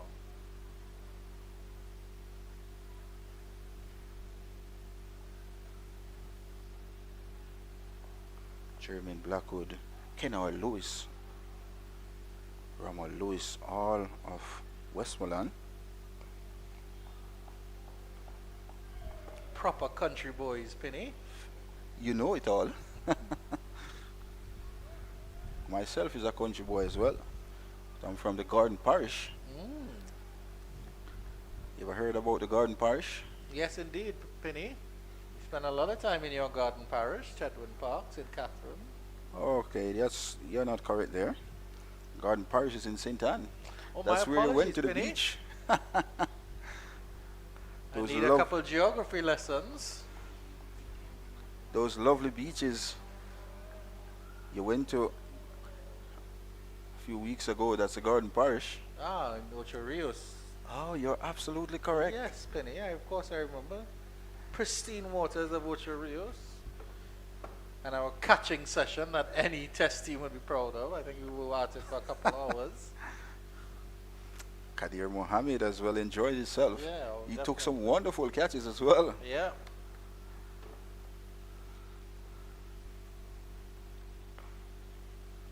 Lovely in swinging delivery there from James. Well played by Morris. And of course, your good friend Visham Lalmon, who seemed to fall in slow motion. I think Morris so far seemed to be overconfident. Just looking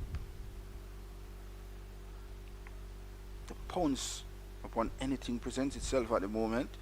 But the Jamaican Scorpions still behind the 8 ball, still trailed by 95 runs.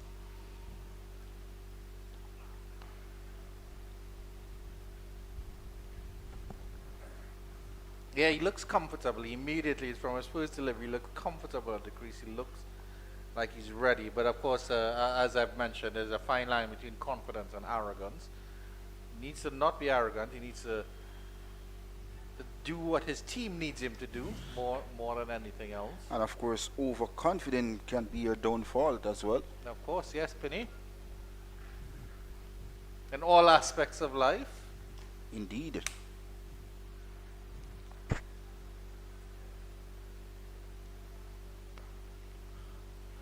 Nice punch off the back foot this time by Morris, with 3 to the man at cover at the completion of over number 70. The Jamaican Scorpions 229 for the loss of 5. Wonderful sunshine. Sun shining in our commentary box as well. From the humid condition here at Sabina Park, with the Jamaican Scorpions would say trailed by 95 runs. Jamaican Scorpions batters getting start, Anju. Yes, They're indeed. just not capitalizing on the start. Kurt McKenzie got start. Carlos Brown, he got 33 as well. Leroy Luck got start, he got 60 odd. Then Captain Brandon King, he got 77. So there's 4 players got start but not capitalizing and getting 3 figures. Joshua Bishop continues. And just an update as to what's going on in Antigua or St. Augustine, I should say, between the CCC and Leeward Islands Hurricanes. Jeremiah Louis has taken his second wicket. Damel Evelyn has been castled by the big fast bowler. So the CCC are now 43 for 2. But it's good to see, of course, Penny. Now, this is round 4 of the Cricket West Indies Regional Championship. And it's good to see that the games are getting competitive. Teams are starting to put up good scores. Bowlers are starting to come to the fore as well.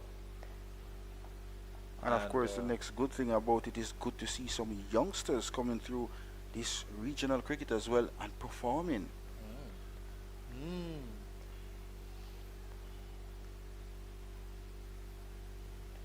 The youngster from the Leeward Island who scored 100 in both innings. What's his name, Andrew? Mikhail Louis, of course. Special How can player. you forget that name, Penny? Just He is now immortal, as they like to say. He's among some great players who have done that over the years in the regional cricket. Indeed. Chris Gale, Devon Shotgun Smith. Goes for the big slug sweep over mid-wicket. How high does he get it? Does he get it high enough for 6? Yes, he Wait for does. On wait. top of the Kingston Cricket Club. That's a big shot coming in from Pete Salmon.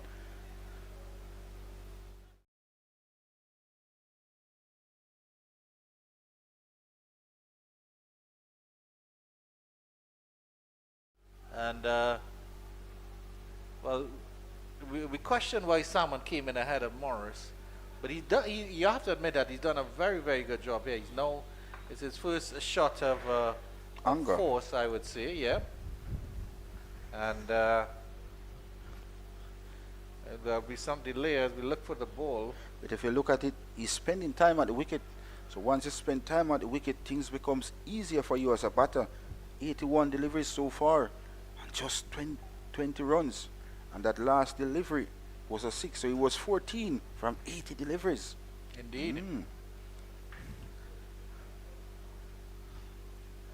A gentleman running on the 3rd level of the Kingston Cricket Club Pavilion, and he will retrieve the ball. It looks like he has to come down the steps as well. Oh, there it is. It's somewhere on the steps. I think he's gotten it there. That was a big shot by Pete Salmon. Those long levers of Pete Salmon really took that ball a very long way. And of course, the Jamaican Scorpions just need another 89 runs. Salmon certainly swam upstream with that shot over mid-wicket, Penny. Well, Pete Salmon, so far in the competition, had some useful runs down the back end for the Scorpions. Had some 30 odd, some 20 odd, and now he's sitting on 20 at the moment. 15 wickets so far in the competition for Pete Salmon as well. Yeah.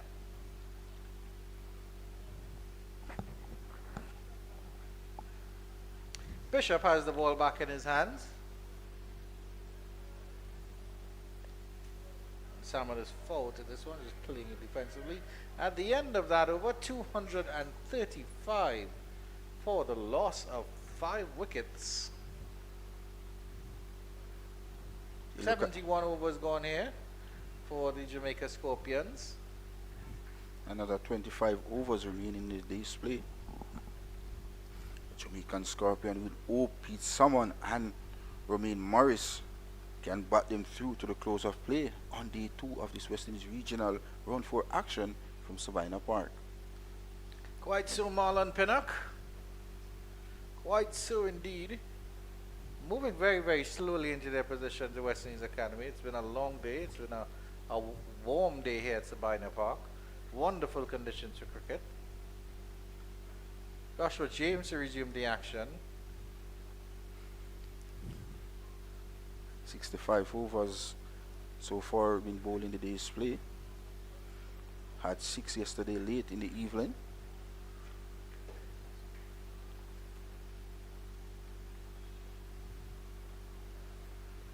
After this over, you will hear in the voice of Jerome Foster. He will replace Andrew Chang. He's not getting any wickets so far. Gets that one through the extra cover region. Is that his first scoring shot? It is indeed. Romain Morris. Does it get to the ropes? Indeed it does. Hit that perfectly square all along the turf. Pick the gap. Romain Morris is off the mark. 239 for 5. The wicketkeepers union has come to the party. Full pitch delivery outside the half stump. And the form that Romain Morris is in, he won't miss out on that. And 4 welcome runs to his credit. And his first run off the bat as well. Good looking shot there coming in from Romain Morris.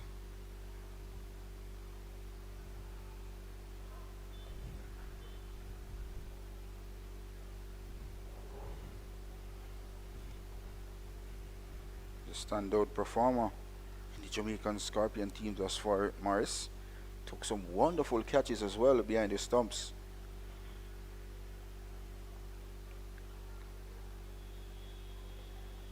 Goes for the short ball. Doesn't quite get a hold of that, Morris. Tugs it down to fine leg for a single.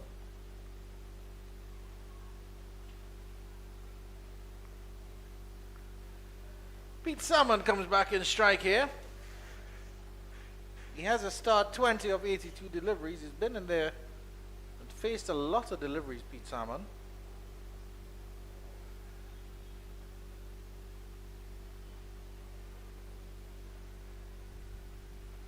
Before this game, Romain Morris, 223 runs.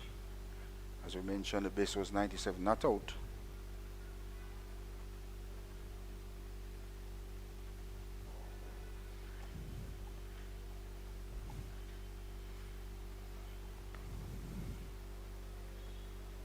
Pete Salmon is very tall here, Andrew. Yes, indeed. James was bending his back, but still can't pass the waist height of Pete Salmon. Very flat wicket here at Sabina Park. He looks very comfortable and very adept at the creases, Salmon. Of course, he has his trigger movements across the stumps that you'll have a look at here as he settles. Well, actually, Pete Salmon batted 4 and 5 for the St. Catherine Cricket Club as well. So he's known for his all-round performance. Back and across he is.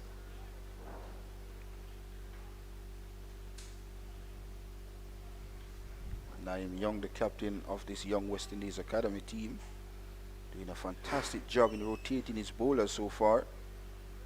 This is why he's doing a great job over the years for this academy team.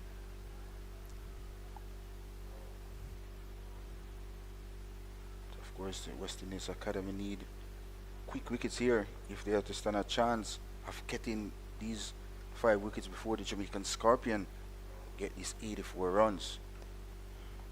I would like to see him use his part-time bowlers, Penny, who the Teddy Bishops and the Joshua Downs and stuff. The reason being, there are 8 overs left before the new ball is due. Instead of tiring Joshua James out bowling with his 72 over ball, see if he can get those spinners on, run through the overs quickly, and maybe Pete Salmon will feel overconfident and try to hit something, or Romain Morris, who has runs underneath him, might try to target one of those bowlers and then a mistake can happen. As opposed to just waiting and seeing what's happening when the new ball comes along. Which I'm certain they will take as soon as it's available. 240 for 5. One of the captains who I really like how he captains games is Powell. That's Kieran Pollard, I should say. Always trying things. Set some enormous field at times, and it actually works. Yes, indeed. So as a captain, you have to be proactive as well. Yeah. Remember in CPL, I hear Gerard Dean, he immediately sent for the helmet as Gerard Dean was walking out and took a catch at forward short leg as well. Yes, indeed. So as a captain, you have to be very proactive at times. Try to create things, try to make things happen when it's not going your way. And you have to try as well. Nothing tried, nothing done, as you know. Yeah, but of course, we have to remember, of course, Penny, that the academy is a developmental team. These are all young players. I think they're all under the age of 25 or such. So their experience is very limited, so we can't be overly critical of them. as fun as being critical is.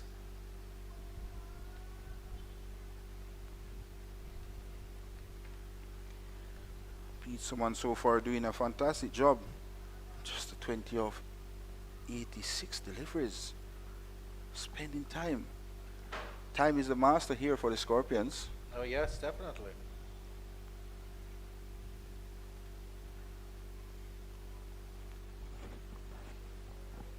Morris, on the other hand, just came to the wicket. It's a pacey looking wicket keeper batter as well.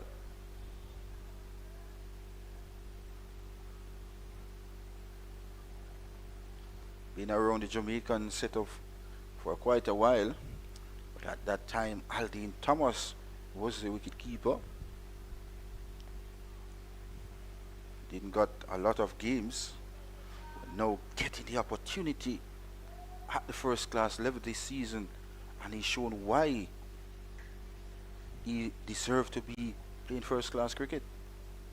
Yeah, he's a good player, Romain Morrison. What about other keepers? I think Wedderburn is a keeper as well for Jamaica. Wedderburn, he the played under for 19. the West Indies under 19. Yes, he did. I think he scored a half century for He them did. as well.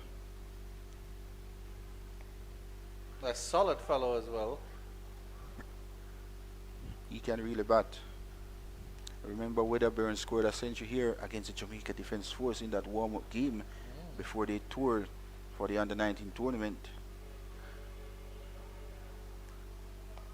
Goes through over extra cover, and you'll get it down to the pavilion for 4. Lovely shot there by Romain Morris. He carved Joshua Bishop open like he was a Thanksgiving turkey. Not the most convincing shot at all, but 4 runs nonetheless. A loopy delivery there coming in from Bishop. And the form that Morris is in, he won't miss out on that. And 4 more runs to the Jamaican Scorpion, and more so to Morris. 2-4-4 for the loss of 5 after 73 overs. As the sun comes out, very hot here at Sabina Park, with the Scorpions plunging away here. 2 big partnership so far in the Scorpion innings. 103 between Brandon King and Leroy Lugg, and of course Pete Salmon and Captain Brandon King put on a useful partnership as well. Jamaican Scorpion just trailed by a further 80 runs. As we say, special welcome and good afternoon to you, Mr. Jerome Foster. Yeah, afternoon, Marlon. As you said, 73 overs bowled, 67 today, so another 23. Get those in another hour and a half, I doubt it. But the Scorpions recovered well from that early morning stutter at 69 for 3. That big partnership between King and Lugg took them out of trouble. They've lost both of them, both set players. There's 7 overs to go before the new ball becomes available. Not sure if they're going to take it immediately, but it's Johan Lane to Pete Salmon, who has been promoted. Still a little bit surprised by the promotion. Abhijay Mansingh has been demoted. He's now batting at number 8. I'm wondering if he has an injury. And so far so good for Pete Salmon. The promotion has been working pretty good for him and for the Scorpion. A nice partnership with the captain Brandon King. This one is tucked behind square down to the man at the fine leg region by Pete Salmon for his 21st run.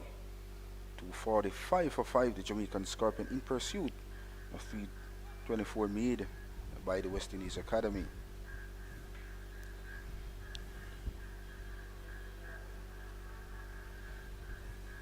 Mr. Foster, how is Pete Salmon batting performance so far for you as an analyst? It has been decent. I think all season he has contributed well. And the only problem is that he has gotten out at critical moments. He's gotten out at the wrong time for the Scorpions. The last game with Morris, he was batting extremely well, and then he just missed a full toss. It was questionable if it was missing the stumps, but he was given out. Morris, as we know, is very solid. He's very aggressive. Can change the course of an innings. Talking about getting out at the wrong time. You look at Brandon King, the captain of the Jamaican Scorpion, getting out at the wrong time. And of course, Leroy Love, who both was well set at the crease for the Jamaican Scorpions. Goes to show the luck of focus by these two batters from the Scorpions. Well left.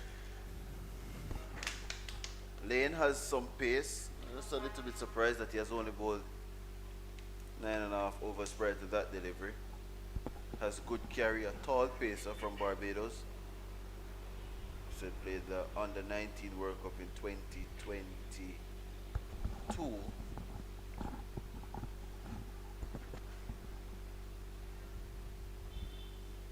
Most of these players played either the 2020 edition or the 2022 edition. In the air, over the head of Jordan Johnson. He was interested for a minute, but it was sweetly timed by Romain Morris, and he does that ever so often. Hit that ball aerially, especially towards mid-off and mid-on.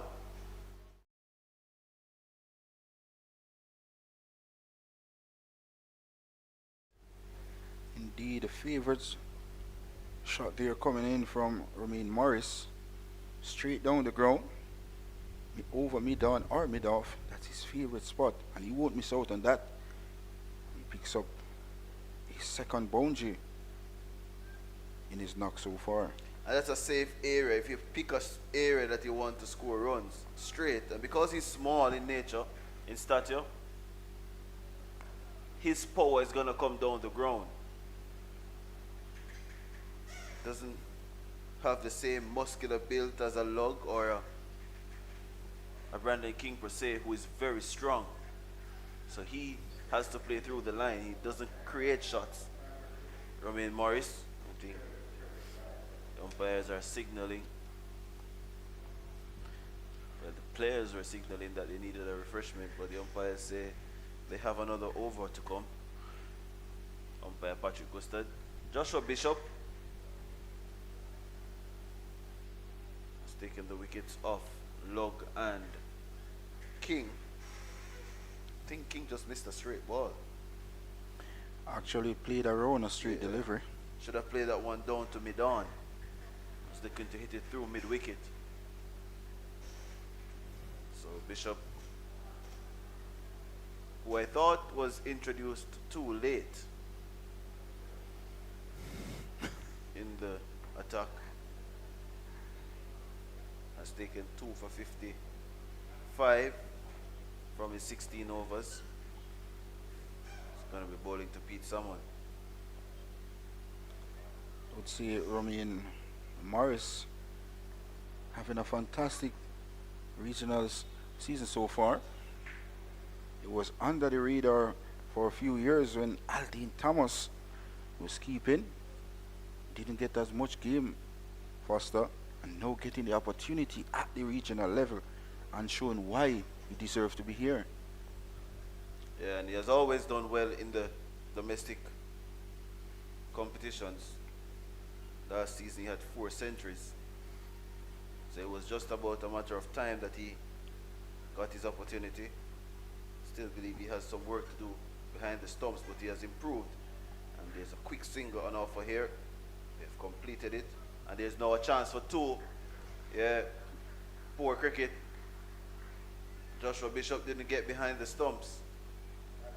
And the 250 comes up for the Scorpions. It's now 251 for 5. And they trail by 73. I think they want to get ahead by at least 73 based on what we're seeing on this surface. Talking about Morris. Morris plays for this same club. It's a Kingston Cricket Club here in Kingston.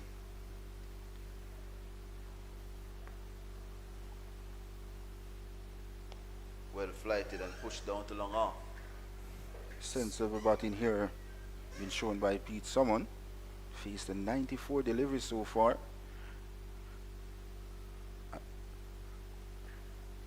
At the completion of the 75th over, 252 for the loss of 5. So 2 half centuries in the inning so far. One from Brandon King, one from Leroy Love. Good contribution from Brown, the opener, but he must feel a little bit disappointed that he didn't kick on. He was looking really good though. Out soft. Just spoon a ball to the man at the mid-wicket region. And he was out caught for 33.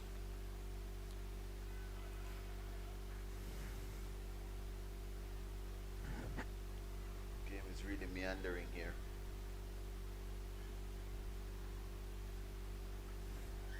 Pete someone wants a change of gear. Of course, just changing his helmet.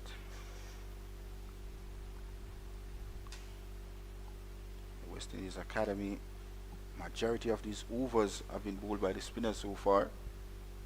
Ned bowled 20 overs, none for 48. Pete Summon so far faced at 94 deliveries for his 24 runs. Been in 2 crucial partnerships so far for the Jamaican Scorpions, and put the Scorpion in a position where they would want to be in, just trailed by a further 72 runs.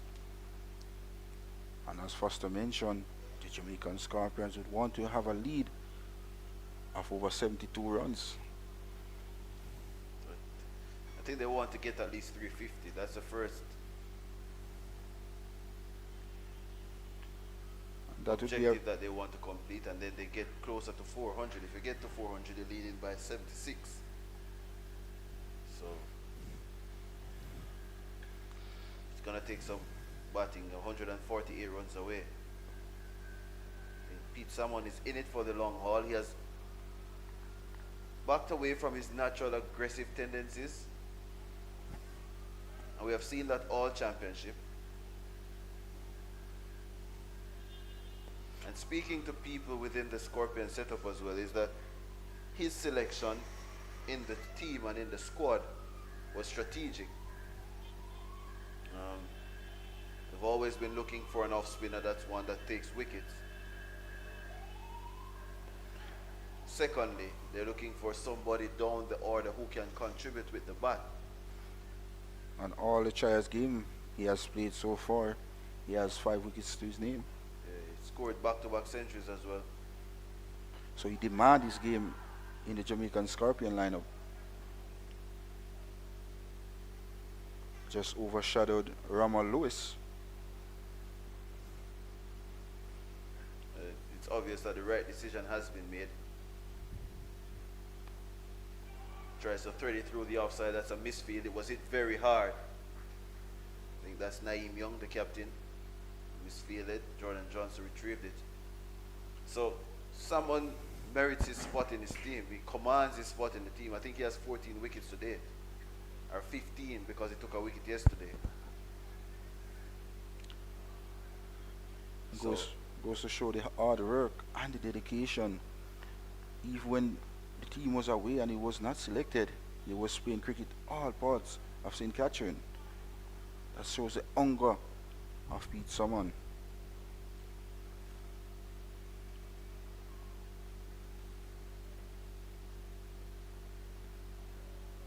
Ned has switched ends.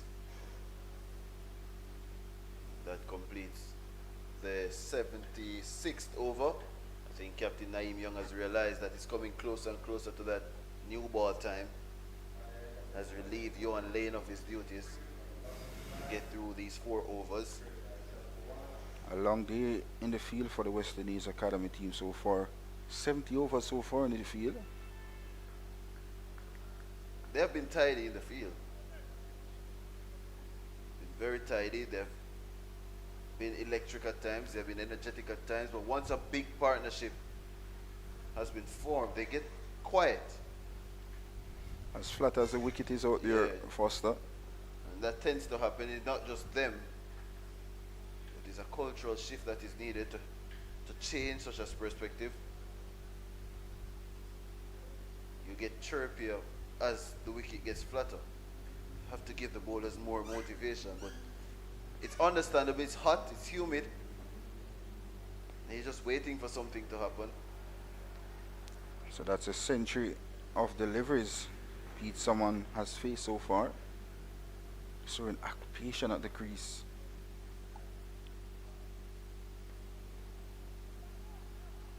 I think what you don't want for him to do now is get run out.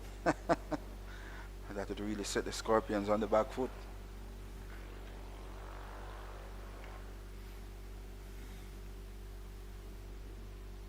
Well left. But the thing about it is that a little bit of variety is missing with the spinners. For the academy team, it's two left-arm orthodox spinners.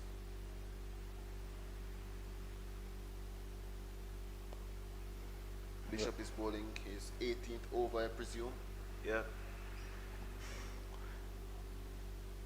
And Ned so far hold 20. So almost 38 overs between these two spinners. Just something different, something to give the batter something different to think about. Probably the ball spinning towards the stumps. It's not fizzing off the wicket by any stretch of the imagination. The last game here with the Barbados Pride, it did spin. It spun a long way at times. But it was slow spin for some period of time as well. That completes the 77th over at 253 for 5. And Pete someone look very easy in the eye so far. So look at that score chart. He's over 105 deliveries for his 25 runs. But the most important thing for the Scorpions is still at the wicket. And Romain Morris 13 from 21 so far. Morris so far in this West Indies Regional Championship 2024 has shown great potential with the bat in hand and also behind the stumps as well. So this youngster in Morris growing in confident, and this is good for the Scorpion as well. Ned will be continuing to Morris. Has been economical. 21 overs, none for 49. He craves a wicket here, Ashmead Ned. Asking Romain Morris to hit him over long off. Ned is desperate for a wicket here, Foster.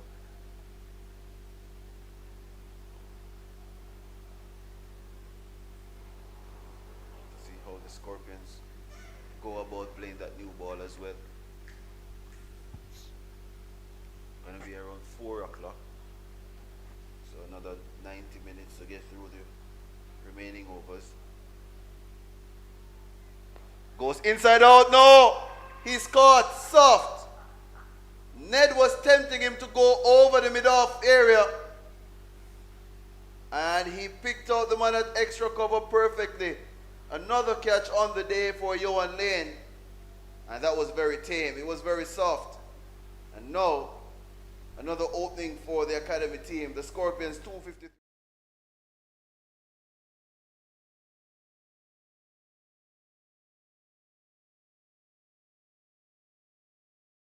Another easy catch in his estimation. Forcing the issue was Romain Morris, and he perishes with the Jamaican Scorpions. 253 for the loss of 6. And the first wicket here for Ned.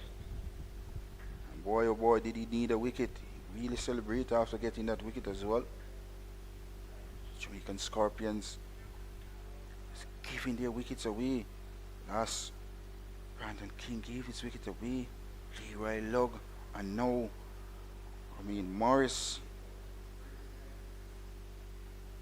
Abhijit Mansingh, new batter to the wicket. Scored an half century in the last game at Sabina Park. We'll be hoping to get some more runs under his belt for the Scorpions, who still trail by a further 71 runs. Foster.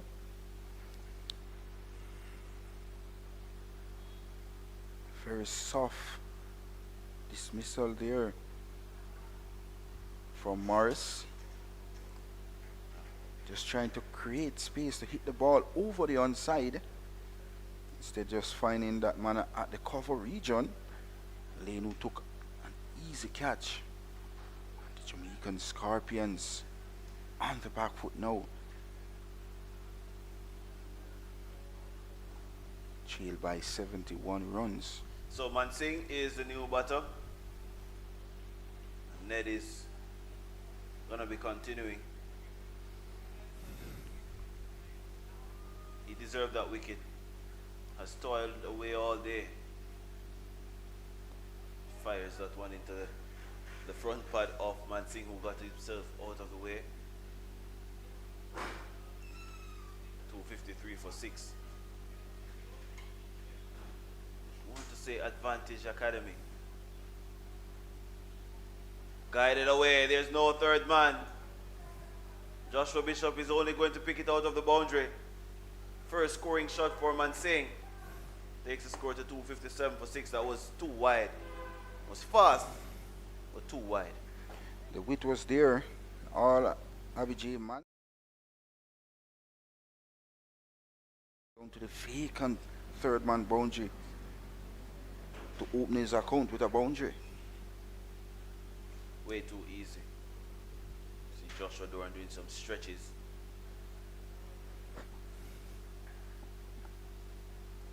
Now he has been asked to go to silly point from short leg.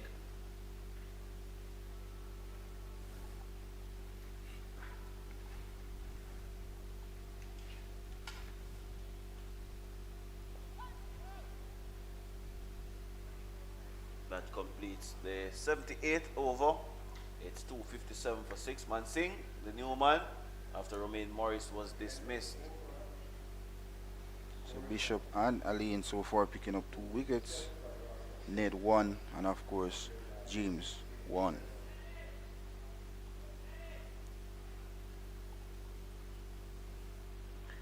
"67 runs. Scorpions still trail by with 4 wickets in hand. Pete Summon fighting knock so far. 25 runs from 105 deliveries. It's a fighter.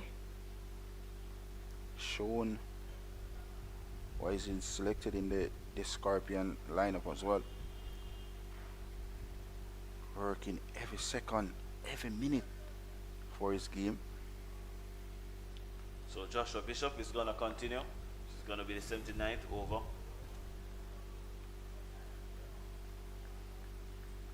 Someone leaves that one alone. The unique way to leave it alone as well. Got down on almost both knees. And there's no longer a silly point or a short leg. That man has been posited at short cover, or even like a short mid-off. And there is a short cover, short extra cover that is in Joshua James, big unit. Those two men are right in the periphery of Pete Summon, telling him he has to drive on the ground. No upper shots in that area. There's a battle been going on between Bishop and of course Pete Summon.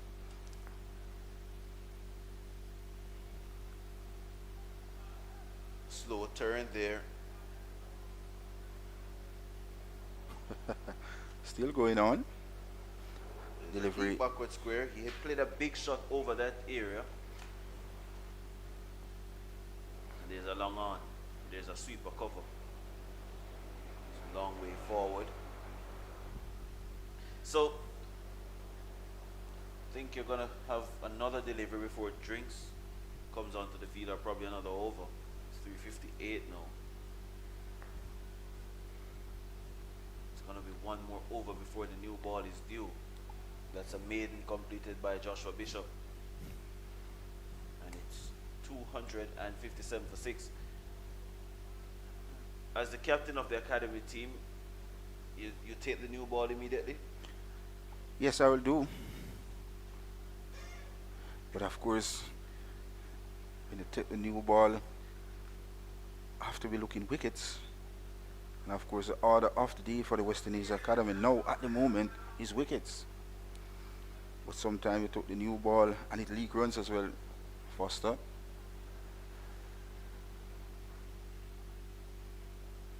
There's a new man at the crease in Mansing.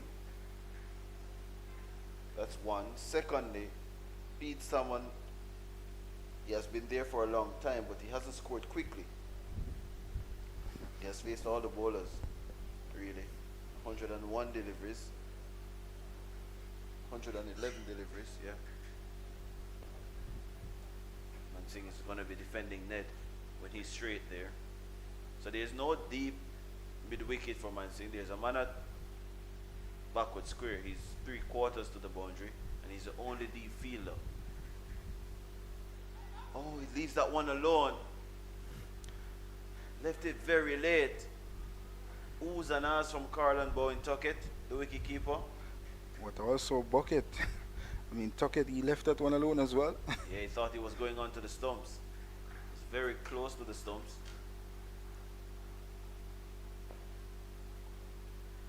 Just to be careful, Mansing. Scorpions trailed by 67.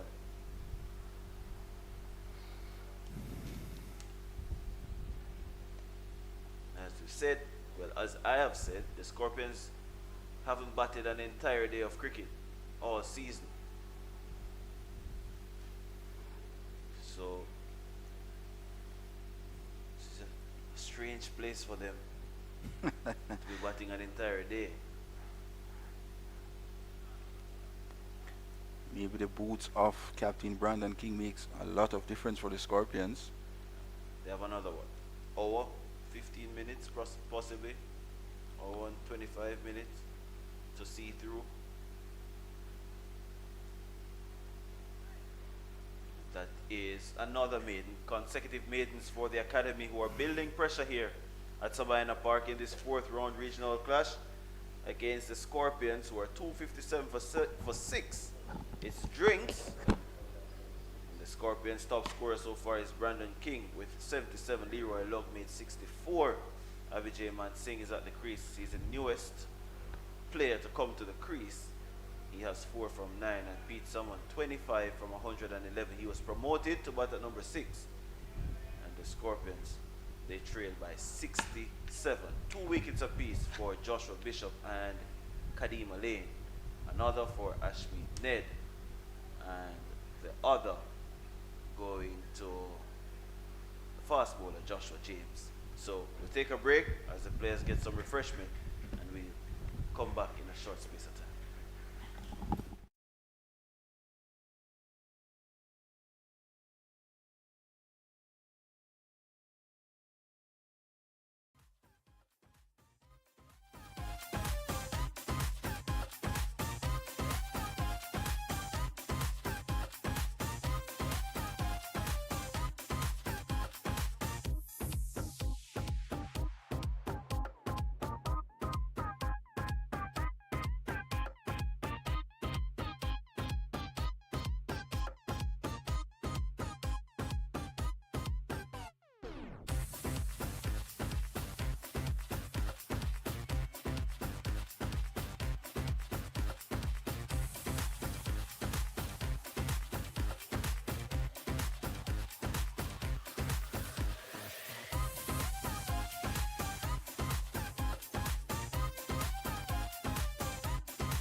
So welcome back to Savannah Park. Final hour of play here in this fourth round match between the Scorpions and the Academy team.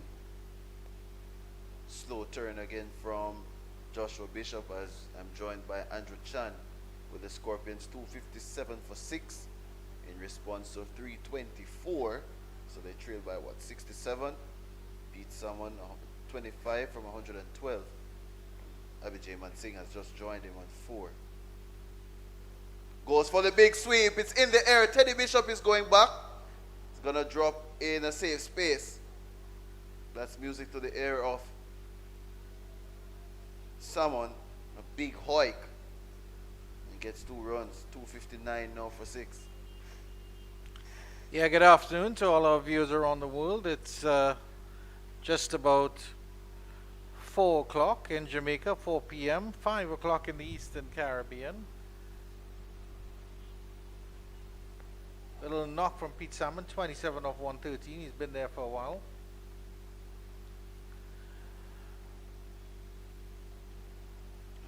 Has been solid, must say. I'm surprised that the Academy hasn't taken a new ball, Fuzzy, as it's due. It was due at the drinks break. But continuing with the spinners, I would think that this is a good throw of the die, maybe. Lot of variations been tried. I'm actually surprised as well because Johan Lane was whipped off after an over. So I presumed he was being rested to take that new ball in immediately. Slow turn again from Bishop. Well, let's see. It's probably another couple of overs with these 2 spinners. Derval Green and Javor Royal are next. I assume that Royal will come next. Well, Lane is taking his cap off. I'm not sure if he's going to be bowling though. Lot of discussions happening here with Bishop and Young. Ashmead Ned as well is there. Yeah, they still trail by 65, the Scorpions. So I think it's an opportunity now to take the new ball just after a break. Start fresh, start with that cherry and see if we can just get out one of these. Because I think if we get out one of these, then it might get a little wag from Royal and Green. But the brand new ball, it would be difficult for them to go. I believe so. Probably want it to be a little bit cooler. The sun sets. It's been a long day for the fielders. Or maybe they think that Ned or Bishop can prize out another couple of wickets. Oh, it's been slow going. Ashmead Ned, he's been very, very economical. Despite getting 2 big wickets in Lug and King, Bishop has actually been a little bit expensive, maybe. And Ned only just picked up his wicket as well. It's not to say that they're both on top of their game. Has been persistent. Has been threatening that stump all day. It's almost a safety first approach. So he's looking at containment, Naeem Young. And he's going to his 2 left arm spinners, which is the other thing. There's no variation in them. They're 2 left arm spinners. Yeah. But try something different. Give Teddy Bishop an over or 2.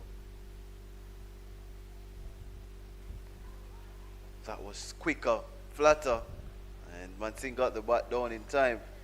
Jordan Johnson can also bowl leg spin. As you said, Teddy Bishop bowls off spin.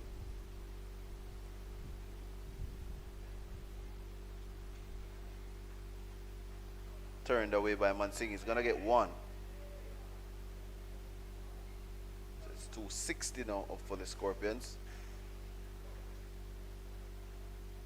Scorpions will be looking to get another batting point when they get to 300 to level out the game with the Academy. Academy have taken what, 3 wickets with pace. James and Elaine. The Scorpions picked up 5. Well, 6 with pace.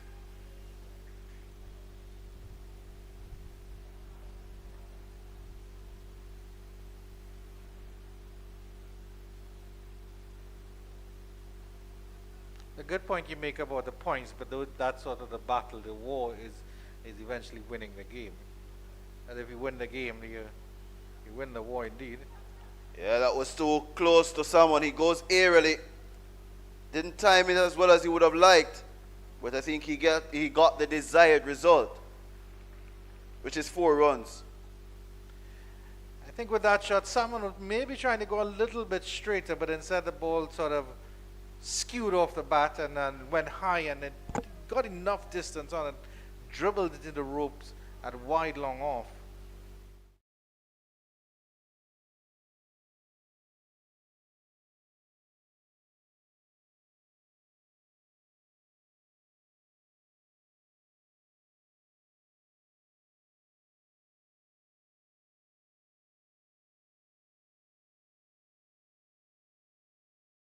Slightest of turn, playing with a straight bat, the ball took the outer half, but because he's so strong.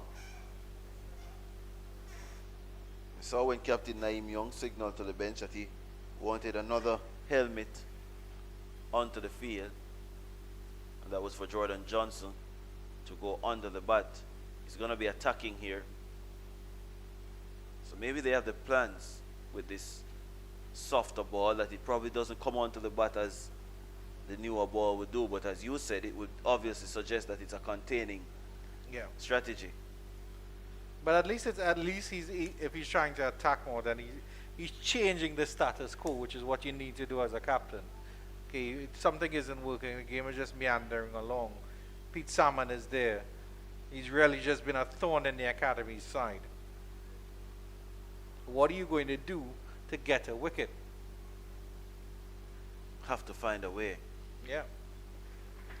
It's a good moment to be attacking as well. It's a good moment to be aggressive. It's coming closer to the end of the day's play. The game hasn't gotten away from the academy by any stretch of the imagination. No. Takes the edge of Mansingh. It goes past first slip. Are they coming back for 2 now? I think 2 was on there.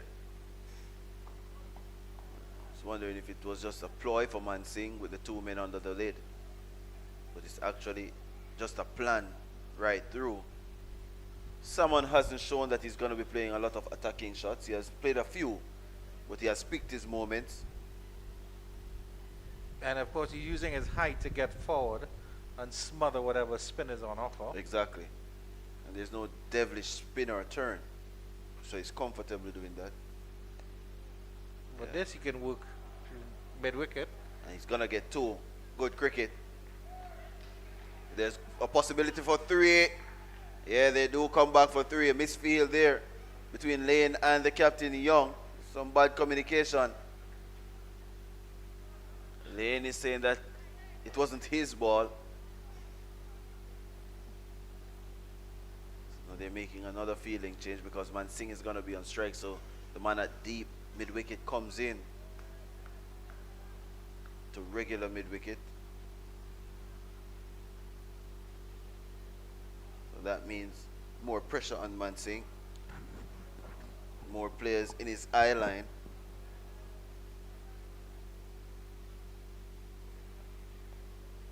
It's been a difficult day to call Fuzzy. At no point can you say that either team was really had a stranglehold in the game. When Jamaica was getting a foothold, Academy would just do something to bring them down. Yeah. When the Academy were getting a foothold, Jamaica just did something to bring them down. You saw that with the partnership with Logan King, when the Scorpions were in a troubling situation. Yeah. At 67 for 3. Nicely driven by Abhijay Mansingh. It's gonna go past the man at mid-off for a while. He cuts it off. It's 2 more runs added. 270 now. I make it. So the Scorpions have added what? 250 runs today. And as you mentioned, so at that stage it would have been a 170 for 3 before Lug fell.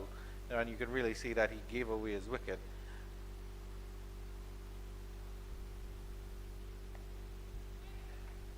And a similar situation with Brandon King as well, because he continued to bat and got his way to 228 for 5, and he got his way to 77 personally, and then just gave his wicket away at the end of 83, 270 for 670. Yeah. So, I think what, 30 and 24, that's 54 runs behind. Members of the Jamaica under 15 team.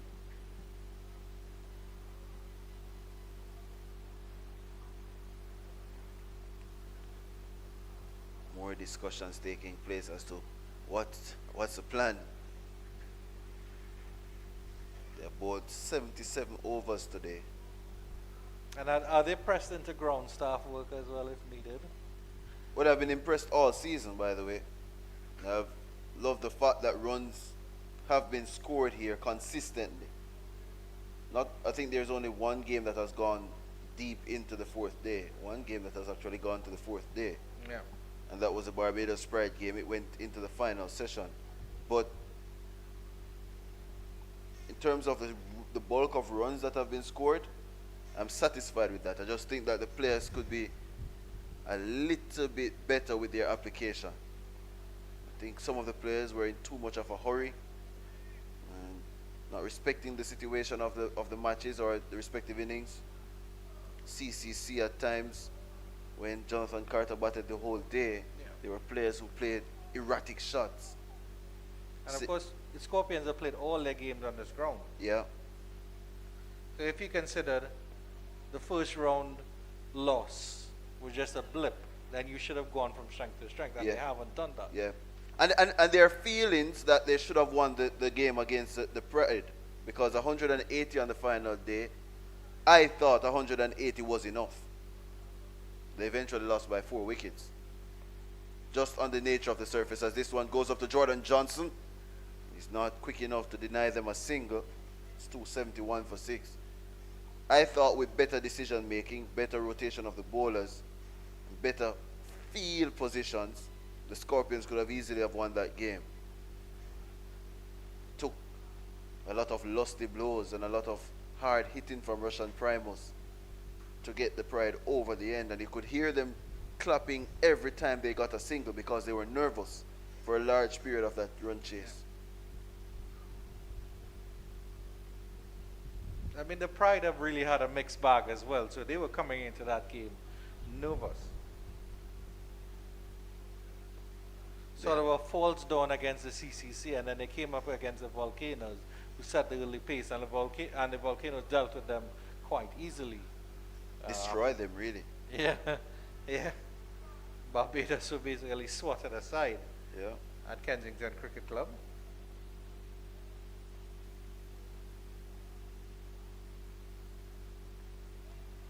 Ironic in the end. Bajans fall at Kensington. That's not in Barbados. Not in Barbados. But normally they don't fall in Kensington at all. Yes, indeed.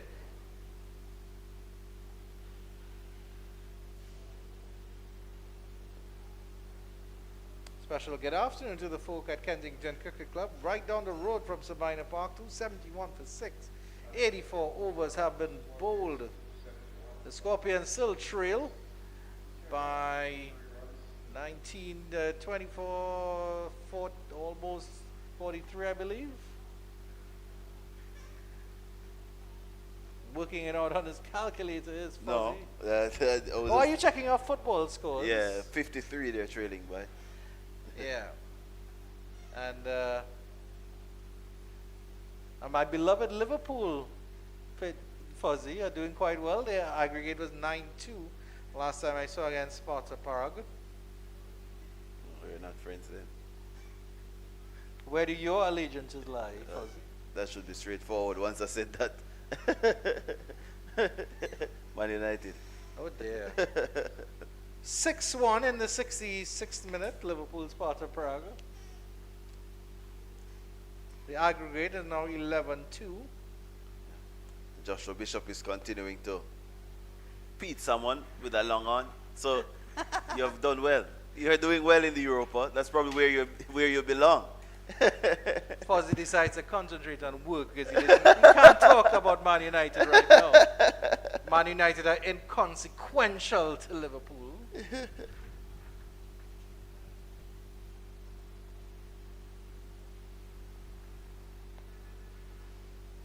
Still no sign of that second new ball. What? 84.2 overs with this ball.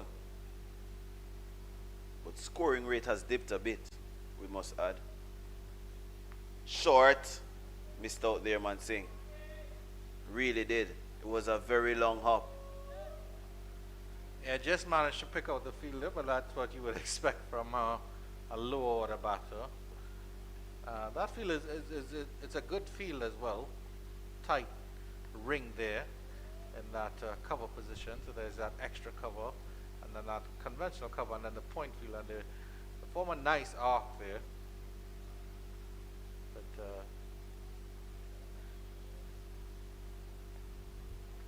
Solid in defense though. Very straight bat. good innings by Pete Salmon. He's going about his business fairly unbothered.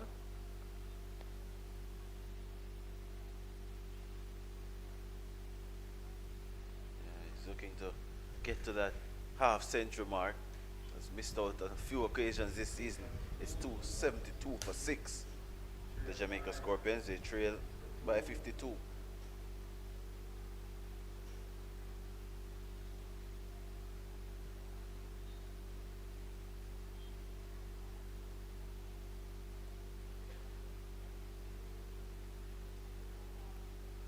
So a couple of 40s, couple of 30s this season. I think his highest score is 47, beat someone. But he has improved.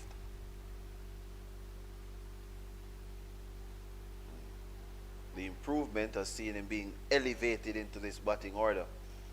There is no batting at number 6 in this game. I don't know if it's because he bats spin well. Came as a surprise, but his work is showing that the coaching staff or the management team made the right call. Yeah, indeed.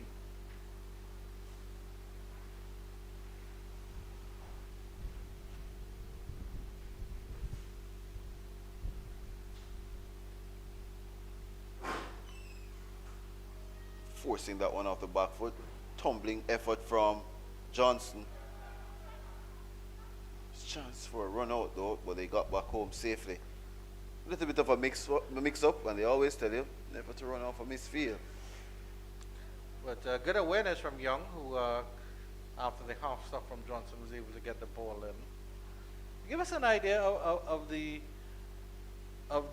schools cricket landscape in Jamaica, Fozzie. Of course, we know the famous Wilmer's boys. Yeah. Well, they were hammered yesterday in Grey Shield, which is the urban area competition, in the semi-final by Excelsior. Excelsior, the school of Chris Gale and Courtney Walsh. Oh. Excelsior, really and truly, they're supposed to win this competition on a canter. Have the same makeup from last year. And in Jamaica now we have a T20 competition. Used to have a 35 over per team competition that has been changed. And now you have a T20, and you have the Grey Shield or the Headley Cup. Headley Cup is rural area, but the Grey Shield you play 1 day of cricket, not 50 over cricket, not limited overs. It's just 1 day cricket, 2 innings, 1 day, 2 innings. Okay. Yeah, and you determine, and you get a winner from that day's cricket. And then when you get to the second round, which is a quarterfinal round, it is 2 day, 1 innings. And then when you get to the semi-final, it is 2 day, 2 innings. And then for the final, it's 3 days, 2 innings. So that's 273 for 6 after 86. And Yeah. our one was the most winningest team, or in urban area. I don't think they are. I don't have the numbers, but in recent times, I think only for the last couple of years, with Jordan Johnson, Justin Beckford, Daniel Beckford, so on, they have emerged as a top team, really. Previously, it was Innswood with Pete Salmon and Carlos Brown, those type of players. Jevo Royal. At one stage, you had Papine High, Excelsior. Those schools in the recent times have dominated the competition. And what about the country team? In the rural area, there's only one school that really wins it, and that's Stets. St. Elizabeth Technical High School. Manchester, my school, we have gone to a slew of finals. We have won many. We have won 2, not many, only 2. And then in recent times, you have seen Mayday High. At one stage, Homo Technical, they did well when Andre Coley was part of the setup. See some injury concern here to Pete Salmon. He's getting some attention from the physiotherapist. Of course, it might just be fatigue. He's been out there a long time. He's showing his wrist. I'd actually argue it's been the longest innings in terms of deliveries. Balls faced 129 easily. Brandon King faced 122. Jordan faced 127, Yeah. so he's just over. King actually faced 131. It's one of the longer innings. Dawn faced 132, so that's the winner so far. But Salmon is not far away, just 3 balls away from that. Yeah. So, but the school system has changed a bit here in Jamaica because you don't have the same volume of schools playing the competitions anymore.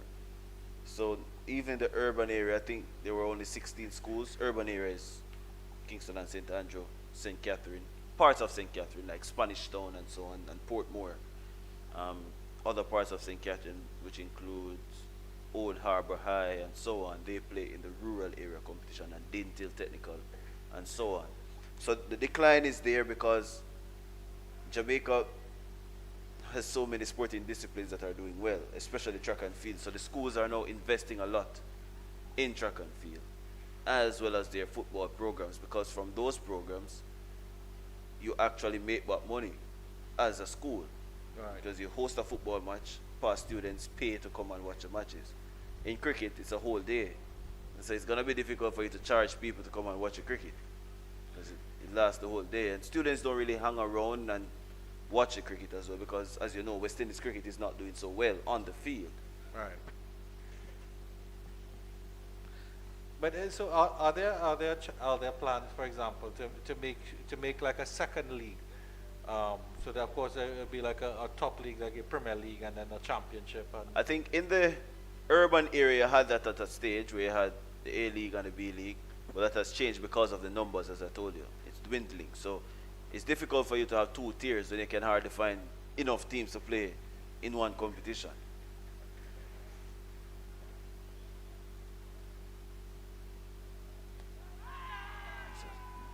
Stifled appeal. Went more than stifled because it went a little bit longer than usual.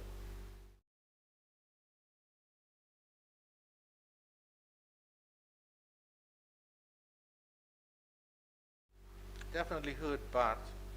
He's worked that one to long on. He's thinking about 2. Lane misfeels, but it didn't go too far from him. Did well. Good aggressive approach to the ball as well. A See, skinny character, Johan Lanes. He's got a long arm. has taken 2 catches already today. Yeah. I'd like to see him bowl again. I think he has something about him. Of course, we know that he's young, and pace will come with time, but maybe a little bit of muscle as well.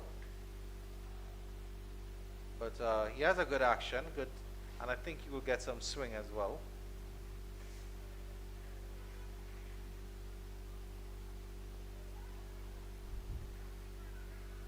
No man out on the deep, on the leg side. Well, technically there are no men out at all.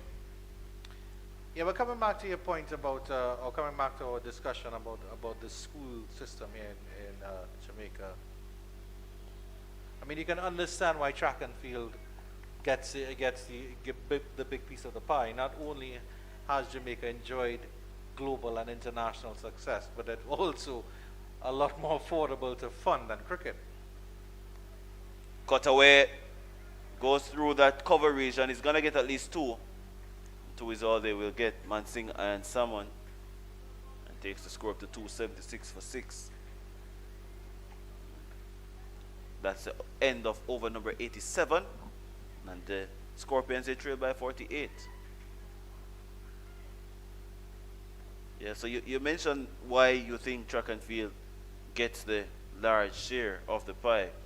And next week, the National High School Championships, they take place next week at the National Stadium. And At the office.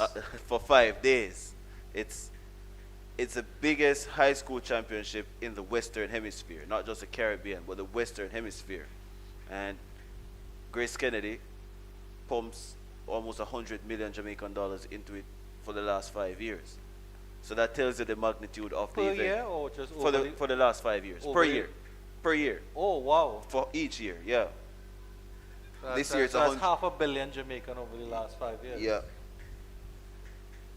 And then, I mean, I've seen footage of it in Trinidad, and it's crazy to think a high school championship, and the office is absolutely rammed. Yeah. And now we have produced athletes who are running sub 10 seconds at high school. Oh, wow. Last year that was done for the very first time. What Buaji is it, the fruit diet that you all are on? And maybe it's a huge breakfast. I can't get my head over that, Fuzzy, the massive meal that what we would have for Sunday lunch in Trinidad, you all are having for breakfast. yeah. Dumplings and plantains and saltfish and stewed chicken and ackee and... I think Jamaica is the only place in the world where the same thing that you eat for breakfast, you eat it for lunch and you eat it for dinner. It's a very unique place. Unique. Yeah, so some people will eat their stewed chicken as this one goes down the ground for a single for dinner. But if you go to a cook shop in the morning, you'll have stewed chicken on the menu. Yeah. And then some cook shops will have their stewed chicken for lunch. I mean, I'm not saying that we don't do it in Trinidad, but Yeah. you'd get it as sort of a sandwich, or you'd get it with some sort of bread, or Yeah. you know what I mean. It's not like you'll get it with rice and peas for breakfast. No. Faster from Ned, but easily negotiated by Abijay Mansing. The only thing I don't see that in some places in Trinidad you could get curry for breakfast, curry chicken. So I don't see you all don't have curry for breakfast. Yeah. Well, they have curry chicken For on some breakfast. menu. Yeah, for breakfast. That's a traditional thing at cook shops Yeah. and canteens. Yeah. Unique place, I tell you.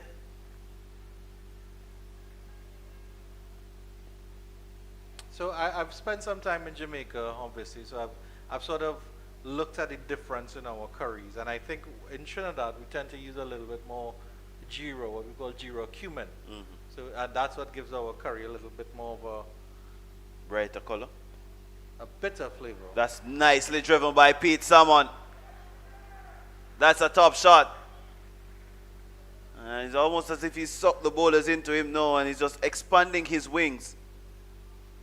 And he gets that one through the offside. Takes him into the 40s. He's 43.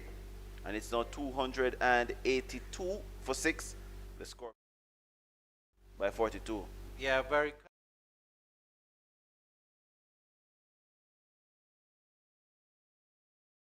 G Manting, I should say, trotted the single. Salmon just walked up the pitch and then walked back to his mark. It was a wonderful shot. And the shot of a top class batsman. You can, yes, he's coming at the middle order, number 6, lower order, middle lower order, but he's really holding his hand here, Pete Salmon. Yeah. Eyeing up a maiden first class half century. So And of course the other thing is to consider that he's outscored some of the top order batsmen, Carlos Brown, Kirk McKenzie, Jermaine Blackwood, you know. yeah. Romaine Morris unfortunately had an off day. It's a quicker one from Ned. And that completes the 88th over at 282 for 6. So based on my calculation. 8 overs to come for the day. Still no sign of that brand new ball. I think the academy team has conceded that they're not going to take it. In terms of the, you mentioned, of course, the 5 days of athletics that are coming up. Now, of course, Jamaica internationally and globally renowned for their runners. Are there any other disciplines within the track and field where they have up and coming athletes that are In track and field? In track and field, other than the runners, of course. Yeah, we have long jumpers, we have high jumpers. And we have been doing extremely well with our long jumps, long jumpers.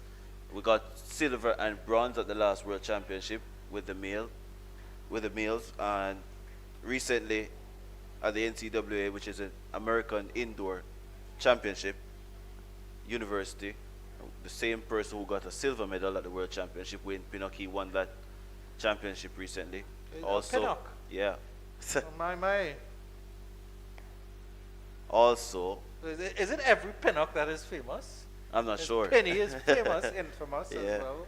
Also had a high jumper in that same meet who won, Romaine Beckford. And there's also Lamara Diston who is a high jumper. She competed at the World Championship, was very close to getting a medal as well. And Mansing scampers home for a quick single. And 283 now for 6-4, the Scorpions. We're getting closer and closer to completing a massive objective, which is batting the entire day.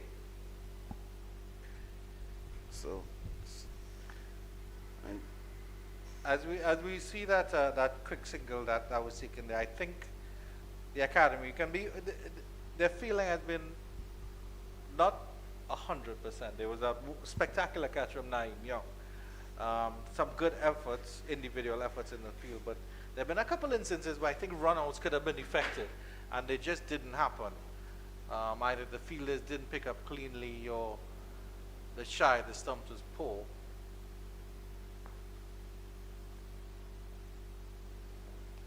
turned away by someone. He's going to get at least 2. It's a fast outfield.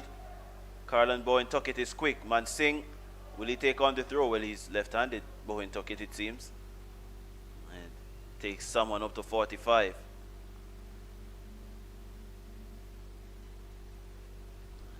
His highest first-class score is 47.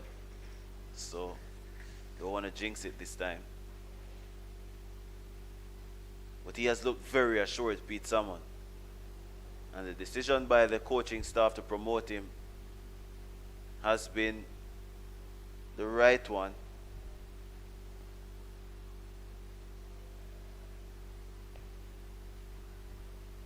I think he played one shot where the ball ballooned off the edge and went down to fine leg.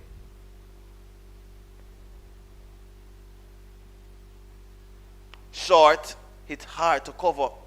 There's a misfield, there's a chance for a run out from a lane. Or that would be. And yet another example here of where the run out could have been effective.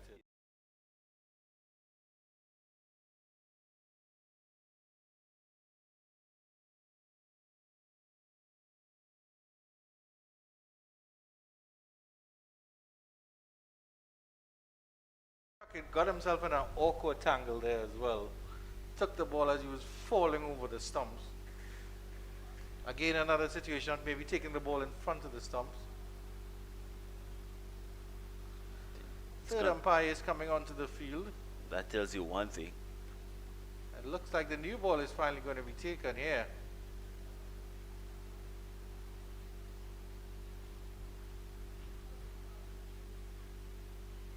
New ball. It looks like it is being taken. Johan Lane is walking into his bowling position.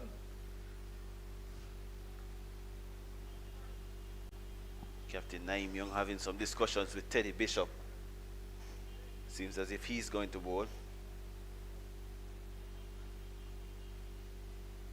You're going to be bowling from that Michael Holding end. Long overdue if you ask me. Allowed Mansing to face 35 deliveries. The new ball was available when he faced 5 deliveries. Naim Young who's taking the ball. Yeah. Captain of the academy team.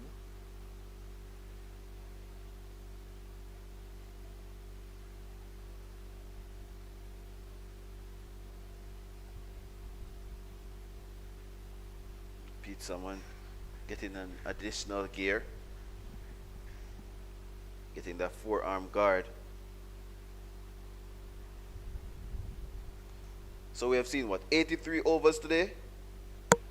Still 7 more to go, another 49 minutes of play possible.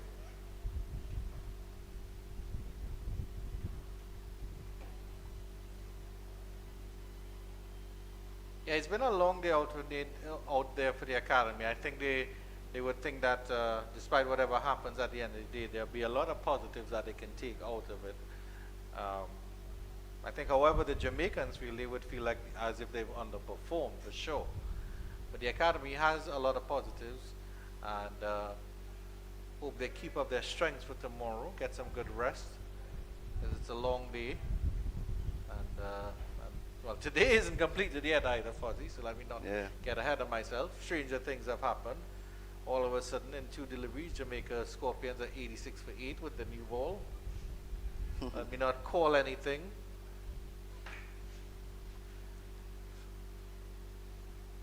Naim Young has the ball in hand. Has bowled what? 8 overs? 6 overs today, 2 yesterday. Starts short to someone who crashes that one through the offside. And that's a maiden first class half century for Pete Salmon. A very good innings. Came in at a critical juncture. And he has taken his team closer and closer to that 324. They're now 290 for 6. 4 fours and 1 huge 6 for Pete Salmon, the 31-year-old. Yeah.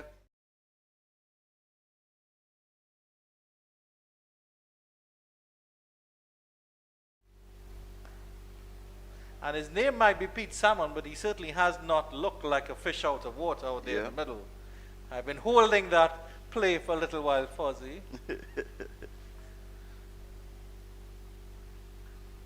Has done well.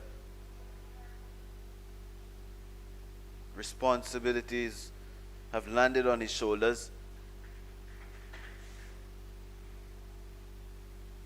And he has accepted them. He has taken it up in his arms, and he has shouldered the responsibility since the departure of the captain as well. Had a good partnership with him.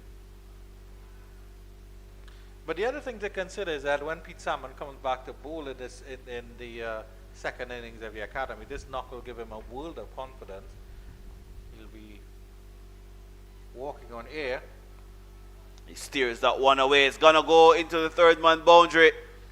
New ball, more runs. And it's leaving the bat very quickly. 54 now to Pete Salmon. It's 294 now for 6.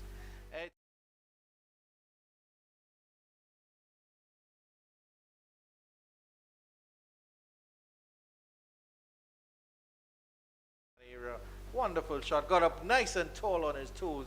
Looked very elegant there, Pete Salmon. 2 deliveries left in the over.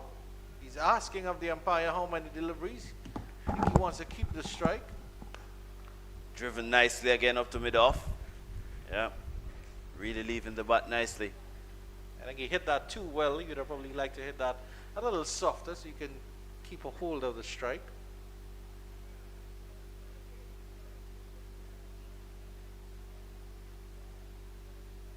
Not that RBJ Mansing is a slouch with the bat at all, of course. But I think it's just one of those funny things about cricket.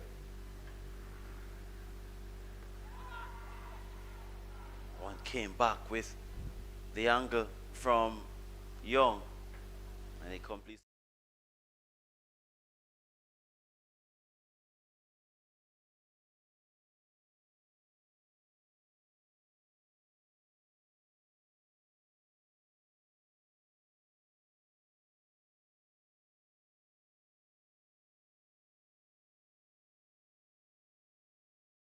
Delivery by Young.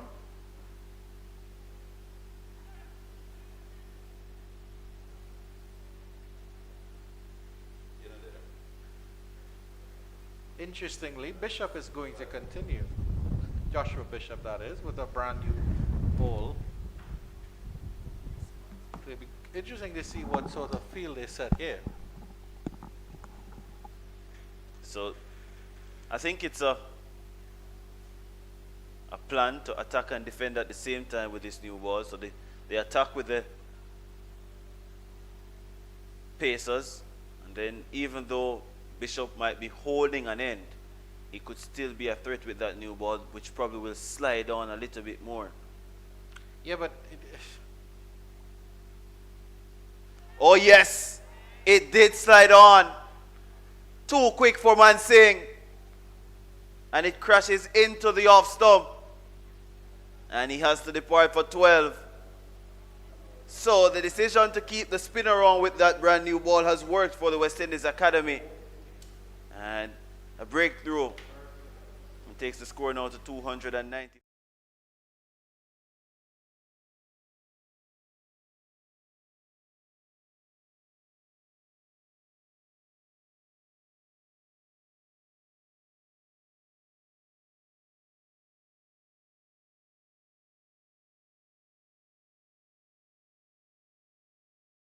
and then he could have been fouled to that one as well. It was darted in and was headed towards the leg stump. I think it just about clipped the leg stump.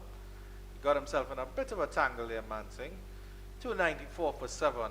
And I certainly hope that, I mean, even though they've taken the wicket, that they adjust and maybe they can bring on the two paces. No, they're just about 5 overs left. Let them go all out and see if you can close off Jamaica.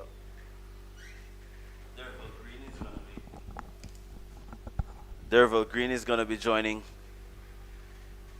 someone. Had a good knock in the last innings against the Pride. Really gave the Scorpions something to defend.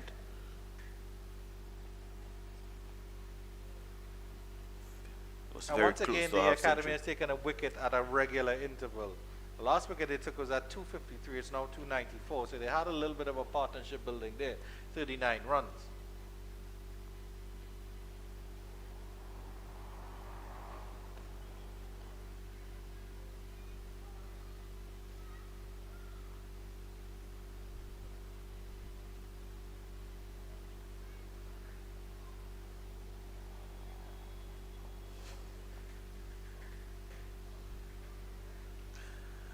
So Green will be facing Bishop.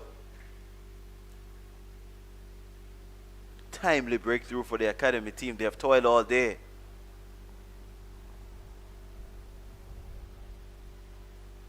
Driven nicely, pleasant. It's as if he has been out there all day. He just walked into that cover drive. Perfectly timed as well. Top shot. That was almost a necessary Jamaican top order. Like, what have you all been worried about? From the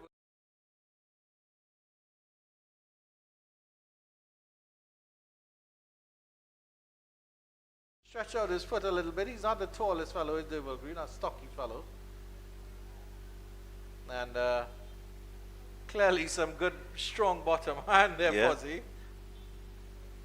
Wasn't worried about anything that the ball is doing. Got right to the pitch of it. It was over pitched, but to be quite fair. It was easy pickings for him though. Striding forward there is Derval Green. So the Scorpions 2 runs away from equaling They're getting that batting point, that extra batting point as the Academy team did. And at this stage the game has now turned into a one innings affair. Who bats better next?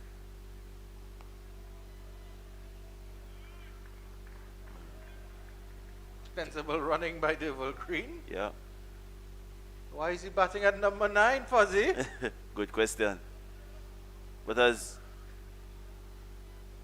been stated by Marlon Pinnock, throughout his school life and his early collegiate life at GC Foster College, this is hitting someone on the pads. It's sliding down, the umpire says.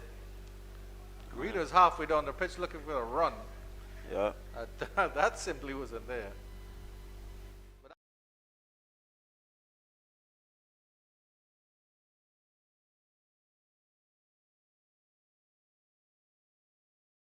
It was down the Definitely leg going side. down, like- So I was saying with Green, early cricketing life and development stages, he was a top order batter.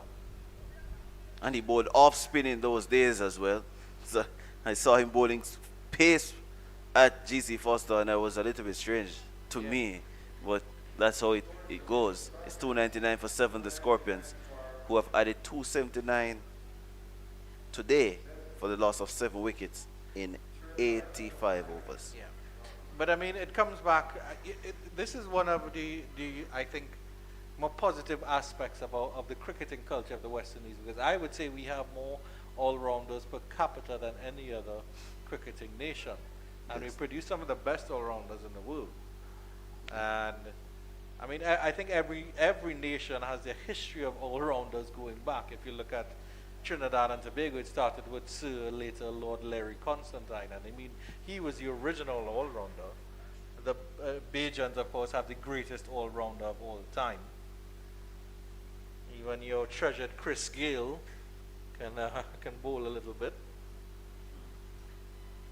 and every nation has produced those all-rounders. And in Naim terms Young of is Guyana, continuing. in the modern day era, it's Romario Shepherd. Yeah. Sherfane Rutherford was dabbling into bowling Carl for Hooper. a bit. Carl Hooper was outstanding. Yeah, batting all-rounder, but an all-rounder nevertheless. Was outstanding in the field as well. So was just an all-rounded cricketer. Yeah.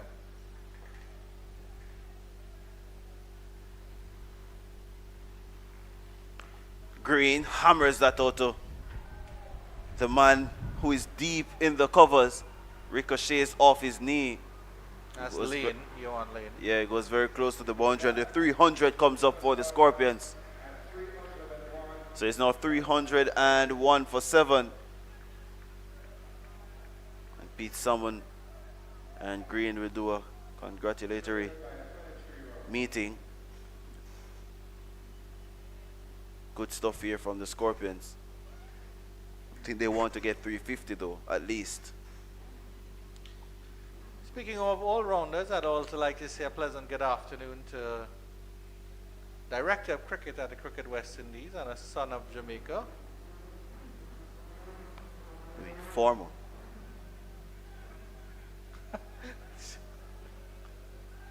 Jumping around. Former director of cricket. Former director. And that's Mr. James Clive Jimmy Adams. A cult figure if there ever was one.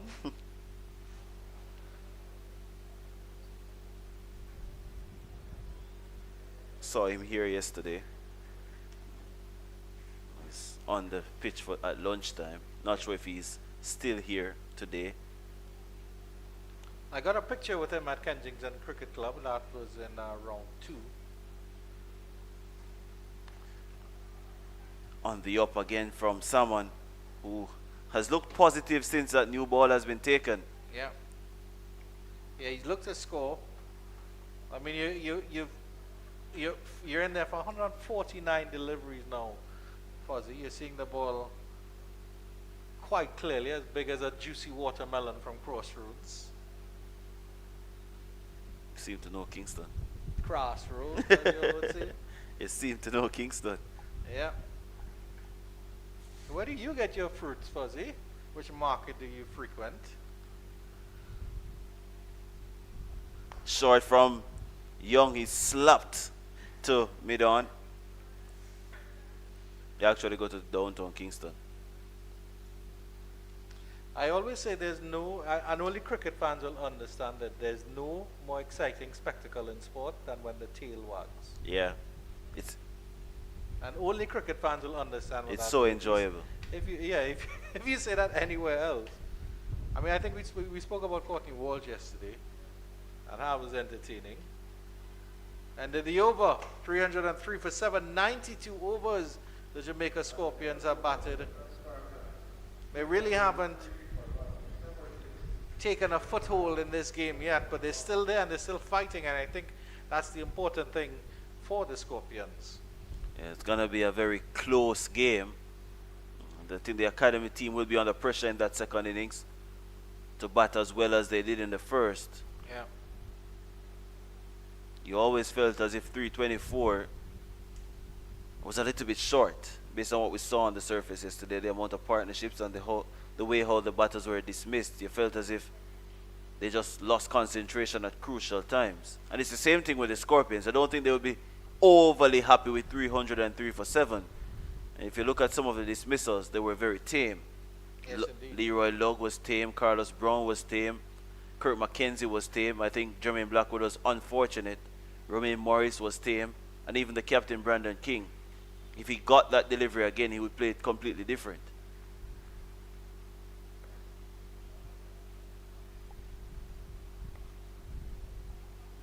In terms of comparison about the same stage, the academy would have been 303 for 8. They lost their 9th wicket at 312. Wide delivery moving even wider there. Good take by Bowen Tuckett. And of course they were dismissed with 324. But tomorrow is going to be a pivotal day, Fuzzy. Yeah. Depending on, of course, how it ends today. I think either way, however it ends today, tomorrow is going to be pivotal. If Jamaica are batting tomorrow, how far can they extend the lead? And if the academy are batting tomorrow, or when they bat tomorrow, how well can they bat on a day 3 pitch? That doesn't really have any demons. Yes, there is some purchase for the spinners. Really? Yes. And yes, of course, batters can lapse in concentration. But I still think it's in favor, this pitch is in favor of the batters for sure. Definitely.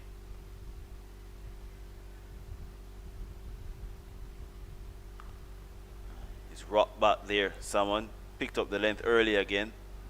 Gets another single. It's now 304 for 7. They trail by 20. They're just approaching 4:58 here in Jamaica. We still have 3 overs to complete after this one, so we'll go a little bit after 5.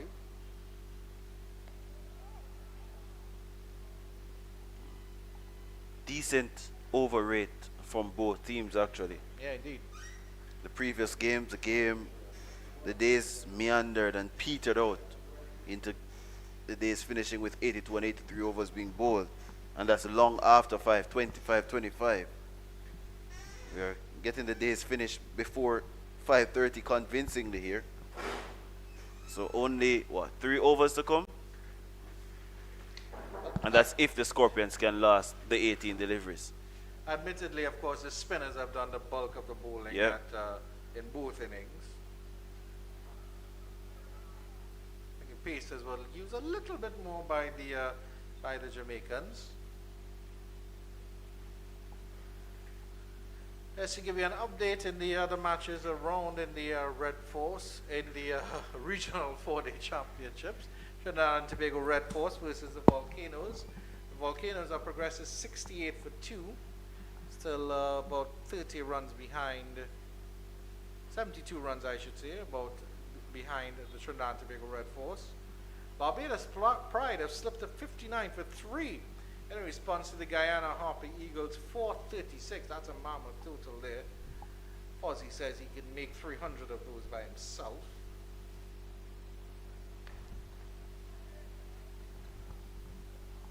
Another quick single for someone takes him up to 57. 305 for 7 here at Savannah Park for the Scorpions. Trailed by 19. Isaiah Thorne has actually taken 2 wickets, so that young fast bowler coming back from the Under 19 World Cup, 2 for 19. Craig Bradford was run out, interestingly enough. Whipped away by Derval Green. It's going to go very close to the boundary. It's going to touch into the ropes now. Kadima Lane has struggled all day to chase in this heat. And it's now 309 for 7. That's the second boundary for Derval Green. Has been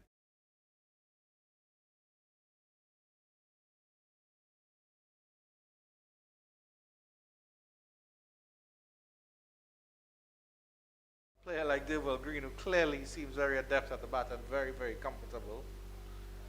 Pete Salmon was herding Abby J. Mansing. Derval Green has told him, I will do nothing of the sort, sir. I'm not a goat. I'm a free-range chicken.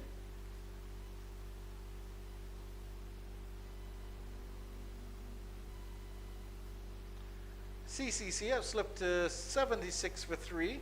This is after they posted 273 and they dismissed the Hurricanes for 259. hit back hard. Get out of the way, Naeem Young. It almost took his ankles out of the way. And it raced into the boundary for 4. And Derval Green, he's on the charge.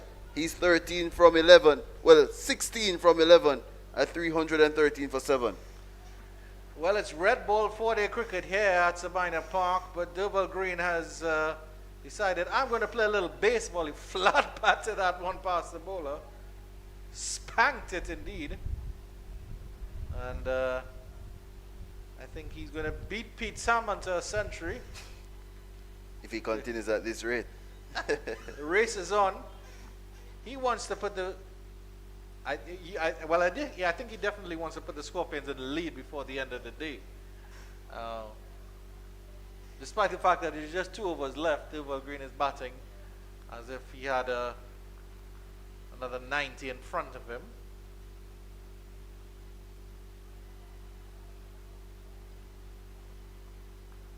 It's been very aggressive so far. It's a wayward bouncer. Wide signal by the umpire. That should have been the delivery after he was almost decapitated, to be quite honest. I think I was a bit harsh from the umpire. I've seen deliveries at a bounce higher than that and have not been called a wide.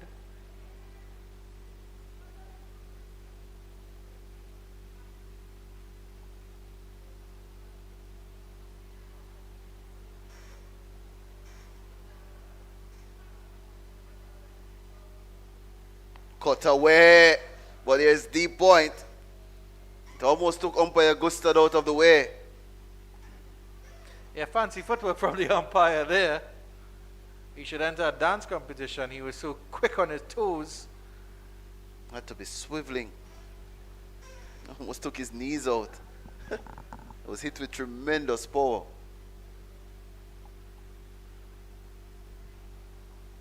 He's really positive, Derval Green. But he said it yesterday that it's an easy wicket to bat on. There's literally nothing happening out there. It shouldn't be an issue for the Scorpions to get 324. Yeah. I think he's getting the license. not only that. Clipped away is the man at forward of square.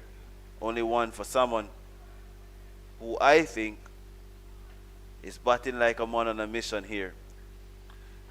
Has big things in sight based on how he has approached this innings.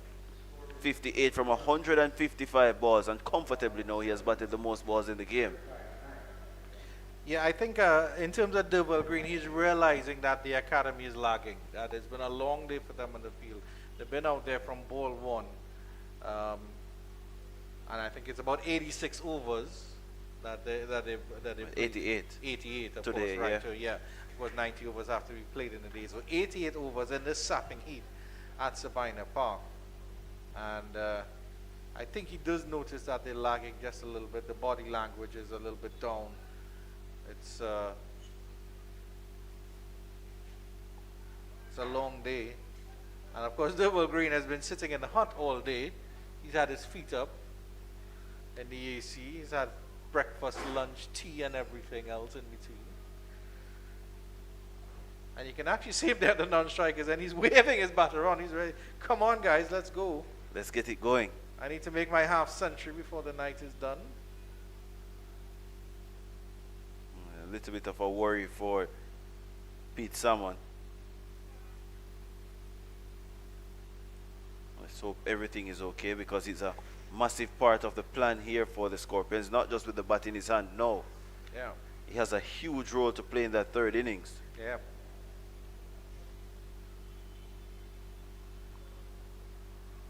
Just trailed by 8 now. It'll be a good moral victory here, I think, for the Scorpions if they can get into that lead without losing any more wickets.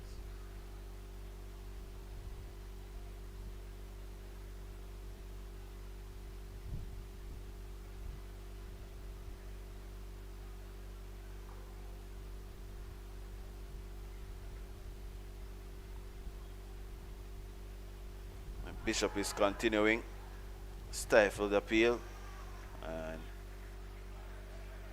a sprint through eventually for a single. Yeah, Durval Green wants to get down He's to so the business eager to end. get to the striker's end. He wants to get down to the business end very, very badly.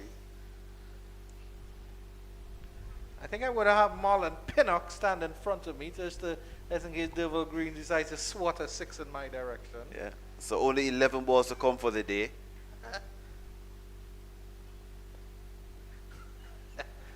Bit of an anticlimactic there from Durval Green. Yeah. But good reading of the game. Good reading of the game. Yeah. He sensed that they're a little bit tired. He's trying to put some additional pressure on them. It's down the leg side from Bishop, who is into his 27th over, 3 for 81. This is his final over of the day. Long off is not all the way back. He's about 3/4 of the way back. Long on is all the way back. Deep backward square is right on the boundary as well. And that cover fielder is about 3/4 of the way back onto the boundary as well.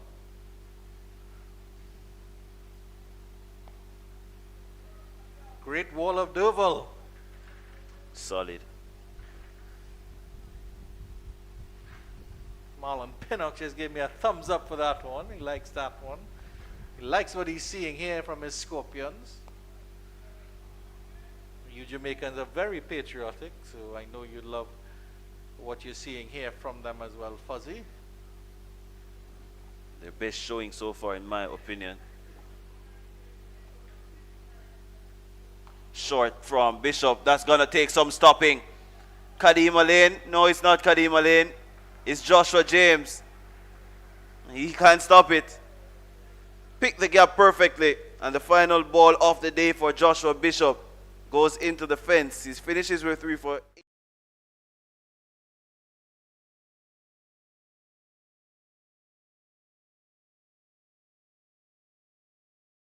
81 from 18. Yeah, absolutely. Just step back, had the width there, and it was a decent height for him to just slap that through that extra cover region. And you can see Joshua James was very ponderous moving around to that one, even though he's wandering around on the ropes and he's going down on his haunches now, is Joshua James. It's been a long day in the field for these young fellows. And this is what red ball cricket is about. Hard yards. Here. As you mentioned, ebbs and flows and different times in the game that momentum switches. Yeah. It's how you cope with the challenges which sets you apart. Yeah, I think it's if you look at the different form of cricket, it's all a roller coaster. But I think in the 4-day game and of course the longer game, the roller coaster of emotion is a lot more up and down. So The roller coaster of action, on the other hand, is very slow. Yeah, I was saying Ashmead Ned is bowling that final over for the day. He has bowled 27 overs so far, 1 for 67 now. And the Scorpions, by the way, they trail by 2 runs, So between Ned and Bishop, they bowled 50 overs. 2/3. Yeah. 2/3 of this inning. That's incredible. Close to 2/3.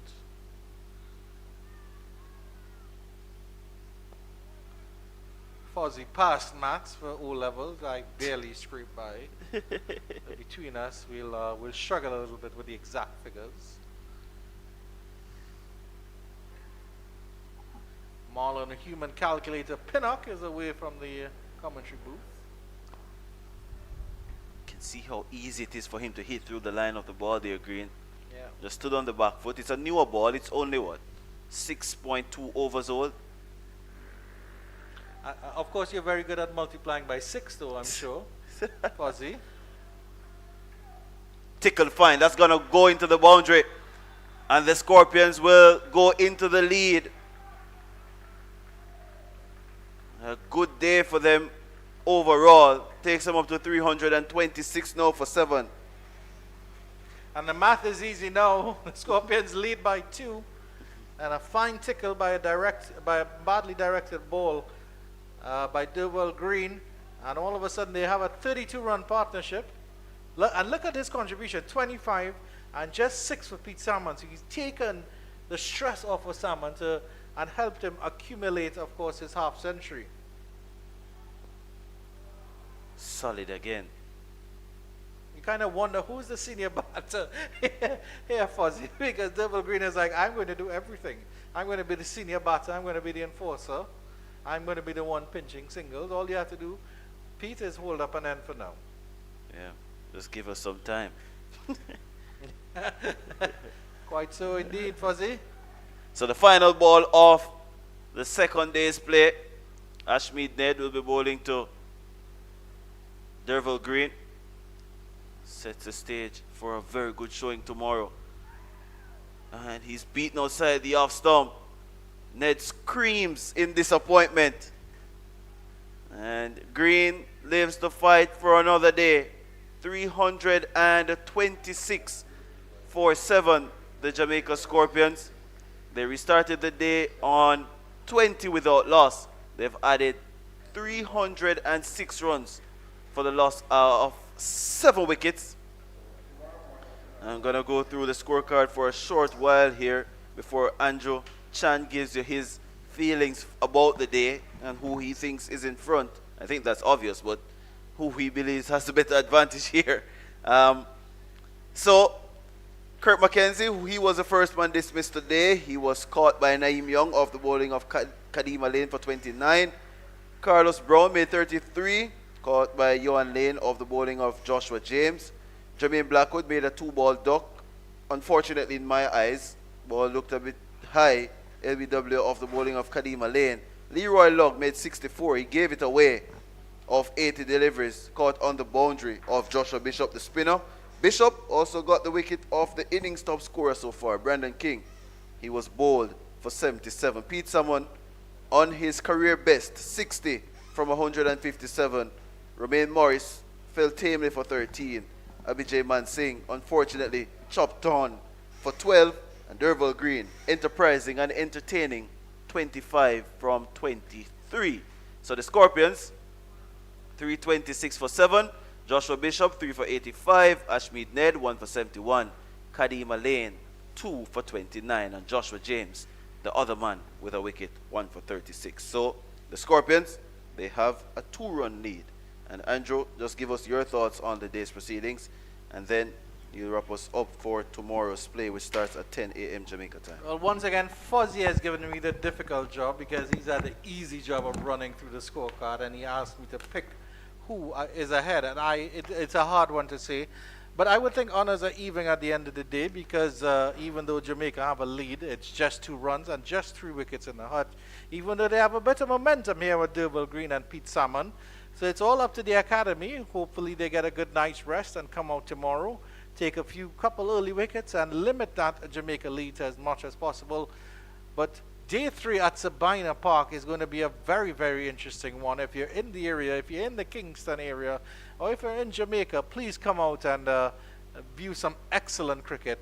And of course, we'll see you here bright and early tomorrow morning at 9:57 or 9:55 a.m. Jamaica time, probably about 10:55 a.m. Eastern Caribbean time. This is your team signing off from Sabina Park. Do have a wonderful evening.